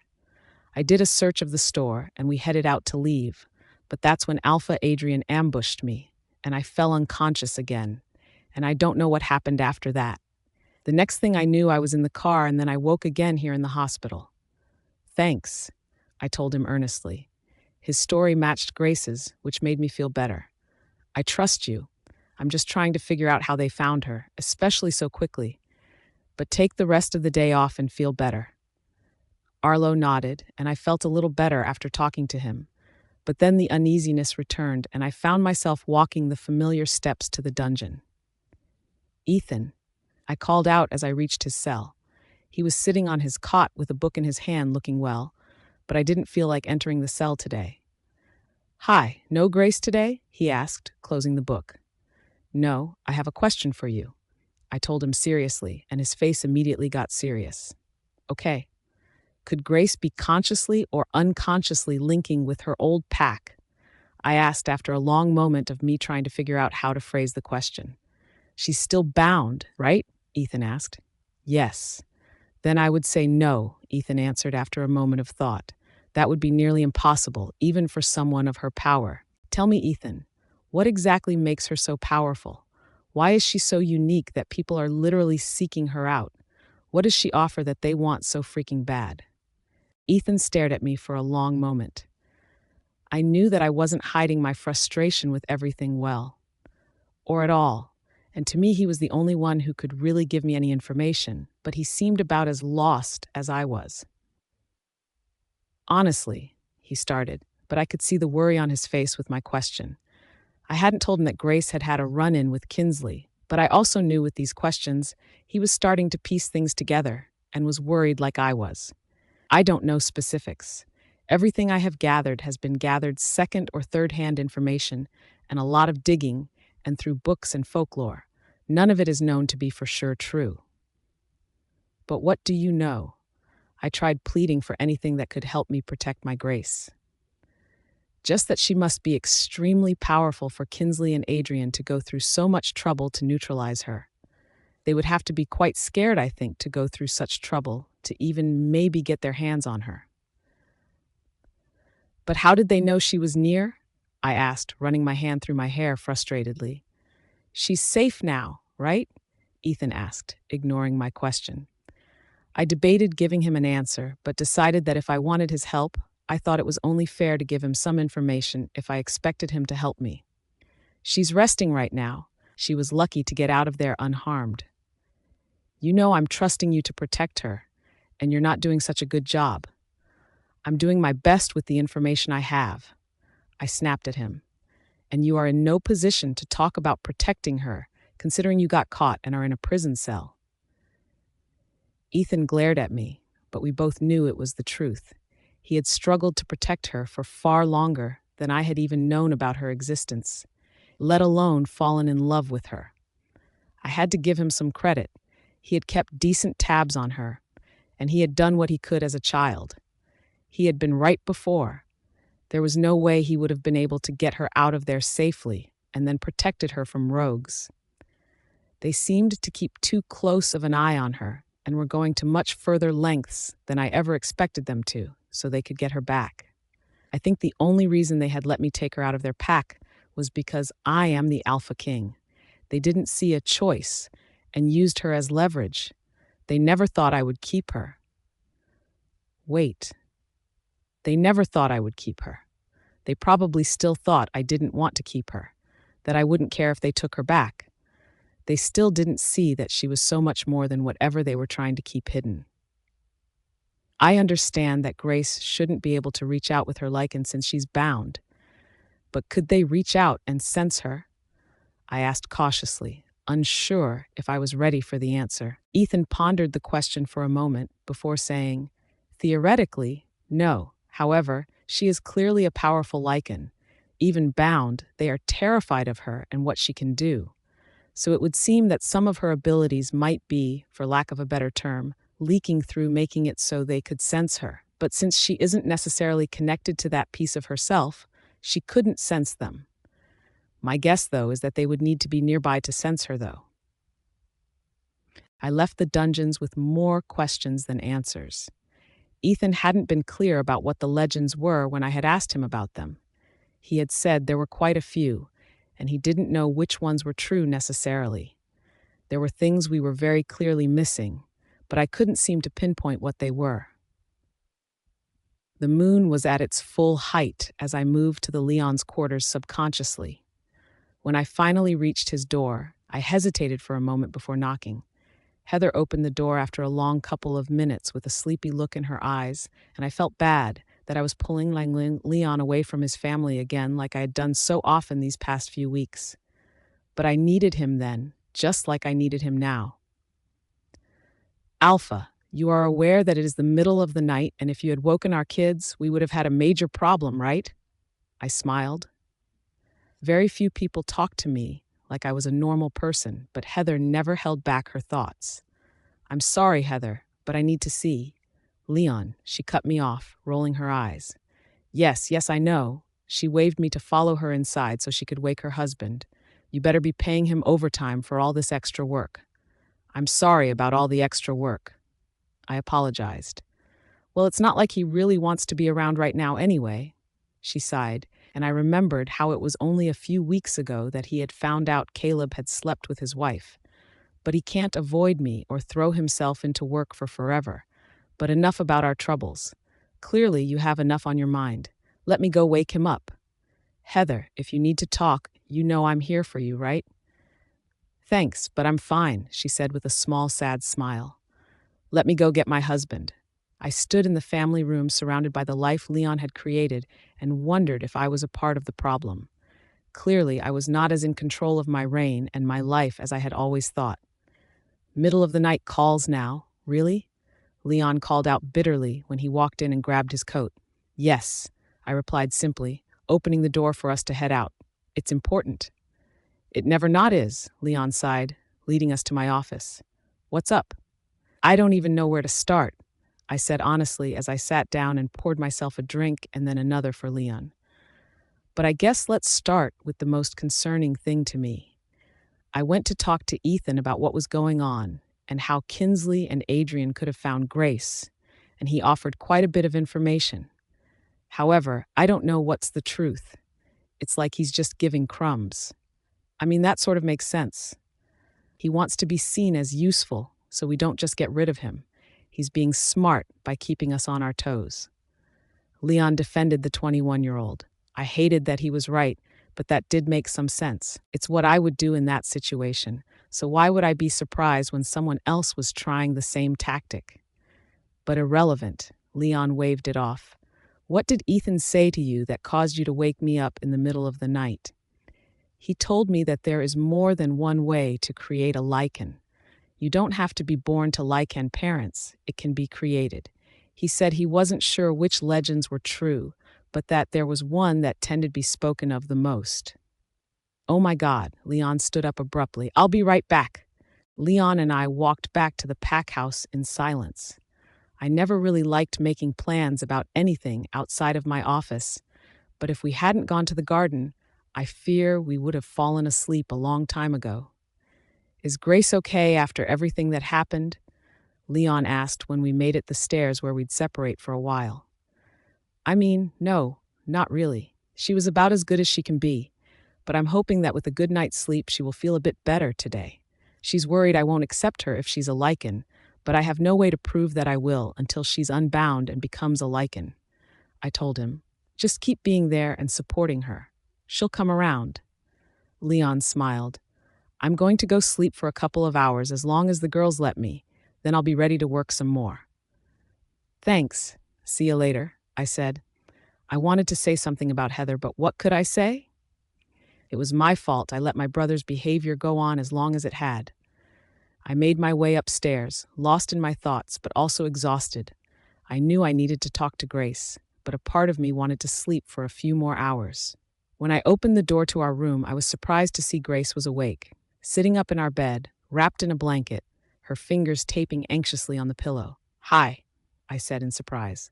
Hi, she said, looking up at me, and I hated that I could see the anxiety in her eyes. Where were you? You've been gone a while. I'm sorry, love. I kissed her forehead, kicked off my shoes, and joined her in the bed. I didn't mean to be gone so long. I couldn't sleep, so I went to talk to Arlo, and then I went to see Ethan because I thought he might know something. And then I went to Leon because I needed to talk some things out. And we've been in the garden for the last few hours trying to come up with a plan. You could have talked to me, she said with a frown, so I leaned over and pecked her lips. That's why I'm here now, my love, I told her, because we have a lot to discuss. I'm sorry I didn't realize you were awake yet. I would have come back sooner if I had realized. It's fine, she sighed, relaxing into my touch as I caressed her face. What did you learn? Well, I suppose the biggest thing I need to tell you is we think we figured out part of Kinsley and Adrian's plan. We discovered that you don't have to be born to be a lichen. All it takes is a bite, similar to vampires. We think they might be creating an army of lichens. Oh God, that's terrifying, Grace gasped, burying her head into my shoulder. If my pack was lichen already, though, where are they getting people from? We were thinking about that too, obviously. There are some werewolves who were among your pack, and since Adrian married in and they combined pack, I'm not sure if he was Lycan before, or if he was changed and brought his whole pack to change. I explained, choosing my words carefully. We also think that might have been why they were in neutral territory yesterday. Perhaps they were trying to get new recruits. Are they giving new recruits a choice, or are they just forcing it? She asked quietly as she touched her neck in memory of what they had once taken from her. I had avoided Rhys all day, and just when I was starting to get my feet back on the ground, everything was becoming topsy-turvy again. What was happening? My hand was just healing right before my eyes, and the Rhyses did the same thing. "What the hell?" I whispered. "I'm telling you, Gracie," Rhys whispered. "You are magnificent." "I don't understand," I looked at Rhys in shock. "I've never healed like this. I've had injuries my whole life. I've been beaten nearly to death on more than one occasion, and I've never once healed like this, or like at all. This has to be the mate bond or something." "The mate bond might have strengthened you, Grace, but this is all you, baby girl. You probably didn't heal properly before for several reasons," he explained with a little bit of awe in his voice. "You were frequently injured at a high frequency, but now your body has adjusted. You've been able to heal naturally. You've been able to rest and build your strength back up. And with that, and maybe me marking you, your lichen seems closer to the surface, just waiting to break free of the bonds." I pondered his words. They made sense, but they also made me anxious. "But I don't want to break free of my binds," I told Rhys, unable to hide the fear from my voice. "I'm not so sure that's going to be a choice, my love," he said. He then gently ran his thumb over my cheek and leaned into his touch, suddenly feeling guilty for avoiding him all day. He had just been trying to be supportive, and I had run. To be fair, I had never had anyone be supportive before, and it made me panic a little bit. But he was here, and he was trying. He wasn't the big, scary Alpha King to me anymore. He was just Rhys. My Rhys. "I should clean up this mess," I said after a long moment when I realized we were standing on broken ceramics and my dinner. "No, I'll call someone to clean it up, and I'll have them bring you another plate," he answered, guiding me away from the mess into a chair at the countertop. "I'm not really," I started, but Rhys cut me off. "You need to eat, Grace." "But..." "No, we need you to keep gaining your strength. We only just got started earlier on what I wanted to talk about earlier, but I don't want to overload you if you need more time to process. I just unfortunately don't think we have a lot of it to take." I took a deep breath and closed my eyes. I could do this. I could be whatever Rhys needed. It was only fair to try and be what he needed me to be. "Okay," I said finally. "Okay, I am ready." "Are you sure? Because it can wait another day if you need a little more time," Rhys offered. "No, I'll let you know if I need time," I said more confidently than I felt. "Please go ahead." "Okay, well, as you know, Leon and I were up most of the night trying to come up with a plan to counter against Adrian and Kinsley, and I believe that our first step is to call a meeting, reveal your true identity to the kingdom." "My true identity?" I frowned. "I don't understand." "You are an Alpha's daughter. You are my mate. You are Lycan. You deserved better than you got, but it won't be until we tell everyone your story that you start to truly get your revenge on all those who have hurt you, like you told me you wanted the other day."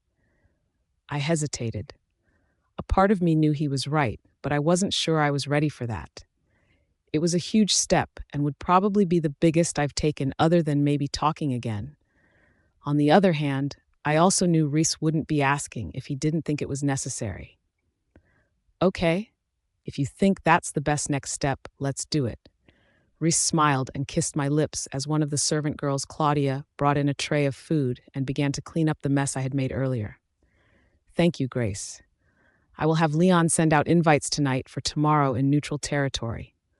"Tomorrow? Why so soon?" I felt my nerves flutter again as I stared at the plate in front of me, once again no longer hungry. "The sooner the better," Rhys stated firmly. "They seem to be 10 steps ahead of us. We need to start making up ground." The rest of the evening went without a hitch.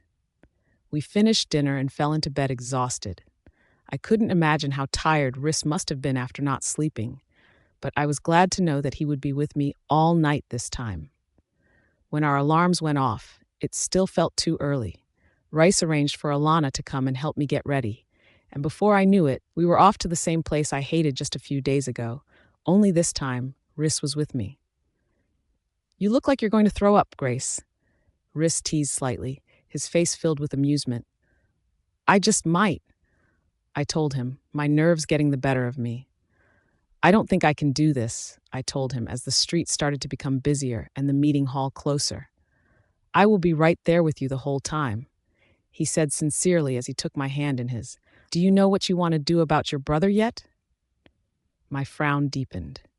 We had talked about Ethan for a little while last night before bed, and Rhys had told me that Ethan had asked for his freedom so he could help protect me. The sentiment was sweet, but I didn't know what I wanted when it came to him. Rhys had been honest too, saying that he wasn't sure what he would do in my position, nor did he fully trust him. I mean, I hardly knew the guy, so it was hard for me to think of him as family, even if he was. "I don't know," I answered after a long moment as the car slowed down, approaching a large building that looked very out of place, surrounded by so many tall buildings. "Are you ready?" he asked as he gave my hand a gentle squeeze. "Ready as I'll ever be," I answered. But I regretted my answer as soon as we entered the meeting hall. There were so many more people here than what I expected. For a last-minute call, over 90% of our pack and 70% of the surrounding allied packs had showed up so far. My heart began to race, and I felt my hands begin to get sweaty, and I clung to Rhys like he was a lifeboat. This was terrifying, and we hadn't even started yet. Rhys pulled Mlong through the meeting hall and up onto the small stage, and I did my best to walk with confidence even if it was fake. Rhys needed me to keep my head up during this, so I would do my best not to disappoint him. I breathed a sigh of relief when Sawyer joined us at the front, standing just off to the side, but near enough that I could feel his presence. It was nice to know, no matter what happened here tonight, I had a friend here. "Good evening, everyone." Rhys had all eyes on him as he called the meeting to a start. "I am grateful that so many of you were able to make this meeting on such short notice. I know that many of you are wondering why I have called you here today." I did my best not to fidget, but I tuned out whatever Rhys was saying. I could practically feel the eyes of every woman in the room boring into me, and it made me want to squirm even more. They hated me, but they didn't even know me. We hadn't even told my story yet. We hadn't had the chance to help them understand where I was coming from. I was just the girl with the guy who everyone thought was going to get left or killed, just like all the other girls who had come before me. The thought sent another wave of nausea through me. And without further ado, Rhys placed his hand on the small of my back, bringing me back to the now. "I'd like to introduce my newly marked mate, Grace Carestairs." I took a tiny step forward and gave the best smile I could and gave a small wave. The crowd erupted into cheers and applause. I took a step back into Rhys' arms, and I heard him whisper in my ear, "I'm so proud of you." And for a moment, I felt like I was on top of the world. For a moment, it was like I was finally being seen. But then I remembered that in another few moments, I really would be seen, and I worried how the people would take it.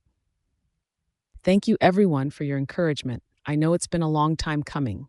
Rhys laughed, and the audience laughed with him. My goddess, he was a natural public speaker. He had the crowd in the palm of his hand, and there were a lot of them. "We have kept things fairly quiet since we met, but I wanted you all to be the first to know. Now, does anybody have any questions?" "How did you guys meet?" someone called out. A little bit nosy of a question, but I knew Rhys had been banking on someone asking it, so he could set up what was to come next. Well, that is a large part of why we are here today. Grace and I met under some rather unfortunate circumstances, and this story has moments where it is hard to tell, but we are here to tell it. He then lifted my hand to his lips and gave it a gentle kiss. The women around were swooning. Grace is from the Red Blood Pack, who betrayed her. She was treated like a slave in her own home. She was tortured both emotionally and physically. And in any pack, we would find this unacceptable and disgusting. However, Grace was not just a pack member, she was the daughter of Alpha Andrew. Murmurs of surprise filled the room, and it took all I had not to just run away. "I thought Alpha Andrew's daughter was Kinsley?" someone asked. "That's what I heard too," someone else added, and I felt sick by how many people were saying they knew of Kinsley. Kinsley is the daughter of Alpha Andrew and his mate, Luna Ava.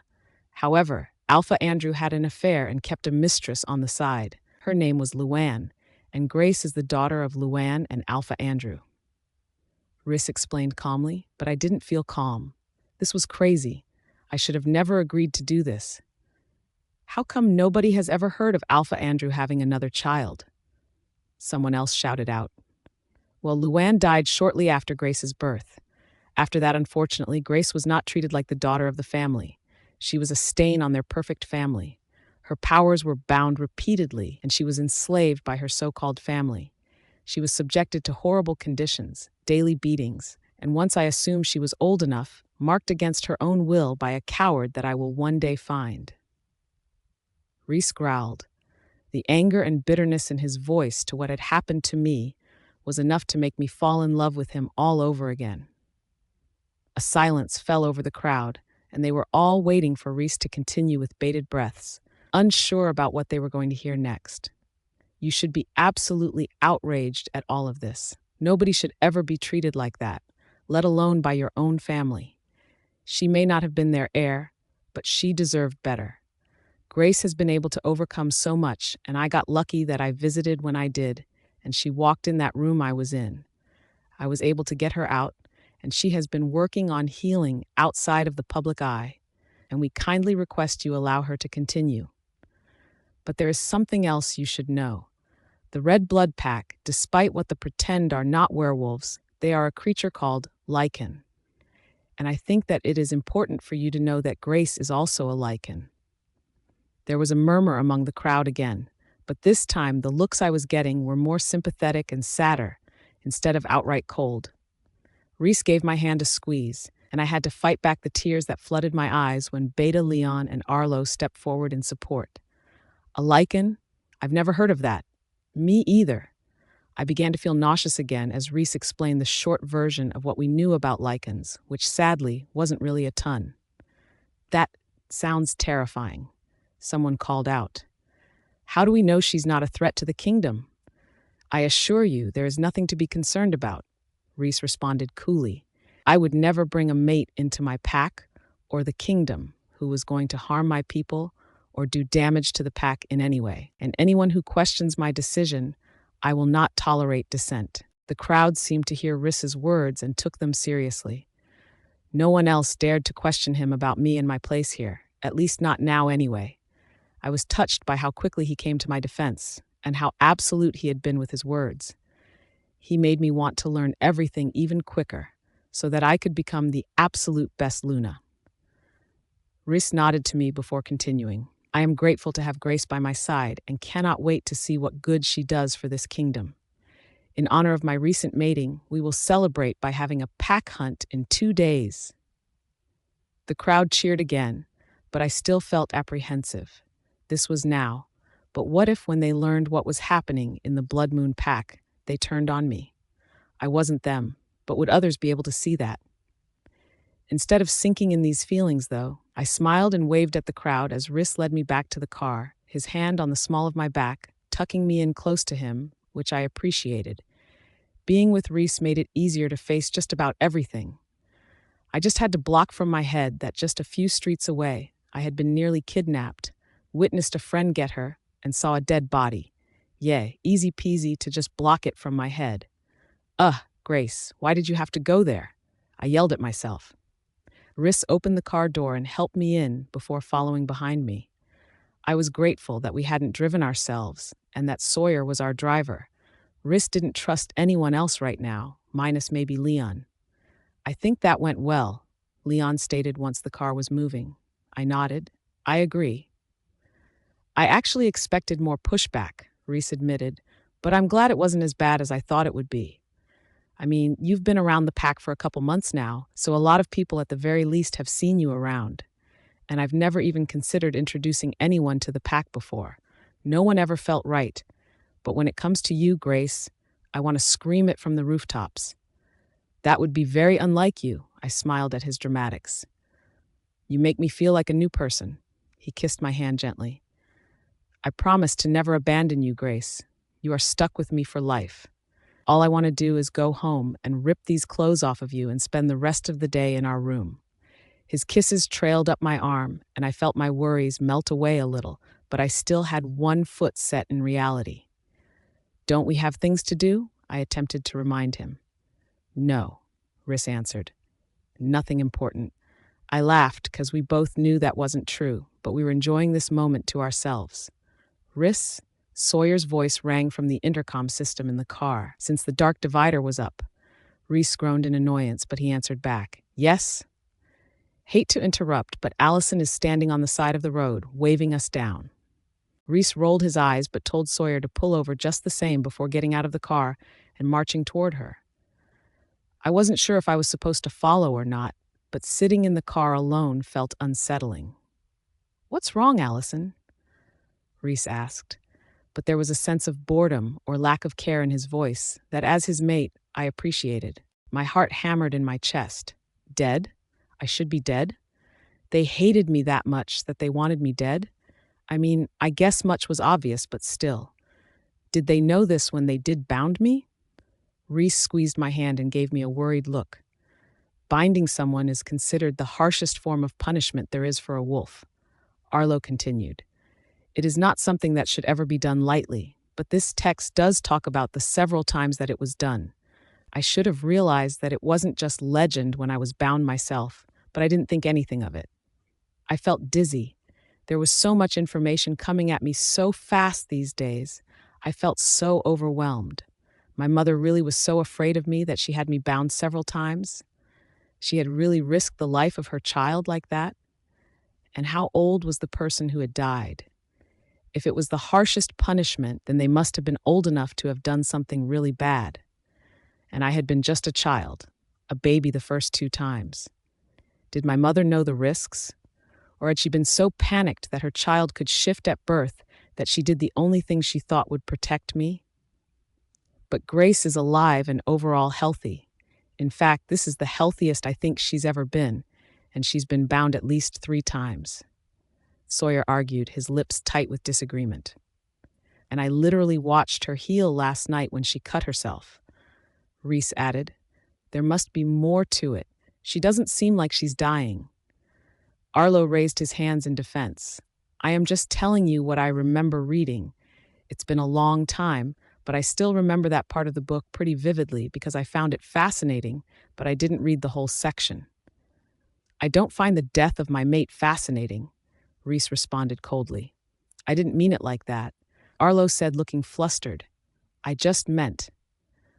We know you didn't, Sawyer intervened, shooting a glare at his brother, and I was glad he was protecting Arlo, but I also hated how they were talking about me like I wasn't even here. This doesn't make any sense. Maybe her bindings weren't complete, or maybe when I marked her it counteracted something? Rhys suggested hopefully. Should I be worried about dying? I asked, feeling the panic inside me rising. I'm not sure, Arlo stated, uncertainly. I'll have to do more research when I read this before. I was researching something completely different. Why didn't you tell us you had information on lichens before? Rhys snapped in frustration, grabbing the book. We've been blind this whole time.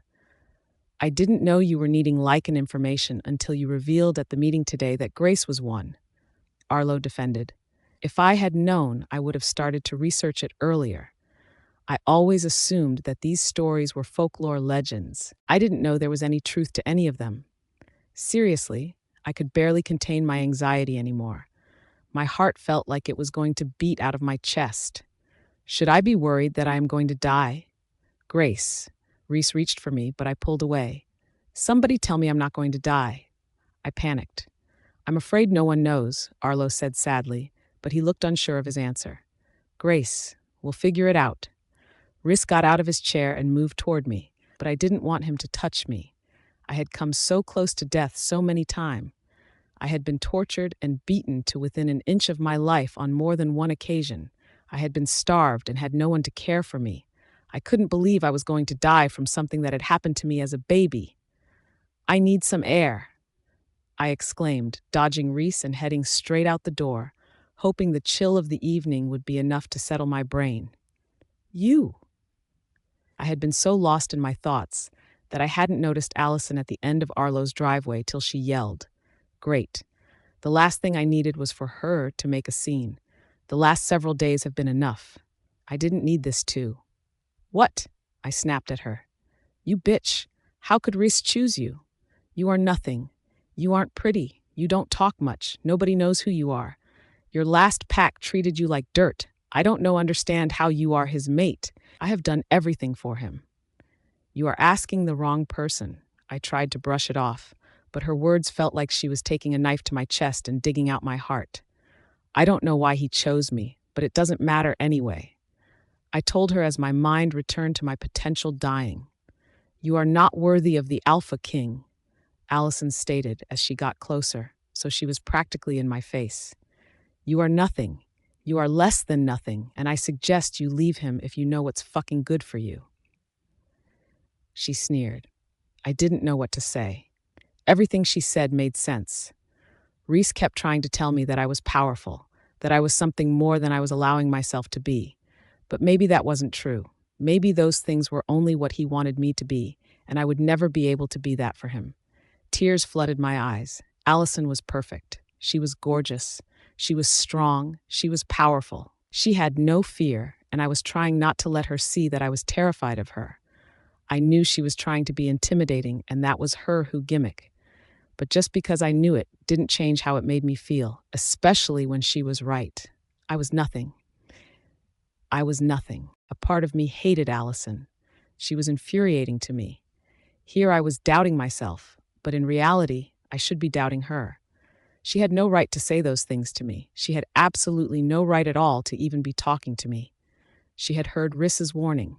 She was risking her own neck, and it was not my problem. At least it wasn't until she made it mine. You know what? I shouted back at her. At least I don't have to snoop around in hopes of the Alpha King's attention. What's going on here? Sawyer's familiar voice called out as he exited Arlo's house. Are you all right, Grace? I'm fine. I bit out angrily, mad he interrupted whatever showdown we had been in the middle of. She's not worth it, Grace. Sawyer sighed, wrapping his arm around me casually. Allison, do not let me catch you anywhere near Grace ever again. My brother was not kidding earlier. He will not tolerate disrespect toward his mate, and he will not tolerate you challenging him about his mate. He made his choice. You should accept it and move on. But Sawyer, you know how he is. Sawyer raised his hand, stopping her from whatever she was going to say next. You do not know him, Allison. You do not get to pretend to know him. I do not care what you have to say. Now, if you have any self-respect left, you will leave. Allison, what are you doing here? Leon demanded as he also came out of the house. I was just... You know what? I don't care. You need to leave. Leon snapped as he looked at me and Sawyer. But Leon, I don't want to hear it. Leave. Now. She pouted and stomped her foot, but Sawyer and Leon didn't buy into whatever her little temper tantrum was trying to do. When she realized she wasn't going to get her way, she flipped her hair over her shoulder, shot us a glare, and started to trek back down the driveway. Are you all right?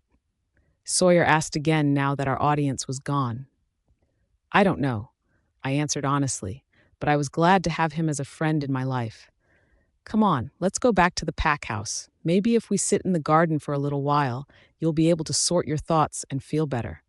I nodded and let him guide me back to the pack house. You know, I hate Allison too, he confessed when we were almost back to the house. You do? I asked in surprise. Oh, yay, Sawyer laughed. Of all the girls that my brother has dated or attempted to make his wife, I actually hated her the most. I'm honestly not quite sure why. I could never pick a specific incident, but there's just something about her, how entitled she is. It's like she knows how to say the right things, but not do the right things. Like she's just saying what she thinks you want to hear? I tried to clarify. Yay, exactly. Sawyer smiled as we plopped down in me and Sawyer's favorite spot in the garden. I didn't necessarily mind her when she was actually with my brother, but her behavior over the years has become too much. She always showed up whenever Rhys brought home a new girl. I guess that was a blessing in disguise now because it led him you, But man, she was always the first to point out that something was wrong with them. She helped Rhys figure things out, but I always wondered if she didn't set them up. I wish he would have just killed her like he did the others. That was a wild wish. I'm not sure that I wished her dead, but I definitely did not get good vibes from her. I stared at my mate in shock, and Leon shared my expression. To my surprise, Ethan wasn't shocked, which for some reason gave more validity to Rhys's words to me. "Why would you think that?" I asked when I finally found my voice.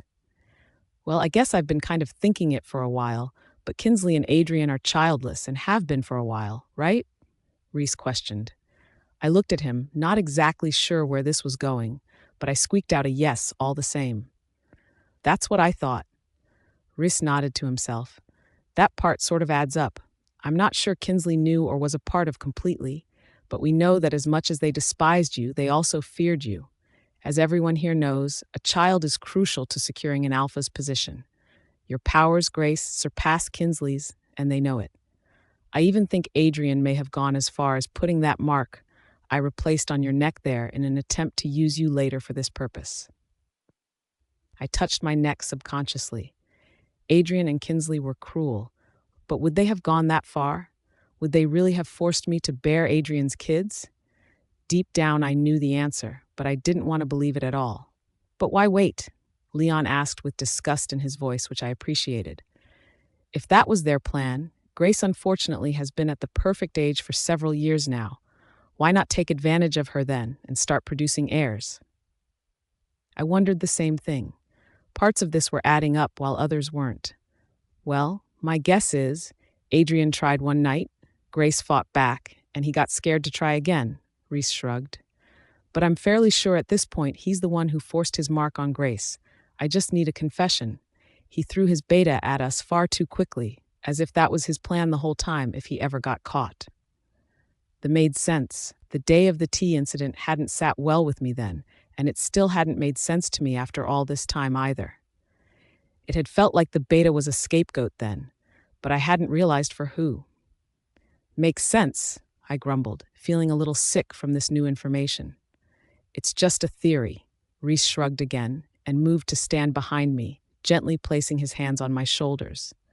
"Do you think Kinsley and Adrian were the ones behind my binds then?" I asked, already knowing the answer. "I think at the very least they organized them, yes, and probably from a fairly young age." Leon said, his face showing he was lost in his thoughts.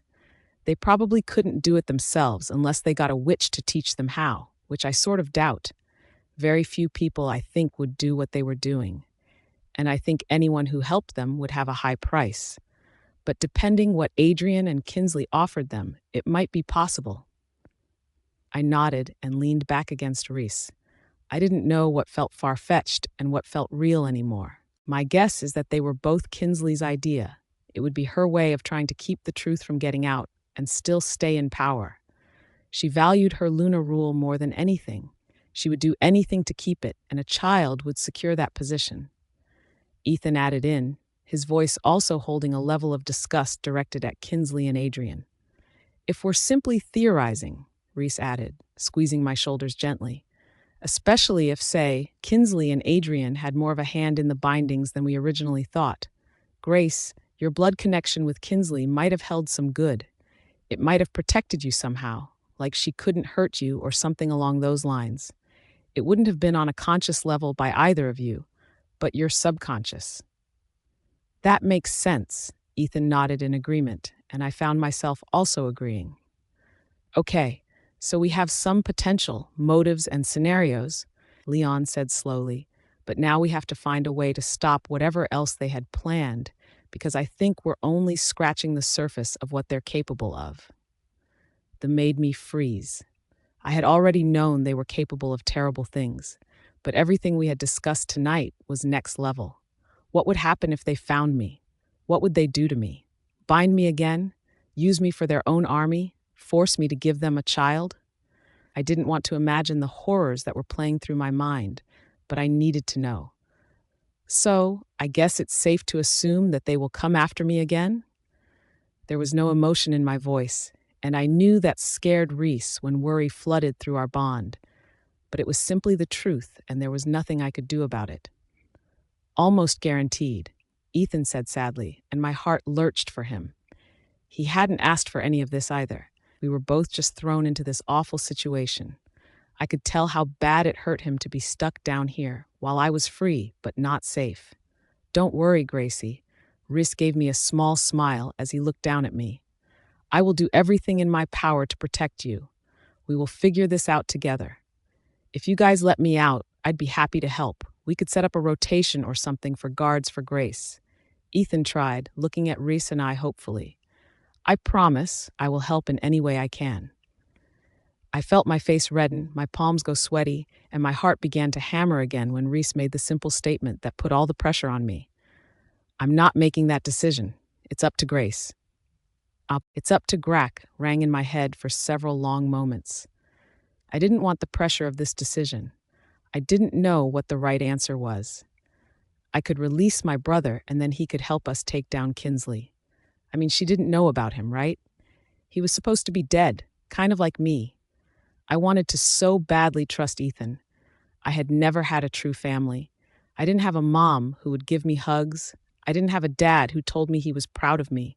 I didn't have a sister that I could share secrets with. But I had the chance now to have a brother that could care and could help. We could rewrite our own stories. I suppose it wouldn't be a bad thing for Ethan to be released so he can help us take down Kinsley without us having to come to this place. I said nervously, turning to look at Rhys as the word left my mouth. Rhys raised his brow but nodded, nonetheless, as Ethan stood up, the joy on his face almost irreplaceably. Well, it's your lucky day, Ethan, Rhys stated loudly. You can have your freedom, but do not mistake our generosity for weakness. Let's go get you settled. I won't let you down, Grace. Ethan bounced on the balls of his feet with excitement. I know you won't, I smiled up at him, standing myself, ready to leave this place. I'll be watching you, Ethan told Rhys as Rhys held the cell door open for us all. You better not hurt my sister, because if you do, you won't like what happens, Ethan threatened. I can have you thrown right back in here at any time, Rhys growled, and I placed my hand on his chest, instantly calming him down. I rolled my eyes at how easy it was to both rile Rhys up and settle him down. We were all chatting easily on our way back to the pack house. For the first time in my entire life, the conversation felt easy. I didn't feel like I was trying super hard, and we weren't talking about anything actually important. We were just talking, and it was nice. I froze, though, when I saw her in our path. She had to be stalking us now, because why else would she be on the path from the pack house to the dungeon? I knew I was new here, but I knew enough to know that usually nobody but guards were ever in this area. What's war? Rhys started, but the words died on lips. Rhys! Allison called out when she was close enough. Darling, what are you doing out here? We had business to attend to. He answered coldly, wrapping his arm around me tightly. What are you doing out here? I was looking for you. What are you doing with her? She sneered, looking me up and down in disgust. Well, she's my mate, Rhys responded. I tend to like hanging out with her. I smiled slightly despite myself. I liked hearing that Rhys liked to hang out with me. Well, I can help you with business things, Allison offered, but I was sure that she had never done an ounce of work in her life. I'm good, thanks. Rhys tried to guide us around her, but Allison stopped us. Rhys, I'm worried about your safety. Allison tried desperately, her body colliding slightly with mine, but Rhys moved me out of the way before I could even stumble. My safety? Rhys laughed, and I felt my brother inch closer to me, and I was grateful. I'm the Alpha King, which you seem to have forgotten. But what if she shifts and hurts you, Rhys? I can't help but think you aren't thinking clearly about this. She is a monster. Enough, Rhys roared at her, letting his aura slip a bit. Grace is my mate. I will not tolerate you disrespecting her. Do not challenge me or my decisions anymore, or you will be sleeping in dungeons. Am I clear? She nodded and scurried off back toward the pack house. We followed at a slower rate, and Rhys began giving new orders to everyone. He gave Ethan a room in the pack house on the second floor, and he told Leon to set up patrols in the city to see if we could uncover any new information or any clues about what they were up to. We didn't really think we would find anything, but it was better than being sitting ducks. Once those things were complete, Rhys and I headed to our room to get into comfier clothes since we hadn't changed out of our meeting clothes yet. I fought another wave of nausea as I remembered what was waiting for me out in the city. My own sister wanted to use me for nefarious purposes. I couldn't help but feel sick every time I thought about it. "Can you keep me in the loop about the pursuit of Adrian and Kinsley?" I finally got the courage to ask as we both began to change. Rhys looked at me in surprise, but nodded his head. "Of course, Gracie, I don't think it's safe to keep you out of the loop at all. But as I said the other day, we are a team now, there are no more secrets." "Okay, then I want to ask something else," I said nervously. "You can tell me anything, Grace." He smiled at me, guiding me over to the bed and pulling us both down onto it. "When we do find them, I want to face them." Rhys didn't hide his surprise, but he didn't look horrified like I thought he would. "Of course, Grace," he agreed. "When we find them, you will be the first to know, and promise you will get to decide their fate." I nodded and curled up in the blankets. The nauseous feeling only seemed to grow, and I wondered if I was a bad person for wanting revenge on my own family. Did the darkness finally take over me? Was this what it felt like to be a monster? I could tell that Grace was upset by the way she curled up in the blankets, but over what I wasn't quite sure. Guilt and ick flooded through the bond, and I thought about her questions and wondered if they were related. I laid down next to her and combed my fingers through her hair and pulled her in close to me. "Why do you feel guilty, my love?" "I'd much rather you talk to me than keep it locked inside," I said after a few minutes. "Because I want them to be caught. I want them to be hurt like I was, and that makes me a bad person." "Oh, Gracie," I sighed, knowing no matter what I said, she wouldn't believe me. "They tortured you. They hurt you in the worst of ways. Wanting revenge and wanting to lock them away or even have them killed does not make you a bad person. It makes you a person who has been badly hurt and who really wants to make sure it never happens again. And I will love and support you no matter what, and I will protect you with everything I have." She sighed against me, clearly not believing me, and I didn't think there was much I could say to get her to believe me. She would have to accept this part of her if she wanted peace. I couldn't do it for her, even if I wanted to. It was never easy wrestling with who you were before and who you want to become, or even who you are becoming. Grace had never known who she was before. She had always played people pleaser, so anything that showed even a little bit of realness, it scared her.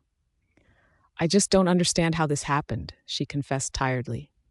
"How could my own family do this sort of thing to me? I could maybe understand this from Kinsley. We were battling for the same spot even if I didn't know it. But my own mother? I was just a baby." My heart broke for her. As much as I knew about her, I didn't know much about her. I mean, it was hard because she didn't really know who she was, but also no one had ever asked her how she was or what she needed. No one had really asked her about her life before now, and I wanted to know everything about her from her shoe size to her worst memory. "Did anyone ever tell you anything about your mother?" I asked carefully. In theory, her talking about everything would help her in the long run, but in the now, it might really suck. "I mean, yes and no," she answered, looking up at me with her big blue eyes. "No one ever talked to me about my mother, but I definitely heard things. A lot of people said she was just searching for power, sleeping her way to the top. I heard that she purposefully got pregnant in an attempt to force the hand of my dad to choose. She wasn't very well liked, but she also wasn't hated either. It was more like, well, if he had to have a mistress, she's the right choice, if that makes any sense at all." I guess she had also once been decent friends with Luna Ava. "Who took care of you once she died?" I asked curiously, realizing I had never asked. "Well, as an infant, it was the head maid, Kathy. I guess my mother specifically entrusted her with me. But once I was about 4, I was placed in the smallest room in the pack house, which I spent most of my time in. And then by the time I was maybe about 6, I was given chores by Kathy and expected to sort of earn my keep." "Did Kathy ever truly care for you or give you any affection?" I asked with a frown. "Not really. Once I was old enough to get my own food and things, I was sort of left to my own devices. I only had a handful of outfits that all were fairly plain and matched each other. But to Kathy, I was just a job. Wolf poison? Unwanted. Wolf poison. How the hell did she get wolf poison in her system? Not now, Sawyer bit out as he frantically began to search his bag for something. Just shut up for a minute and let me find what I need. I held Grace's hand and tried to breathe. She was going to be okay. She had to be okay. There was no other option. I had been with her all afternoon. How could this have happened right under my nose? I had so many questions, but Sawyer needed me to be quiet, so all I could do was sit there and try to provide some comfort to my sweet Grace. All of the sudden, there was blood coming from all of Grace's facial orifices.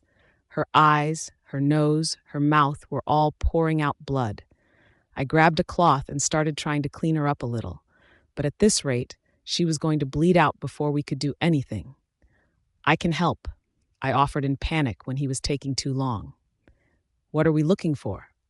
Well, I have it, Sawyer answered, pulling out a small vial. But hand me those dried leaves that are next to you. These, I asked as I picked up a small bag of dried herbs, my hand shaking slightly. Yes. Sawyer's urgency didn't help ease my worries. I handed Sawyer the herbs, and he instantly began to mix them. It felt like forever before he was placing it in a syringe and attaching a needle to it. Goddess, I needed this to work. I needed Grace to be better. Turn her so I can put it near the bruise, Sawyer demanded. I did as he asked, and he injected her with the supposed antidote that I had no idea where he had even got. Did it work? I asked eagerly. I couldn't seem to calm my racing heart. There was a feeling in the pit of my stomach telling me our troubles were only just beginning. Only time will tell, Sawyer answered, but the bleeding from her nose, mouth, and eyes had already started to cease. That's a good sign, right? I asked as I began to clean Grace's face gently so she wasn't a bloody mess. I didn't want her to wake up and be scared by the sight. Yes, but Sawyer never finished his sentence because Grace gasped once and then she stopped breathing. Grace, I screamed as Sawyer searched for a pulse. What did you do? Her heart stopped. Sawyer said sadly after a minute, I'm afraid there isn't anything else I can do. Do CPR, do something, anything. You can't just let her die. I shouted at my brother.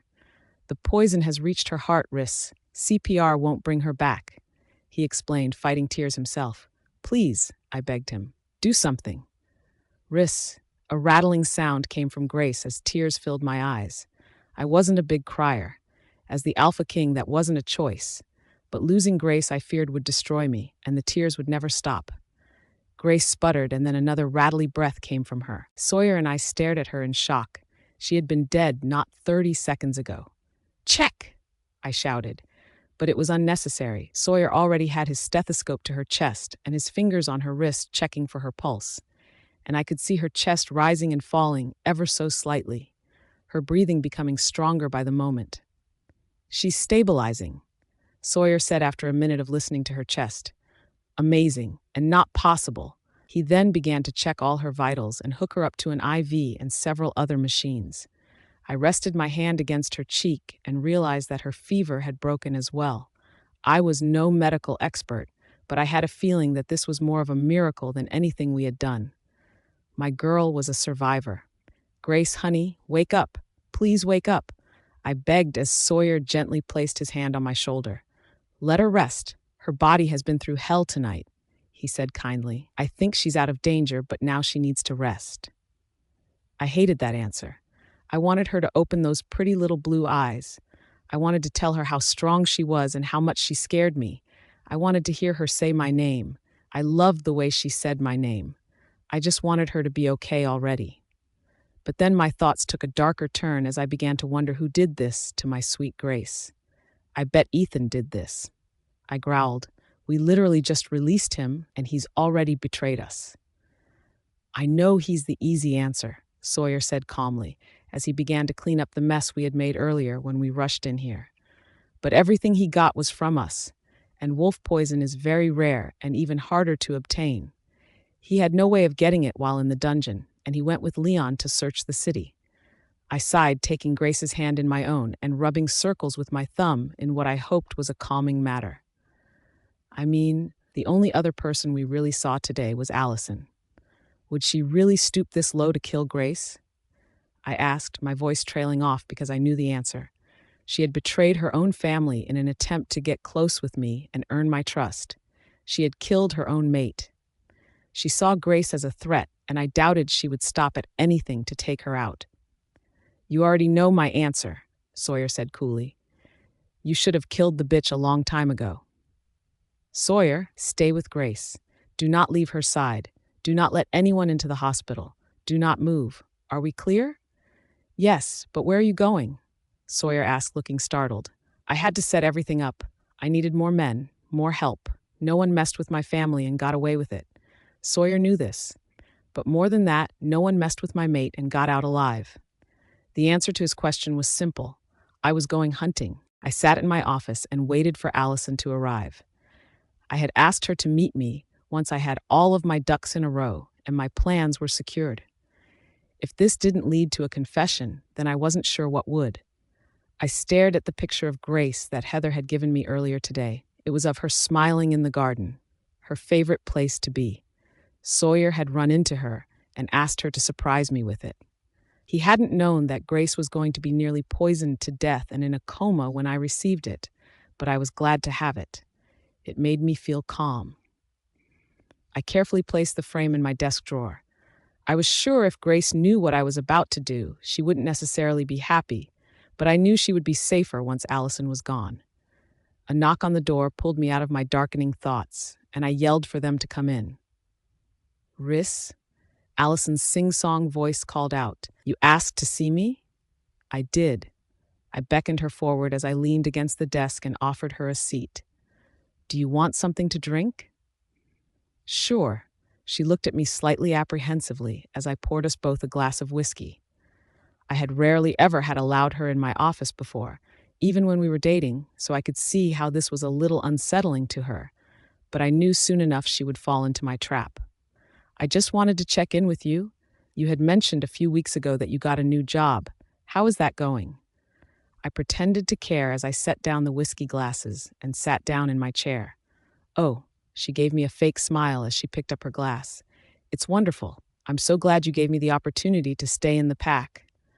Of course, I told her calmly, even though I was dying to just simply rip her head off. We may not be together anymore, but I still want you to be happy. Speaking of happy, she took the bait and began to open up a little. I worry that you are making a mistake with that new bride you brought back. I just don't think she's making you happy. You've been so stressed since I've been back. And you think it's because of Grace? I asked. Well, it appears that way, she stated, shooting back her whole glass before walking over and straddling my lap. Her touch revolted me, but this was all a part of the plan. I just had to endure it for just a little while longer. Let me remind you of how it feels to be taken care of by a real woman. She breathed as began to kiss my neck and run her fingers over my skin the way I used to like from her. Wait, I said, wanting to stop this before it got too far out of hand. I can't do this to Grace. She didn't stop, though. I don't think you have to worry about that anymore. What do you mean? I asked dumbly. Don't you want me? She asked seductively. Of course, I lied. Then it will be just our little secret. I knew you would regret that bitch and come back to me, so I took care of it for you. You don't need to worry about it. Like with wolf poison? I asked, ready to make my move. Yes, she answered before she even realized what she was admitting to. Her eyes grew wide when she realized I had played her as she attempted to scramble off my lap, but I held her wrist tight. You attempted to kill my mate? I demanded. She should be dead by now. She pleaded desperately. So now you can have me, isn't that what you wanted? How dare you attempt to harm my mate? I shouted as I yanked her behind me, all but dragging her through the pack house. Please, Rhys, I can explain. I love you, she cried. But I was having none of it as I threw her into the car and made sure she couldn't escape. She not just hurt Grace, she had tried to murder her in cold blood. There was no coming back from this. Where are we going, Rhys? She asked timidly, but I didn't bother giving her an answer. She would see soon enough what her fate was, and maybe then she would realize how bad she fucked up. When we reached the pack border, I yanked her from the car and threw her on the ground. I could see the rogues on the other side eagerly eyeing their fresh piece of meat, and my own guards eyeing us warily, ready to jump in if anyone crossed any more lines. Allison looked around, noticing both the large group of guards nearby and hungry-looking rogue, her eyes growing wide. "Rhys, please," she begged, gripping at my jeans in desperation. "I'm sorry. I didn't mean to kill her. I made a mistake. Don't do this." "You have 30 seconds," I answered coldly. "I suggest you run." She gave me one last desperate look and realized I was not going to change my mind, so she took off running. When her 30 seconds were up, I motioned to the rogues that she was all theirs, and they chased her down within no time. Her screams had no effect on me as they filled the air and echoed around the forest. I could see blood flying through the air, raining down on the rogues who were just gnawing on her limbs now that they had gotten pieces of her free. Others didn't care if she was dead or alive. All they cared about was that she was a woman, and they could have their way with her. I couldn't look away. Her screams eventually ceased, and I knew it was over even as the rogues continued to rip at her. I felt her death had come too quickly, but I hoped she felt a pain 10 times worse than whatever pain she had caused Grace to have. I held no remorse. I was the Alpha King for a reason, and as I said earlier, no one messes with my family and got away with it. Nobody messes with my mate and makes it out alive. By the time I finally made my way back to Grace's bedside, I was exhausted. Every time I thought we were through the worst of things, life seemed to laugh at us and give us a new challenge. I didn't want any more challenges. I just wanted my happily ever after or whatever with Grace. But I had a feeling that was a long way off. Allison might be gone, but we still had the very real threat of Kinsley and Adrian, and I worried there was more to be worried about. Everything was happening so fast I could barely keep track of all the incoming threats. "Grace," I whispered. "Grace, can you wake up for me?" I pleaded. "I think she'll be out a while," Sawyer said tiredly. "But she's stable?" I asked for like the 100th time. I had been mind-linking him pretty much nonstop since I had left several hours ago. "Yes," Sawyer answered patiently, "but we won't really know the extent of the damage until she wakes up. But we don't know when that will be." "No, Rhys. I don't know when that will be." I felt like a child. My mate was hurt, and it was all my fault. I should have never allowed Allison to live. And I should have seen the trouble she was causing every time she came back when I brought a new bride. A part of me wondered if she had set any of them up with false evidence, and I just fell for it every time without question, because I just couldn't get myself to care about them. She might not have been a part of all of them, but she almost definitely had her hand in some. The thing is, it never worked for her. I never once went back to her or led her on. I don't know why she would have expected it worked this time. "Have you heard from Leon?" I asked after I tried to mind-link him, but I hadn't made contact for the 5th time. "No," Sawyer said slowly. "I tried to mind-link him a while ago, but I never got a response." I sighed and leaned forward to rest my head on the bed. I had rarely ever felt so overwhelmed in my life. Even when my parents died, it was like it was just another thing that happened. I had dealt with many enemies in my time, but nothing like this had ever happened. Now, I found myself worried about Grace and Leon. I couldn't get my mind to stop racing, but I needed it to stop. I needed it all to stop, or at the very least slow down a little. "You should go rest, Rhys," Sawyer said after a while. He had gone to check on several other patients, but was now back. "It's late." "No, I'm not leaving her again," I responded simply. All I could do was stare at her. She looked so pale lying on the sterile white sheets. All the strength that she had gained in the past weeks seemed to be gone. I knew that wasn't necessarily true, but it scared me nonetheless. Sawyer left the room again with a sigh, but when he came back, he had a plate of food and some water for me. "At least eat something," he advised as he placed them on the table next to me. "I'm not hungry," I answered. "She wouldn't want you to not take care of yourself, Rhys." I wasn't really asking. I rolled my eyes but grabbed the plate from him and began to eat. I hadn't realized how hungry I was until I was actually eating. "So what happened with Allison?" Sawyer asked, trying to keep his voice casual. I got her to confess, and then I fed her to the rogues. I answered, not feeling the slightest bit guilty. You fed her to the rogues? Sawyer frowned. Yep, I gave her 30 seconds to run, and then I let them hunt her down. Good riddance. Sawyer gave me a slight smile. He was clearly tired too. I had been running him, Arlo and Leon, all into the ground lately. I would have to be careful not to burn them out. We needed to solve our problems fast so I could let them rest. A knock on the door drew both of our attention as Arlo walked in with a report sheet. What did you find at her house? I asked. We found hundreds of wolf poison plants at Allison's house. Far more than we expected. We have burned them all, and we are currently searching the house for anything else we should be aware of, Arlo reported. Hundreds? Sawyer whispered in shock. I knew she was crazy, but I didn't realize she was that crazy. I nodded in agreement. Thank you for the update, and let me know if anything else is found. You'll be the first to know, Arlo replied, heading back toward the door. Arlo? I called him back. Yes, my king? Did you see any proof that she has a job somewhere within the pack? I questioned. No, sir, he answered. I had one of the guards talk to neighbors to know if they knew anything, but they stated that they rarely saw her leave. I closed my eyes in frustration. How could I have been so blind? I should have demanded proof of the job she wanted before ever letting her back in. Clearly, her intentions were much more sinister. Were all those plants just for Grace, or was there more to her whole plan? Do we think she was working alone? I asked before my thoughts could completely run wild. Permission to speak freely? Arlo asked. Granted. Grace seems to have many enemies, each with their own agenda. It is very plausible that she was working with someone. Arlo answered uneasily. Her enemies are my enemies, I growled, and they will regret messing with the Alpha King. Before anyone could say anything else, the door burst open, and Ethan came raging in, shouting, What the hell happened to my sister? What the hell peepin' to my sister?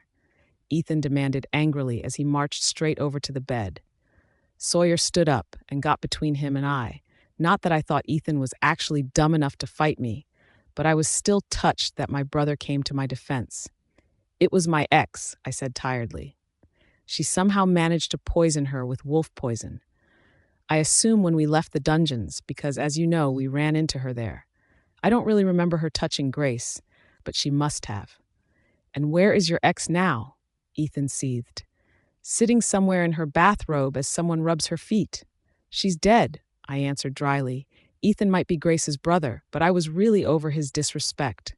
I took care of it a couple of hours ago. Oh, he answered, his fire dimming a little. Well, how is Grace doing? She's hanging in there, Sawyer answered, but he was looking at Ethan with some uncertainty. She's through the worst of it all, but her brain might need some time to recover. I looked up at Ethan. Sometimes, when I look at him, I am struck by how similar he looks to Grace. It was crazy. But there were other times, like when he would talk, that he was nothing like Grace. He was so much more calculated in how he spoke. It sometimes made me feel uneasy. In this moment, though, he was clearly distraught over his sister being in a coma. And if he felt anything like me, he felt like he was in hell. Nobody spoke for a while. We all just stared at Grace. I watched her chest rise and fall over and over again so I could just be sure she was still breathing. I was sure I'd be watching her like this for the rest of our lives.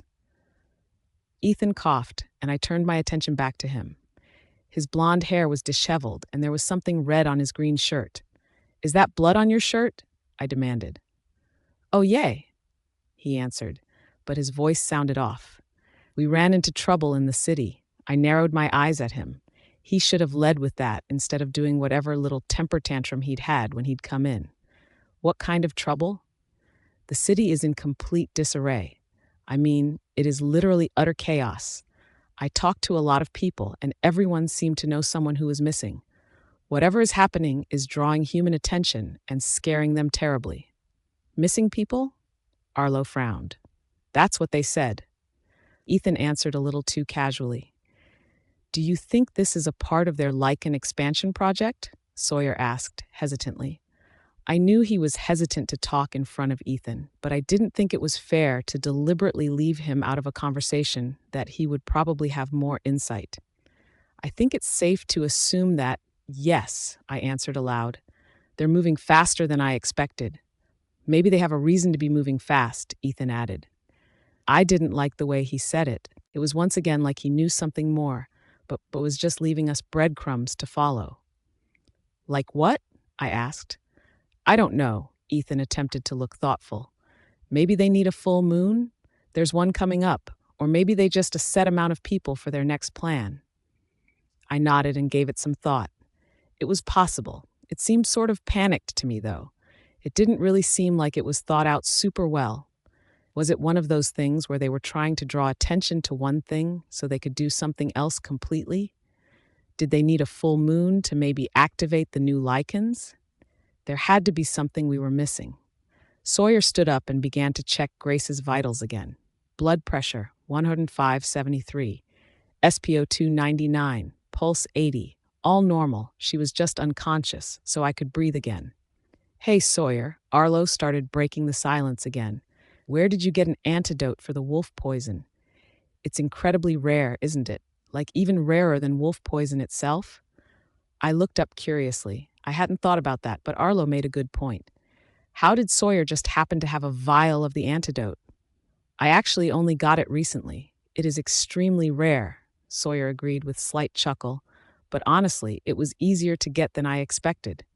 How did you get it? I asked, having a feeling that I wouldn't like his answer. I got it from the witch, Sandra, Sawyer answered easily, like it was no big deal. And I was right. I didn't like his answer. My own brother was now making deals with witches? What was our world coming to? Sandra, as in the witch who bound Grace twice as a literal baby. I felt my temper flaring. I was going to explode soon if people kept being stupid. Well, yay, Sawyer said slowly. I had asked her if there were any remedies that I should have in my arsenal at the clinic, and she stated several, but said it's always good to have an antidote for wolf poisoning. I must admit, I did laugh at first because I thought wolf poison was too rare, but when she offered to help me make a small batch, I took her up on it because even if she just gave me the recipe, I would have never been able to make it myself. It's a magic concoction.